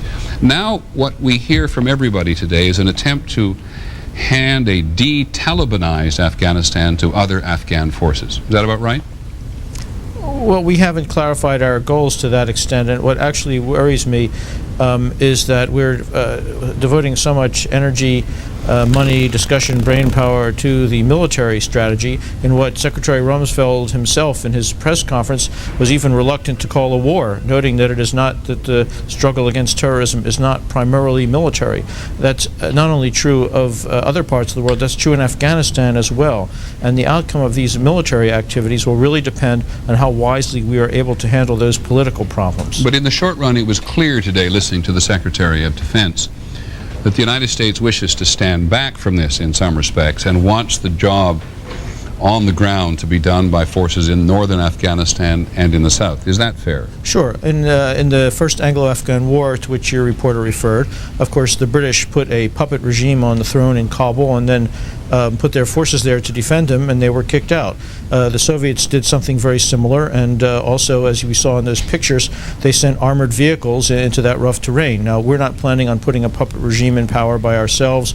We're not planning on putting troops to defend it, and we're not going to be sending any armored vehicles into that terrain. So all of those problems are ones we're not going to have. Ironically, the Taliban emerged from the last war for at least a period of time as the good guys. They didn't rape, they didn't plunder, they didn't pillage like some of the other forces, and they brought a measure of order and stability to the country. If the United States allies itself now with, say, the Northern Alliance, are they good guys or bad guys? I think we have to think a little bit more. We can't think about good guys and bad guys. Look, there's no question of just allying with the Northern Alliance, because the position of the Northern Alliance, our United Front, is that they do not constitute all of Afghanistan. Their position is that they are allied with the initiative of the former king to convene the Loya Jirga, that is the Grand National Council, to bring in the rest of the country. They've been down that road, and I must say, despite all the abuses that they committed in the past, what has impressed me about, in speaking to their top leadership recently, is the degree of self-criticism and their desire not to repeat those mistakes. But in order for them to succeed, and for their partners around the former king and among the Pashtuns in southern Afghanistan to succeed, we have to put a lot more effort into the politics. I was talking to people working for Zahir Shah in Rome this morning. They have commanders sitting in Rome who want to go back to Afghanistan who don't have the money to travel there. They have people in Pakistan who have been talking to commanders inside Afghanistan who need to travel various places. The Pakistanis are sitting on their visas and not letting them go, and U.S. diplomatic pressure is not being applied to let them go. These may look like small things. They're a lot cheaper than all these cruise missiles and huge aircraft and so on, but if we don't get these things moving so that that there's a political alternative on the ground so that the United Nations can step in and do what these Afghans want, help stabilize the capital, then all of this military hardware will have been for naught. Two questions. You mentioned the capital.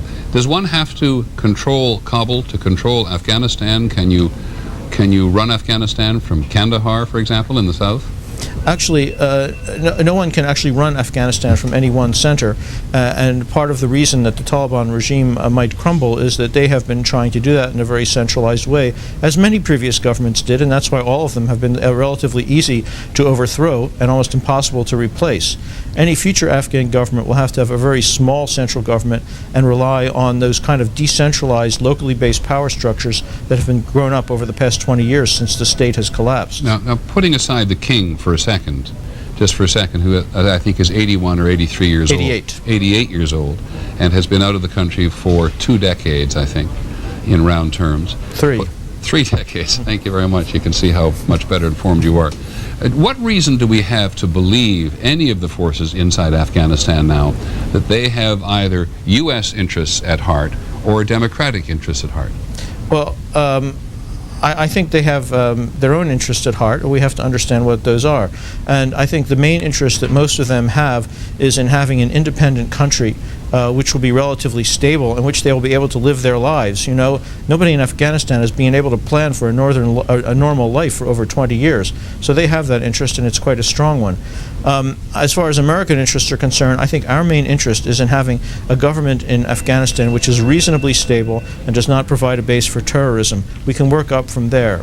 Democracy is something that would be very good, but remember, in order to have democracy, you first have to have a government that can be democratic. Afghanistan doesn't even have a government. That's the first step. Precisely, and as you notice, I didn't advance it as far as having a democracy for just that reason.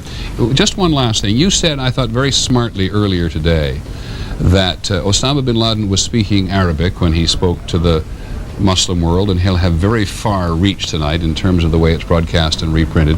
And he did not mention Afghanistan or the people of Afghanistan once, at least, in the remarks that he made.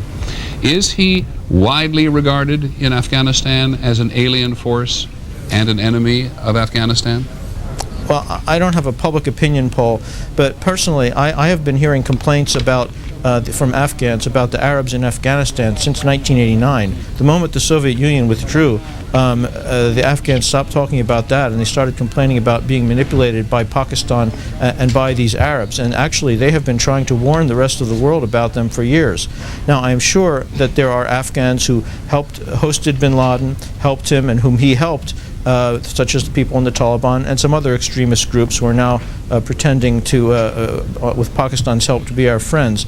But the vast majority of people in Afghanistan at this point, I think, just wish he would disappear, because he's putting their entire country at risk, and he's more of an invader than a guest. Thanks, Barney Rubin, very much. I was going to say how history marches on, but I suppose the more accurate phrase is how history stumbles on in that part of the world.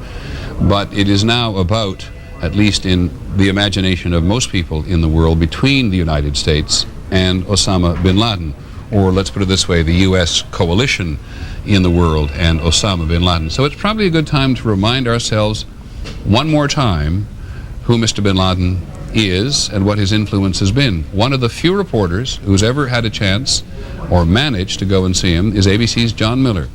So here's a reminder. We believe that the biggest thieves in the world are Americans, and the biggest terrorists on earth are the Americans. The only way for us to fend off these assaults is by using similar means. We do not differentiate between those dressed in military uniforms and civilians. They're all targets in this fatwa. Osama bin Laden is very direct about what he wants. American troops out of the Middle East, particularly Saudi Arabia, a place considered holy land by Muslims. And he was not shy about calculating the price in American lives if those demands were not met. You will leave when the bodies of American soldiers and civilians are sent in the wooden boxes and coffins. That is when you will leave. The FBI says bin Laden made good on his threats, with truck bomb attacks at the U.S. embassies in Kenya and in Tanzania. 258 people were killed in the bombings, hundreds were injured. More than a dozen men with ties to bin Laden have been charged with carrying out those bombings. Today, I ordered our armed forces to strike at terrorist-related facilities in Afghanistan and Sudan because of the threat they present to our national security. The United States launched a counterattack on bin Laden's bases in Afghanistan. But before the missiles hit, bin Laden and his inner circle were already in hiding. Recently, bin Laden denied to ABC News that he ordered the embassy attacks, but he commended the work of the bombers. These are true men whom we respect and hold in the highest esteem. Clearly, he is a role model for a lot of Islamic militants in the world today. I mean, his personal story is so compelling to them. Bin Laden left his home in Saudi Arabia at the age of 19 to join the Muslims fighting the Soviet invasion of Afghanistan. Like many of the young fighters, he was religious and committed. Unlike any other, he came from a Saudi family that ran a construction empire worth $5 billion. Bin Laden's personal worth is estimated at $200 million. Yet he sacrifices all of that to take up what he believes is a religious duty, an obligation to expel the atheistic invaders of a Muslim country. We must use punishment to keep your evil away from Muslims, Muslim women and children. To understand bin Laden's hatred for America, you have to put the U.S. in the context it is seen by many Muslims. Americans impose themselves on everyone who believes in his religion and his rights. They accuse our children in Palestine of being terrorists, those children who have no weapons and have not yet even reached maturity. We asked bin Laden about Somalia. The United States referred to the military operation in Somalia as a rescue mission to prevent genocide by warring tribes, but bin Laden simply viewed it as another invasion of an Islamic country. American intelligence agencies believe it was bin Laden who dispatched his personal brigades with rocket launchers to shoot down U.S. helicopters. 18 U.S. soldiers were killed. Bin Laden does not deny he had a role and revels in America's retreat from Somalia. Our people realize more than before that the American soldier is a paper tiger that ran in defeat after a few blows. America forgot all about the hoopla and media propaganda and left dragging their corpses and their shameful defeat. And in Saudi Arabia, another kind of warfare. In November 1995, a bomb exploded at the Saudi National Guard training center in Riyadh, killing 5 Americans. The bombers made videotape confessions saying they were inspired by bin Laden. We look at these young men as great heroes and martyrs who followed the steps of the Prophet, peace be upon him. We called and they answered. The U.S. Justice Department believes bin Laden is operating what is, in essence, an underground foundation where terrorists can apply for a grant. Bin Laden's resources are spread widely. He has other training camps in Africa, Asia, and the Middle East, and U.S. intelligence says small terrorist cells that have operated in cities around the world. The U.S. State Department says bin Laden also owns a chain of recruiting centers and guest houses, like this one in Pakistan and others in Egypt and Saudi Arabia. Ken Katzman is a former CIA analyst who has studied bin Laden. His followers, his fighters are all over the Middle East, really. So you can't just get at him by hitting this one base, unless you get him personally, of course. Osama bin Laden. Now, there's a good deal more to say about Osama bin Laden, and we'll do so as the days go by. He comes from a very large and very influential family in Saudi Arabia. The Saudis stripped him of his citizenship some years ago. His family has disowned him, to the best of our knowledge, many years ago. It's a family which has been profoundly embarrassed and hurt by him. It has a very strong American connections and for example, given a good deal of money to several universities, including Harvard here. It must be an extraordinarily difficult time for them. And when the September 11th attacks on the trade tower of the Pentagon occurred, members of the family were here in the United States, were taken out of the United States by Saudi Arabia, lest, at least in the view of the Saudis, they'd be in any danger here from abuse of any form whatsoever. And we certainly know that in the country, because the Justice Department has been trying to keep a lid on it, as has the President, there have been any number of anti-Muslim, anti-Arab acts of bias in the country. Sometimes that would be putting it mildly. Some people have died. But it's been a very difficult time for the Arab community in the United States, also for the Pakistani community, sometimes for the Indian community, for the Sikh community here. And This, again, in terms of the United States itself, is why the President repeatedly says this is not a war against Muslims. Similarly, throughout the United States, there have been tremendous expressions of support for the Muslim community here in any number of communities. But it's another reminder of how difficult it is. And you're going to hear even more in the days ahead about Saudi Arabia. You've probably heard or seen or read about the difficult relationship between the United States and Saudi Arabia. This is a difficult place for Saudi Arabia to be. On the one hand, being defended by the United States because it's the prime supplier of oil to the West and the leader in the oil-producing nations. But it is also the home of a very fundamentalist, very strict Islam called Wahhabism. You'll hear about the Wahhabis and Wahhabism a lot in the days ahead, because it is this very strict aspect of Islam, which has, and we've seen it in the attacks here, has led people that one step further to defy the United States and become involved in terrorism. And only today there was a bomb at a place called Al-QAEDA on the Persian Gulf in Saudi Arabia, where at least one American was killed and several other people were wounded in a bomb attack. There was no particularly direct reference to this, but it reminds us that the United States would like Saudi Arabia to do a good deal more than it has up until now, and Saudi Arabia feeling itself very much between a rock and a hard place. The U.S. Embassy in Saudi Arabia, in the wake of this bombing today, warned thousands of Americans in the country to be more cautious following this bombing that killed one American and another foreigner and injured several other people.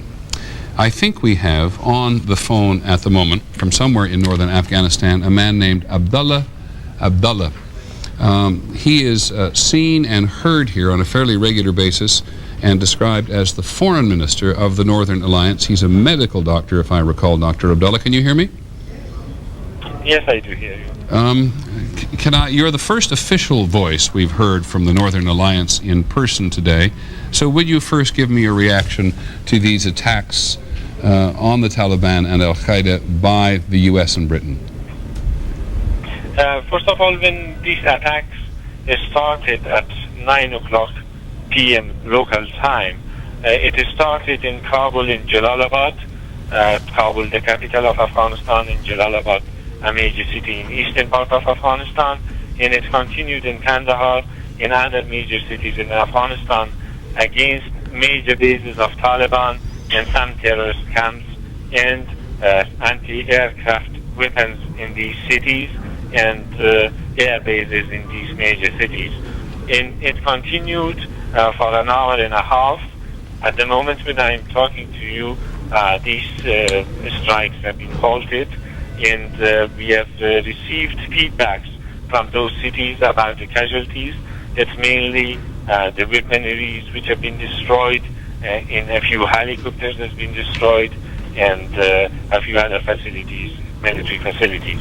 Dr. Abdullah, your forces have been stalled there in northern Afghanistan for a very long period of time, but how are your communications in the country? Can you talk to Jalalabad? Can you talk to Kandahar? Can you talk to Kabul? We do have sources which are working and collaborating for us inside those cities. We are in contact with them through different means. Yes, we do have contacts with those cities. And is it your belief, Dr. Abdullah, that with the cooperation of the United States military campaign against the Taliban, that your forces will now try to move from your present position south towards the Afghan capital? It is not only the matter of the Afghan capital, it is other parts of Afghanistan as well. Our forces have been moving even today, this afternoon and this evening, local time, towards major cities like one in northern Afghanistan called Mazar-e-Sharif. But I think coming back towards Kabul, it will take a few days after the strikes where it might be possible for our forces to make advance towards that city. But our forces in all fronts are put in high alert since this morning. Now, Dr. Abdullah, you are using primarily Soviet weapons, which were either left in Afghanistan or supplied to you subsequently by then the Soviet Union and now the Russians. Have you been resupplied by the Russians or the United States since the 11th of September? Not by the United States, but by the countries which we used to receive supplies. That situation is as it was before September 11th, not by the United States. Would you say you're in a better position militarily today than you were on the 11th of September? I wouldn't say so, because we lost, in fact, a hero of resistance, Commander Ahmad Shah Massoud, which had fought against the Soviets for over a decade, and then continued his war against terrorism and fanatics like Hikmatyar and nowadays Taliban. This had negative impact, but then our forces, our allies, they all showed their strength and their anger and their determination to continue their war against terror in Afghanistan, and also the impact or the effect of the assassination of Commander Massoud by terrorist groups linked to Osama bin Laden created a sense of retaliation against these terrorist groups in Afghanistan. So in that regard, supply-wise, we are more or less in the same situation. But the fact that now United States is also striking our enemy, of course, it is putting us in the better position militarily. Okay. Just one last question. It is sometimes said, sir, here that in the wake of the assassination of Massoud, who led the Northern Alliance and was a very popular figure both inside with his own forces and outside Afghanistan, that the Northern Alliance is somewhat leaderless. What's your observation about that this evening? His place, there is no substitute for Commander Massoud in Afghanistan, and in fact he was a unique leader. If you look back towards our history, he was unique in all aspects of his personality. This is one issue. From the other side, what he relied upon was popular support. In the United States, enjoyed the same popular support even more after his assassination, because his assassination, as cruel it was, created a sense among the people that the people are ready to continue this struggle. I'm grateful for you being here. I have just one more question. Now that the United States and Britain have today gone after the Taliban military infrastructure and whatever infrastructure there is of Al-QAEDA that may or may not have been hit today, because we simply do not know, do you think you're in a better position to move quickly, or do you think this will be a long, long haul before Afghanistan changes significantly? No, I wouldn't say that it will be a matter of 24 hours or overnight issue, but I wouldn't say that it will be a long, long haul. I think our forces are capable of making advances in the coming days. This is one issue. And the people of Afghanistan are totally against terrorists and fanatics like Taliban. So these are the best opportunities to be utilized, and I think this will help to put an end to the misery of the people of Afghanistan and to achieve the common objective, which is the eradication of the menace of terrorism and fanaticism from Afghanistan, a common objective for the U.S. and the people of Afghanistan. Thanks, Dr. Abdullah, very much. Talking to us from northern Afghanistan, Abdullah, who's described very often as the foreign minister of the Northern Alliance, though it's probably important to repeat again that the political structure of the Northern Alliance was deeply wounded when its leader was assassinated by terrorists, or opponents certainly, of Massoud, who were masquerading as a television crew from Europe. There was a bomb in the camera. It went off. He did not survive a medevac to get him out of the country. We're now joined on the telephone from Washington by Dr. Marwan Mouasher, who is the Jordanian ambassador to the United States. Can you hear me, Mr. Ambassador? Yes, I can. I don't believe, and I may be wrong, that we've heard from King Abdullah in the last several hours, but so I assume, from our point of view, you're going to give us the first official position of Jordan. Jordan actually has already given its position in support of the United States last week when King Abdullah visited Washington. As you know, Al-QAEDA is an organization that has also worked against Jordan.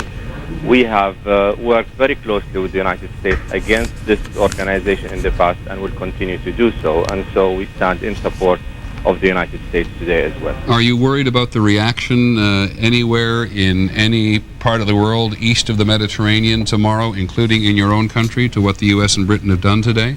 No, the fact that some people like Al-QAEDA and Bin Laden are claiming to be talking, on behalf of Islam does not make them representative of that religion. The fact is that these are terrorists and they should be punished, as we have always maintained. As we speak, some of their people are being tried in Jordan itself. So we are not being defensive about it at all. I think millions of people would agree with you, sir, that this is not Islam speaking, but twisted people in the name of Islam. But let me ask you this question. Jordan has members of the society who are not friendly to the United States. I'm not talking about your king, of course, not friendly to the United States, who are certainly not friendly to the Israelis, who have supported Iraq in the past, and who are in some cases even sympathetic to the Taliban. Is that a fair assessment, and how do you think those parts of the community will respond? I think those that are supportive of the Taliban in particular are a very small minority in Jordan. Right. Although we do have an Islamic active political party in Jordan, they remain a political party who pursue their objectives through peaceful means and have indeed stood in opposition to the terrorist acts that have taken place. So we really are not mixing the two issues at all.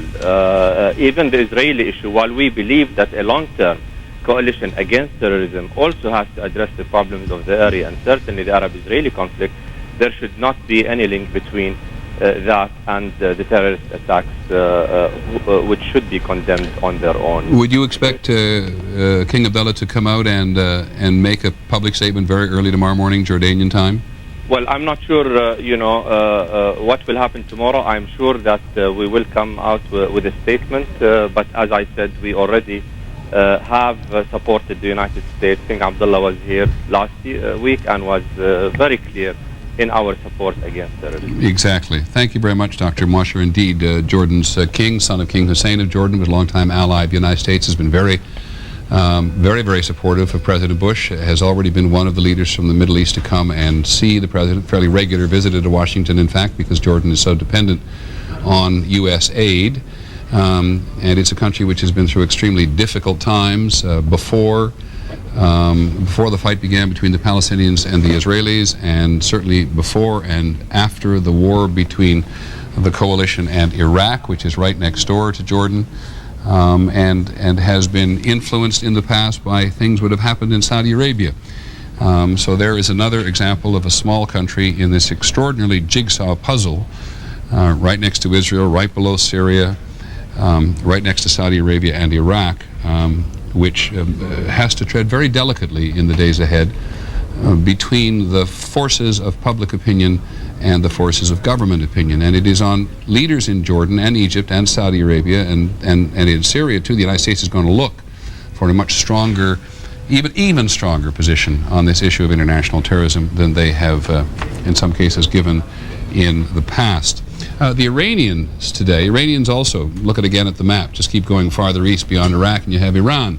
Iraq and Iran fought a war. Iraq used to be our enemy. Iran used to be the United States' friend. Now it's an enemy of the United States. Iran used to be a friend of the United States. Now it's not quite an enemy of the United States, but certainly a place that's been isolated by the United States virtually since the end of the Iranian Revolution.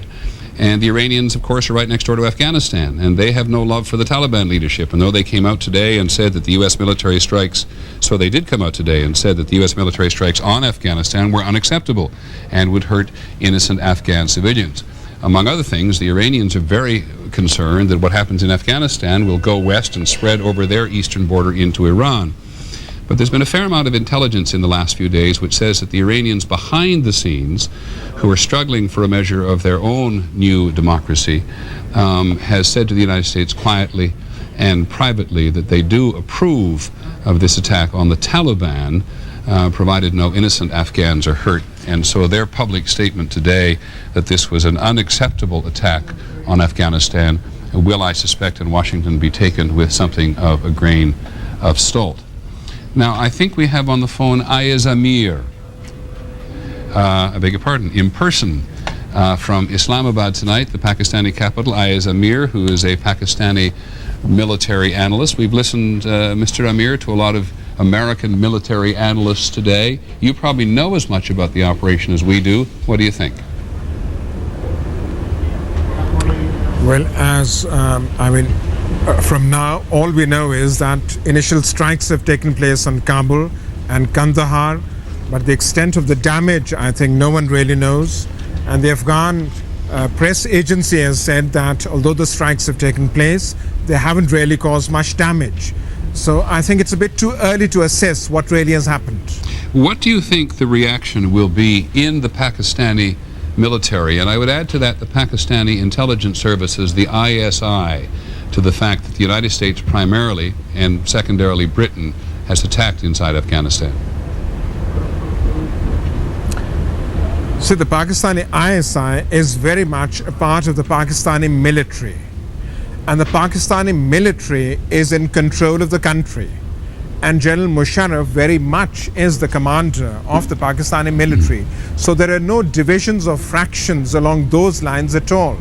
This is a decision that the military government had taken to some opposition in Pakistan. It had taken a decision that it would support the US. So as far as the Pakistani military or the intelligence agencies are concerned, I think there are no divisions along those lines. Mr. Amir, I'm sure you know infinitely better than I do that in the Pakistani intelligence services, the ISI, there has been fairly historic sympathy to the Taliban, and that much of what has happened in Afghanistan, or some of what has happened in Afghanistan in recent years, would not have happened without the cooperation, consent, or blind eye by the Pakistani military.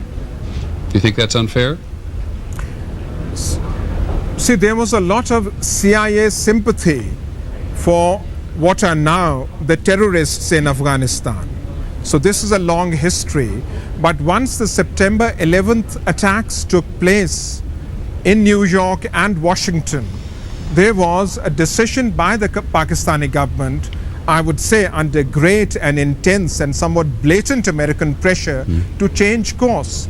And the government here did change course, and it, I think, is on board as far as what is happening now.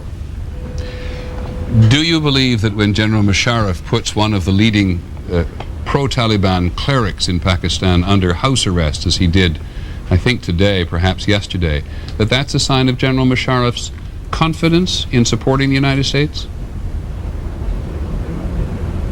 No, I think the confidence was pretty apparent when he took the decision. I mean, mind you, you must remember this, that Pakistan was the first country in the entire, on the entire planet, which really went the whole hog with the Americans after the September 11th attacks. There are very, very strong allies of the US which have expressed reservations about the course the US has been following, allies in the Islamic world. But Pakistan did not show any reservations and said yes. It will go along and assist to whatever extent possible the American decision. Forgive me for being just professionally skeptical, Mr. Amir. There are some people who believe that Pakistan was induced to go along with the United States, in part because the U.S. has lifted economic sanctions against Pakistan and just given you a huge new aid grant, which your country economically is much in need of. Am I being too skeptical?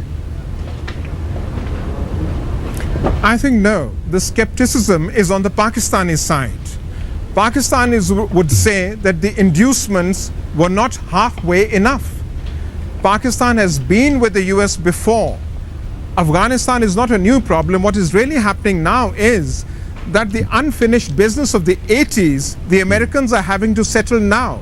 In the 80s, you washed your hands of Afghanistan, and now those demons are coming to haunt you. So Pakistanis would say that we've been bitten twice, but despite that, we're again siding with the Americans. General Musharraf says that if you're facing two problems, you have to choose one. It is better to take the lesser evil. Those were his words precisely the other day. So is the United States the lesser evil? The question, I think, really was not that. I think after September 11th, most Pakistanis would not have supported the Taliban. But the question was not between supporting the Taliban and supporting the Americans. The question really was against the Taliban, but asking the Americans, what are you trying to do, and what would be the implications of your actions? Now, we've only 1 minute left in this hour, Mr. Awir, so I'm going to ask you to fill it for us and make the issue just a little more complicated. Next door to Pakistan on the other side is India. And India and Pakistan have a relationship which is marked by deep animosity in many ways. Are you afraid that given what's happening in Afghanistan and Pakistan's support for the United States now, that India might try to take advantage of you? No, India did try to take advantage of the situation soon after September 11th, when it said it was ready to offer every facilities for the US, hoping that Pakistan would express any reservations. When Pakistan said it would support the Americans, that took the wind out of the sails of India. So India is feeling slightly flustered as a result of that. Thank you very much. I'm very grateful to have you. I hope you'll come back and talk to us again. Ayaz Amir, one of Pakistan's military analysts. This is a country which, of course, has been through several wars with India and through its own bloody independence from India to become the world's first purely Muslim state in 1947, 1948. And he makes one really very good point. When the Soviets were driven out of Afghanistan with the help of the Taliban and the Mujahideen, aided and supported and financed by the United States in large measure, the United States did very much wash its hands of the situation. People in Pakistan have been deeply resentful of it ever since, thought the United States had been lost completely as an ally. And now here is a military analyst coming along and saying the United States now has to pick up where it left off more than a decade ago. Quoting Al Jazeera, which is the Arabic broadcasting network based in the Persian Gulf, the bombing has resumed. You heard Dr. Abdullah, the foreign minister of the Northern Alliance, say a short while ago that the bombing had stopped. I think David Rode told us that just briefly from north of Kabul as well. But Al Jazeera now says that the bombing has resumed on targets inside again. So it is now 5 o'clock in the eastern United States, 2 o'clock in the Pacific time zone. Let us just reset simply in case you are coming to the broadcast for the first time. The United States has mounted what is described by the Secretary of Defense as a very concerted, very heavy, continuing military operation, not against Afghanistan, he's emphatic, but against Taliban targets and targets somehow related to Osama bin Laden in Afghanistan and his Al-QAEDA organization. It's been going on for several hours. There appear to have been a lull there, but that's only second-hand reporting as far as we're concerned. At the same time, the United States has had in place at least two giant C-117 aircraft which flew from Europe earlier today, with the first of what the Secretary said was going to be a continuing supply of aid, food, and medicine to the people of Afghanistan, which is going to be airdropped to the people of Afghanistan, first primarily in those areas where the Taliban is not in control. There was a huge Afghan population on the move, and in some cases in absolutely desperate need, as it has been, by the way, for a couple of years. So first, as we ramp up to review all this again, here is what the President had to say several hours ago.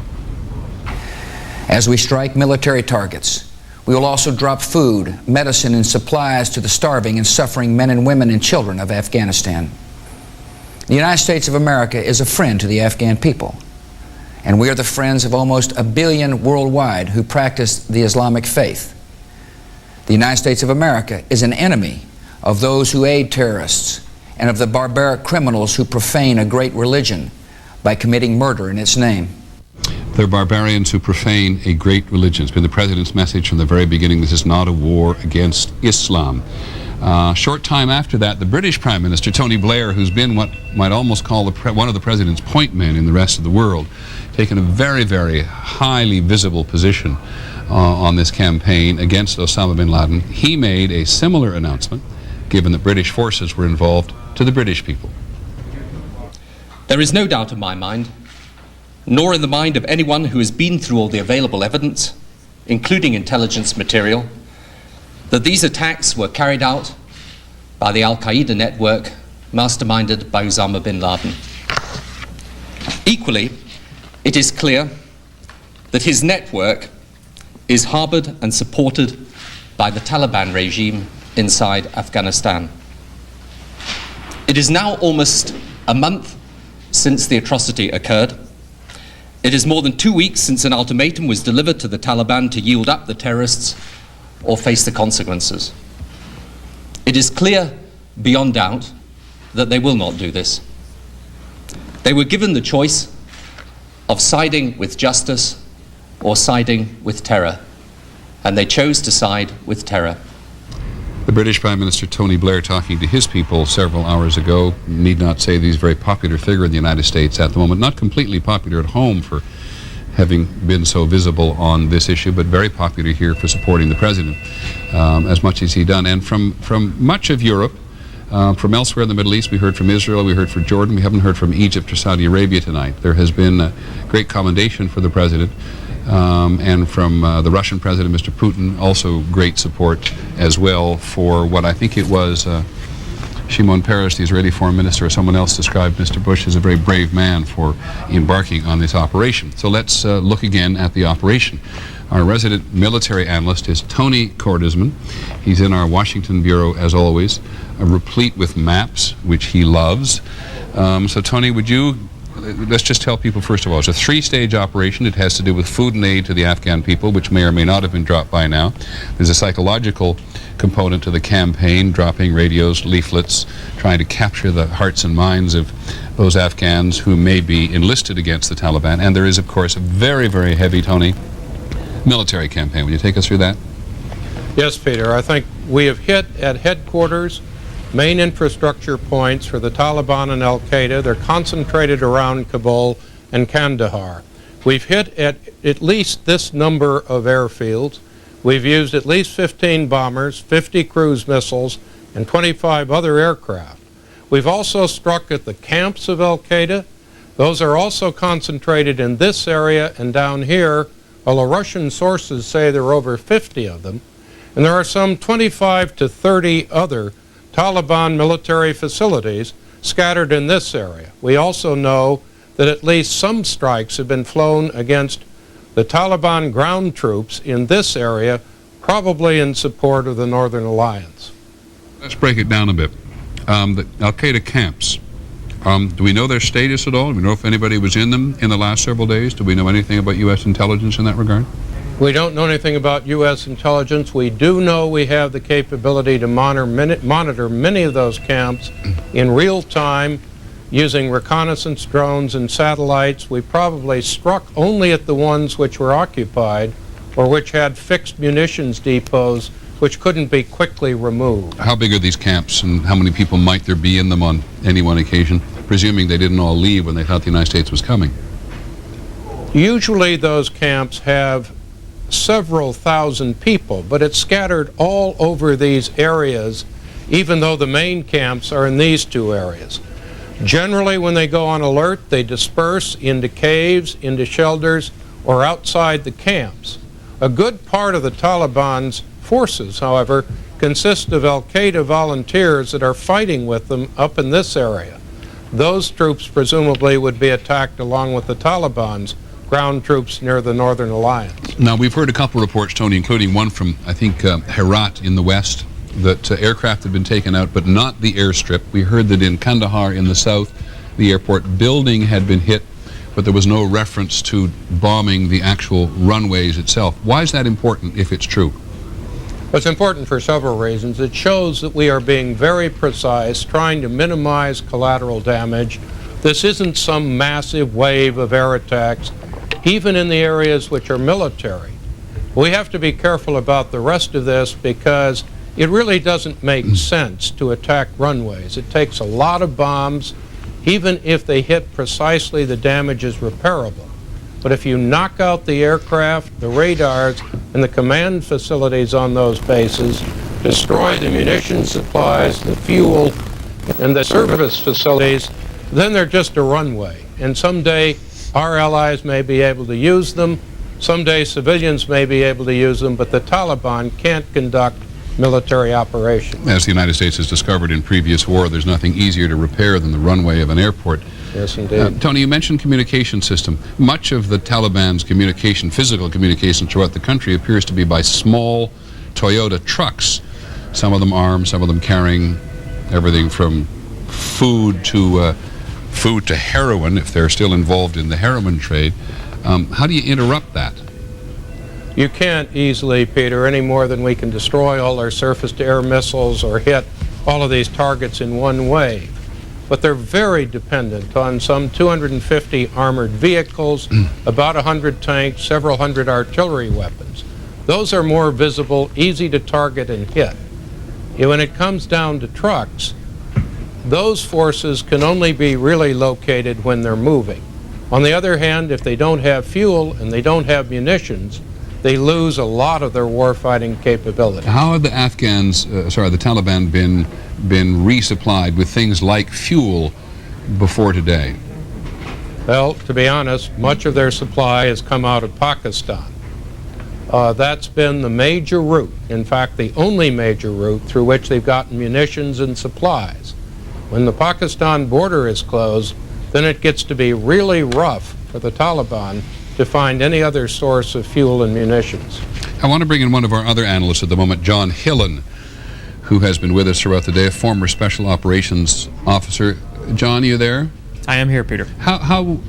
Give us your take on trying to hit these camps. I think it's very hard for people to get in their mind's eye what these camps are, how extensive they are, where they are. You said earlier if something was on the side of a mountain, it would be very difficult to get at with a laser-guided weapon. That's right. Well, the camps are there, and if we know that the camps are there, we can hit them. I think the big point is, at this time, with the Taliban certainly having gone to ground probably a few weeks ago, there may not be much there to hit that will prove to be decisive in the conflict. So I think the real action to watch for is trying to dislocate the rest of the Taliban network, the network that perhaps we're not talking about today, get them to move. If you move them, you can see them, and if you see them, you can kill them. And what is the impact, in your experience, of the psychological war that is being waged as part of this today? Well, it's very important, and one of the things we've done well in talking with various people is to play up both sides of this campaign. And it is a campaign where the military action is only one dimension. The other dimension is trying to encourage support from allies, both indigenous to Afghanistan and in the international community. And the psychological operations and civil affairs campaign, which was my specialty in special operations, can seek to help gain allies inside and around Afghanistan, help train them, and use them as our agents in many ways. And this will prevent the U.S. from having to do something that the Soviets had to do, which led to their downfall in Afghanistan, which was to take Soviet troops and actually go in and occupy territory. And I fear that if Americans had to do that, we'd be in for a much longer haul in this campaign than if we were able to effect the Taliban's defeat through agents in Afghanistan, such as the Northern Alliance. Now, as you're talking, we're looking at the British Gurkhas training in Oman on the Persian Gulf. These are some of the toughest soldiers in the world, though I think, as I recall, one of the British Gurkha regiments was disbanded within the last couple of years. Should we expect that special forces, U.S., British, and perhaps Russian, in Afghanistan tonight are fighting or doing something else? I'd imagine, I mean, first of all, I do think it will be a coalition effort in the end, and the British are very, very good at this, especially their SAS. So Americans will not be in this alone, I'm sure, in a special operations context. But I think tonight what you might be able to expect among the many different capabilities our special operations can have is the gathering of intelligence, and that means putting assets, whether they're Afghan agents, into place or actual special operations forces themselves. Put them into place. They may be mobile, they may be stationary, and in position where they can gather intelligence on what undoubtedly will be some movement within the next couple of days of the Taliban forces. The British SAS, which stands for Special Air Services, and U.S. commandos, traveling in large groups, small groups, how far, how deep a penetration? Very small groups and no limit to their possibility, their penetration. One of the things that has since come out about the Gulf War is the role that the SAS and American Special Operations Forces played in scud hunting in western Iraq, in that vast open desert of western Iraq, trying to find scuds before they can be launched on Israel or the coalition forces in Saudi Arabia. But I remember, forgive me for interrupting, John, but I remember in western Iraq and similarly in the operations in Somalia, very often special forces had to be extracted, rescued under emergency conditions. Does this suggest that if they're in there tonight, they're American helicopters somewhere over Afghanistan too? Well, if they're in there tonight, I'd imagine there would have to be American air power supporting them. As you alluded to, for instance, in 1993 in Mogadishu, I mean, most of the disaster that became that infamous day in American military history resulted from trying to go in and send additional forces to rescue 2 downed American helicopters. So that's always a problem, not necessarily what the operation entails, but the contingencies that could happen as a result of launching that operation. So I think for that reason, the American effort will focus very much on trying to get potential allies in the Northern Alliance and other groups to do some of that work for us. Because if you do put allied forces in Afghanistan, you have to be prepared to go in and get them out under very bad circumstances. And you're talking about, of course, a long campaign, not hours, not days, but months at the least. Oh, absolutely. And I think whether it's the death of bin Laden or whether it's some other event, I think Secretary of Defense Rumsfeld really let out a clarion call for how Americans should understand this conflict, which is that there is no silver bullet, and victory is probably a long haul, and today's campaign is probably just the first in a series of very major steps. Thanks, John. Let me turn now to former General Richard Hawley, who's been with us through much of the day. General Hawley, you've listened to maybe more conversation than you wanted to listen to today. So why don't you just tell us where you think we're wrong and where we're right so far, at least. Is the conversation realistic as far as you're concerned? Yes, I think it is pretty realistic. I guess I would question whether we really intended to find any people in the training camps. I really think our planners probably didn't expect that. So that was just, this is not a target-rich environment. There are not a lot of places to hit. It's an available target. Unlike a one-time raid, if you take those down and then are willing to go back in and take them down when they're attempt to rebuild them, then it's a viable target. For a one-time attack, you're probably not going to attack much or gain much from it. Well, I'm glad to hear, a military man of stature sympathize with my point of view on this particular one.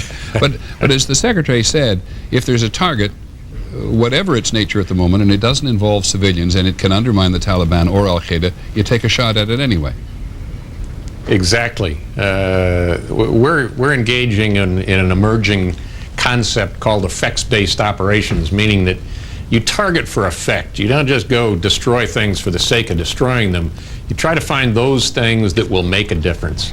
And that's what I see happening here is we spent 2 weeks building a plan that involves taking out targets that will make a difference, that will help reach our objectives, which appear to be twofold. One, get rid of the Taliban and give aid and comfort to those who are trying to depose them, and then get the Al-QAEDA organization on the run, as John said, because when we get them on the run, they're going to be a lot easier to take down. Now, you know what happens at times like this on television, General, that we show pictures of all these weapons out in the open. Very often these are photo opportunities for journalists. But I assume that the Taliban is smart enough tonight to have put its tanks somewhere reasonably inaccessible, if it's possible, knowing that this is coming. I have to believe you're right, Peter. The worst thing you can do going into a fight like this is to underestimate your enemy. These people are not dumb. They're going to fight smart as they can with what they've got available. And what we're going to have to do is outsmart them, in addition to use all the other advantages that we bring to the fight. I have heard other people in the past say that Osama bin Laden was a worthy opponent. Maybe worthy is not the word that people were actually looking for, but an opponent the United States must respect in purely tactical and strategic terms. Do you agree? I guess I might use the term wily, but certainly we've got to respect him. We've got to respect his intellect and his organizational skills. He's proven that he can pull an organization together on a shoestring and exercise pretty good command and control on a very widely dispersed operation without a whole bunch of technology or a big command post someplace that we can attack. So this is a different adversary. He's wily, he's tough. We're going to have to be equally smart and equally tough and persistent. As everybody has said, this is going to be something we have to engage in over the long haul. It requires persistence over a long period of time. I appreciate it, General Hawley. Thanks very much. On this whole question of command and control, told us that bombing has begun again on Kabul, the capital itself, and it's described in this report as very heavy and severe. And according to the Afghan Islamic press, the aircraft are bombing the northern area of the town where the airport is situated, and the electricity has been cut once again.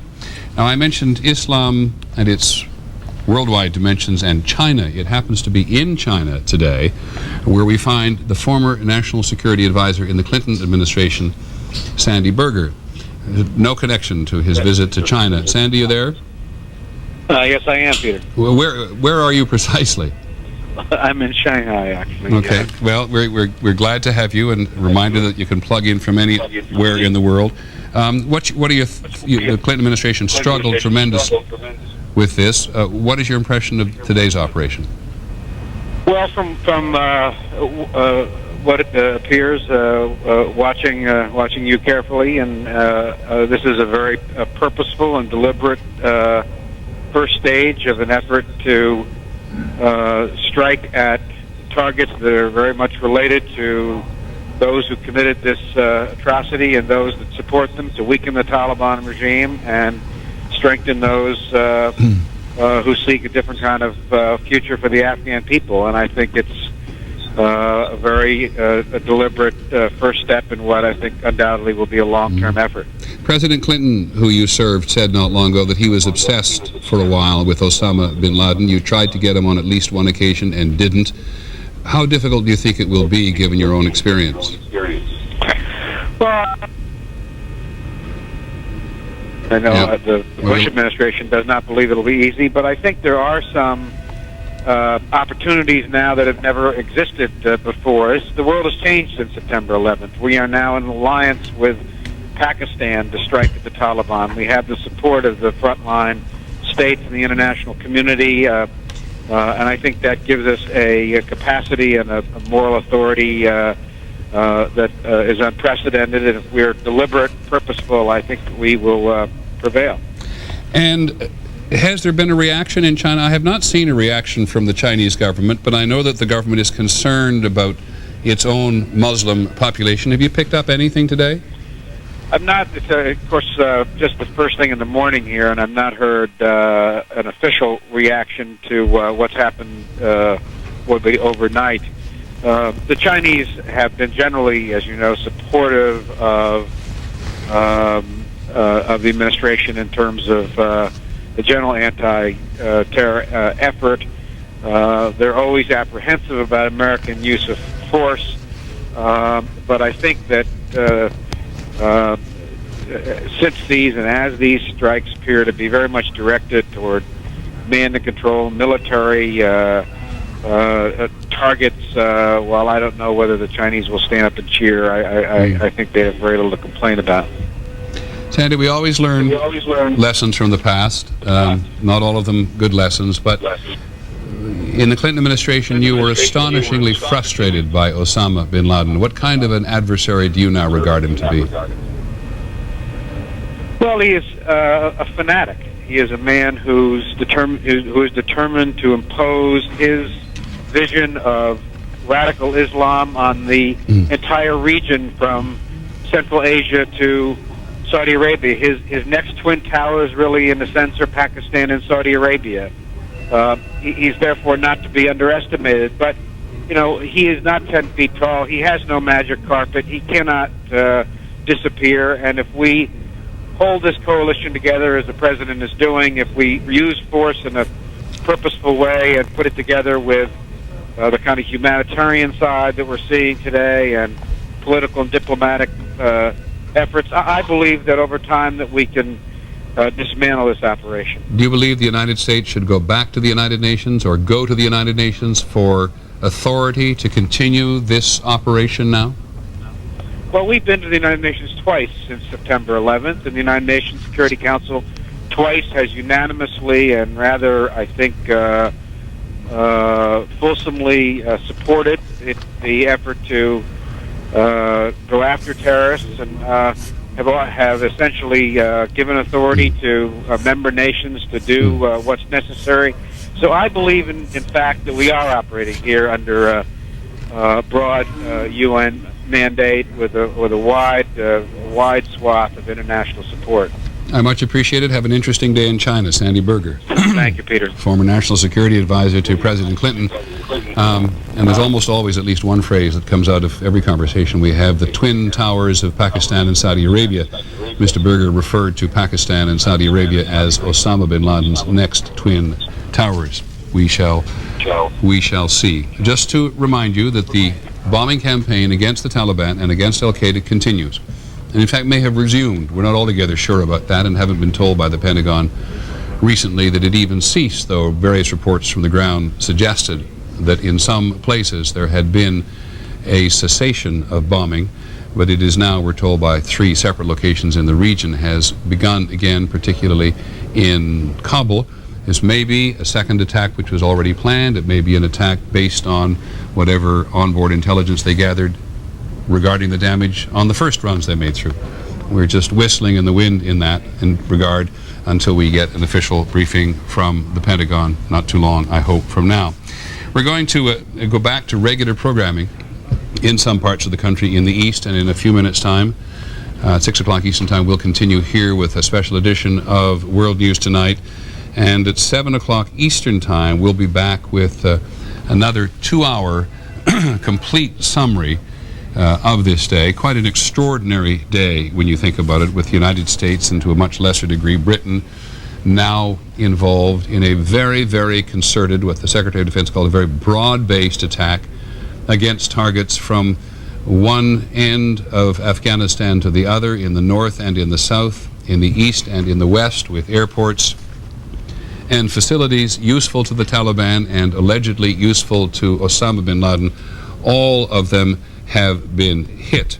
Whereas all over the United States today, we assume that once again people have stopped and watched the United States in combat. And it is certainly true at airports and sports stadiums, and states capitals and downtown office buildings, on the streets all over the country. People have once again turned to television and to radio to watch this next extraordinary development unfold. And there's very much increased security in many, many parts of the country. This may be one of the few days I can recall when we have not yet heard from the Attorney General John Ashcroft. We may before the day is over. At any rate, for this particular segment, we're going to leave you with a report by John Quinones on one photojournalist's view of what started it all, at least in this round, September 11th.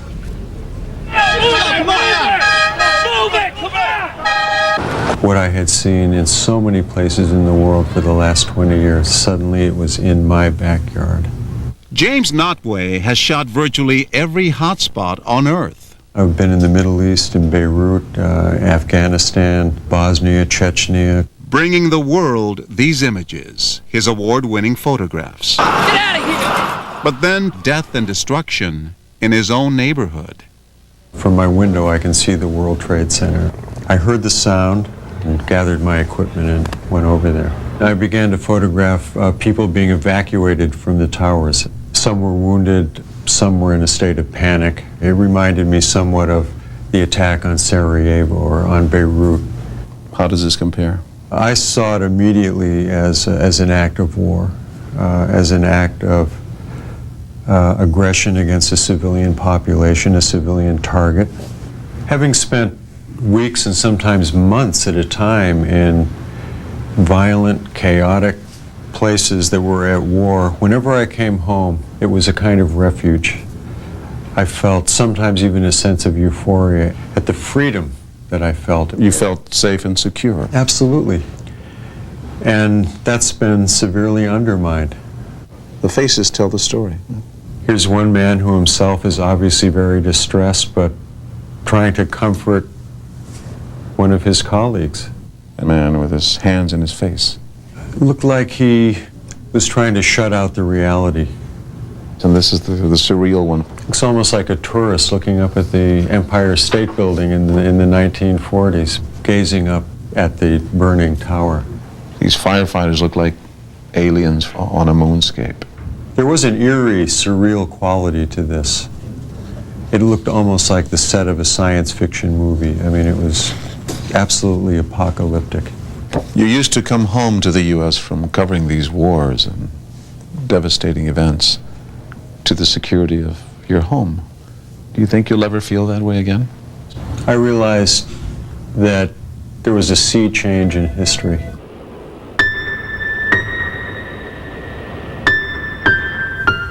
That this was a very powerful historical event, but I don't think things will ever be quite the same. The flagpole is bent, it's no longer standing upright, and yet it's still there. His images appear in a special edition of Time magazine. What do these pictures tell America? That something completely barbaric has happened. I think we'll recover. I know we'll recover. I feel that we've been defeated. We've been hit hard, but I think we will bounce back. For continuing coverage of this story, stay with ABC News and abcnews.com on the web. This has been a special report from ABC News. This is ABC.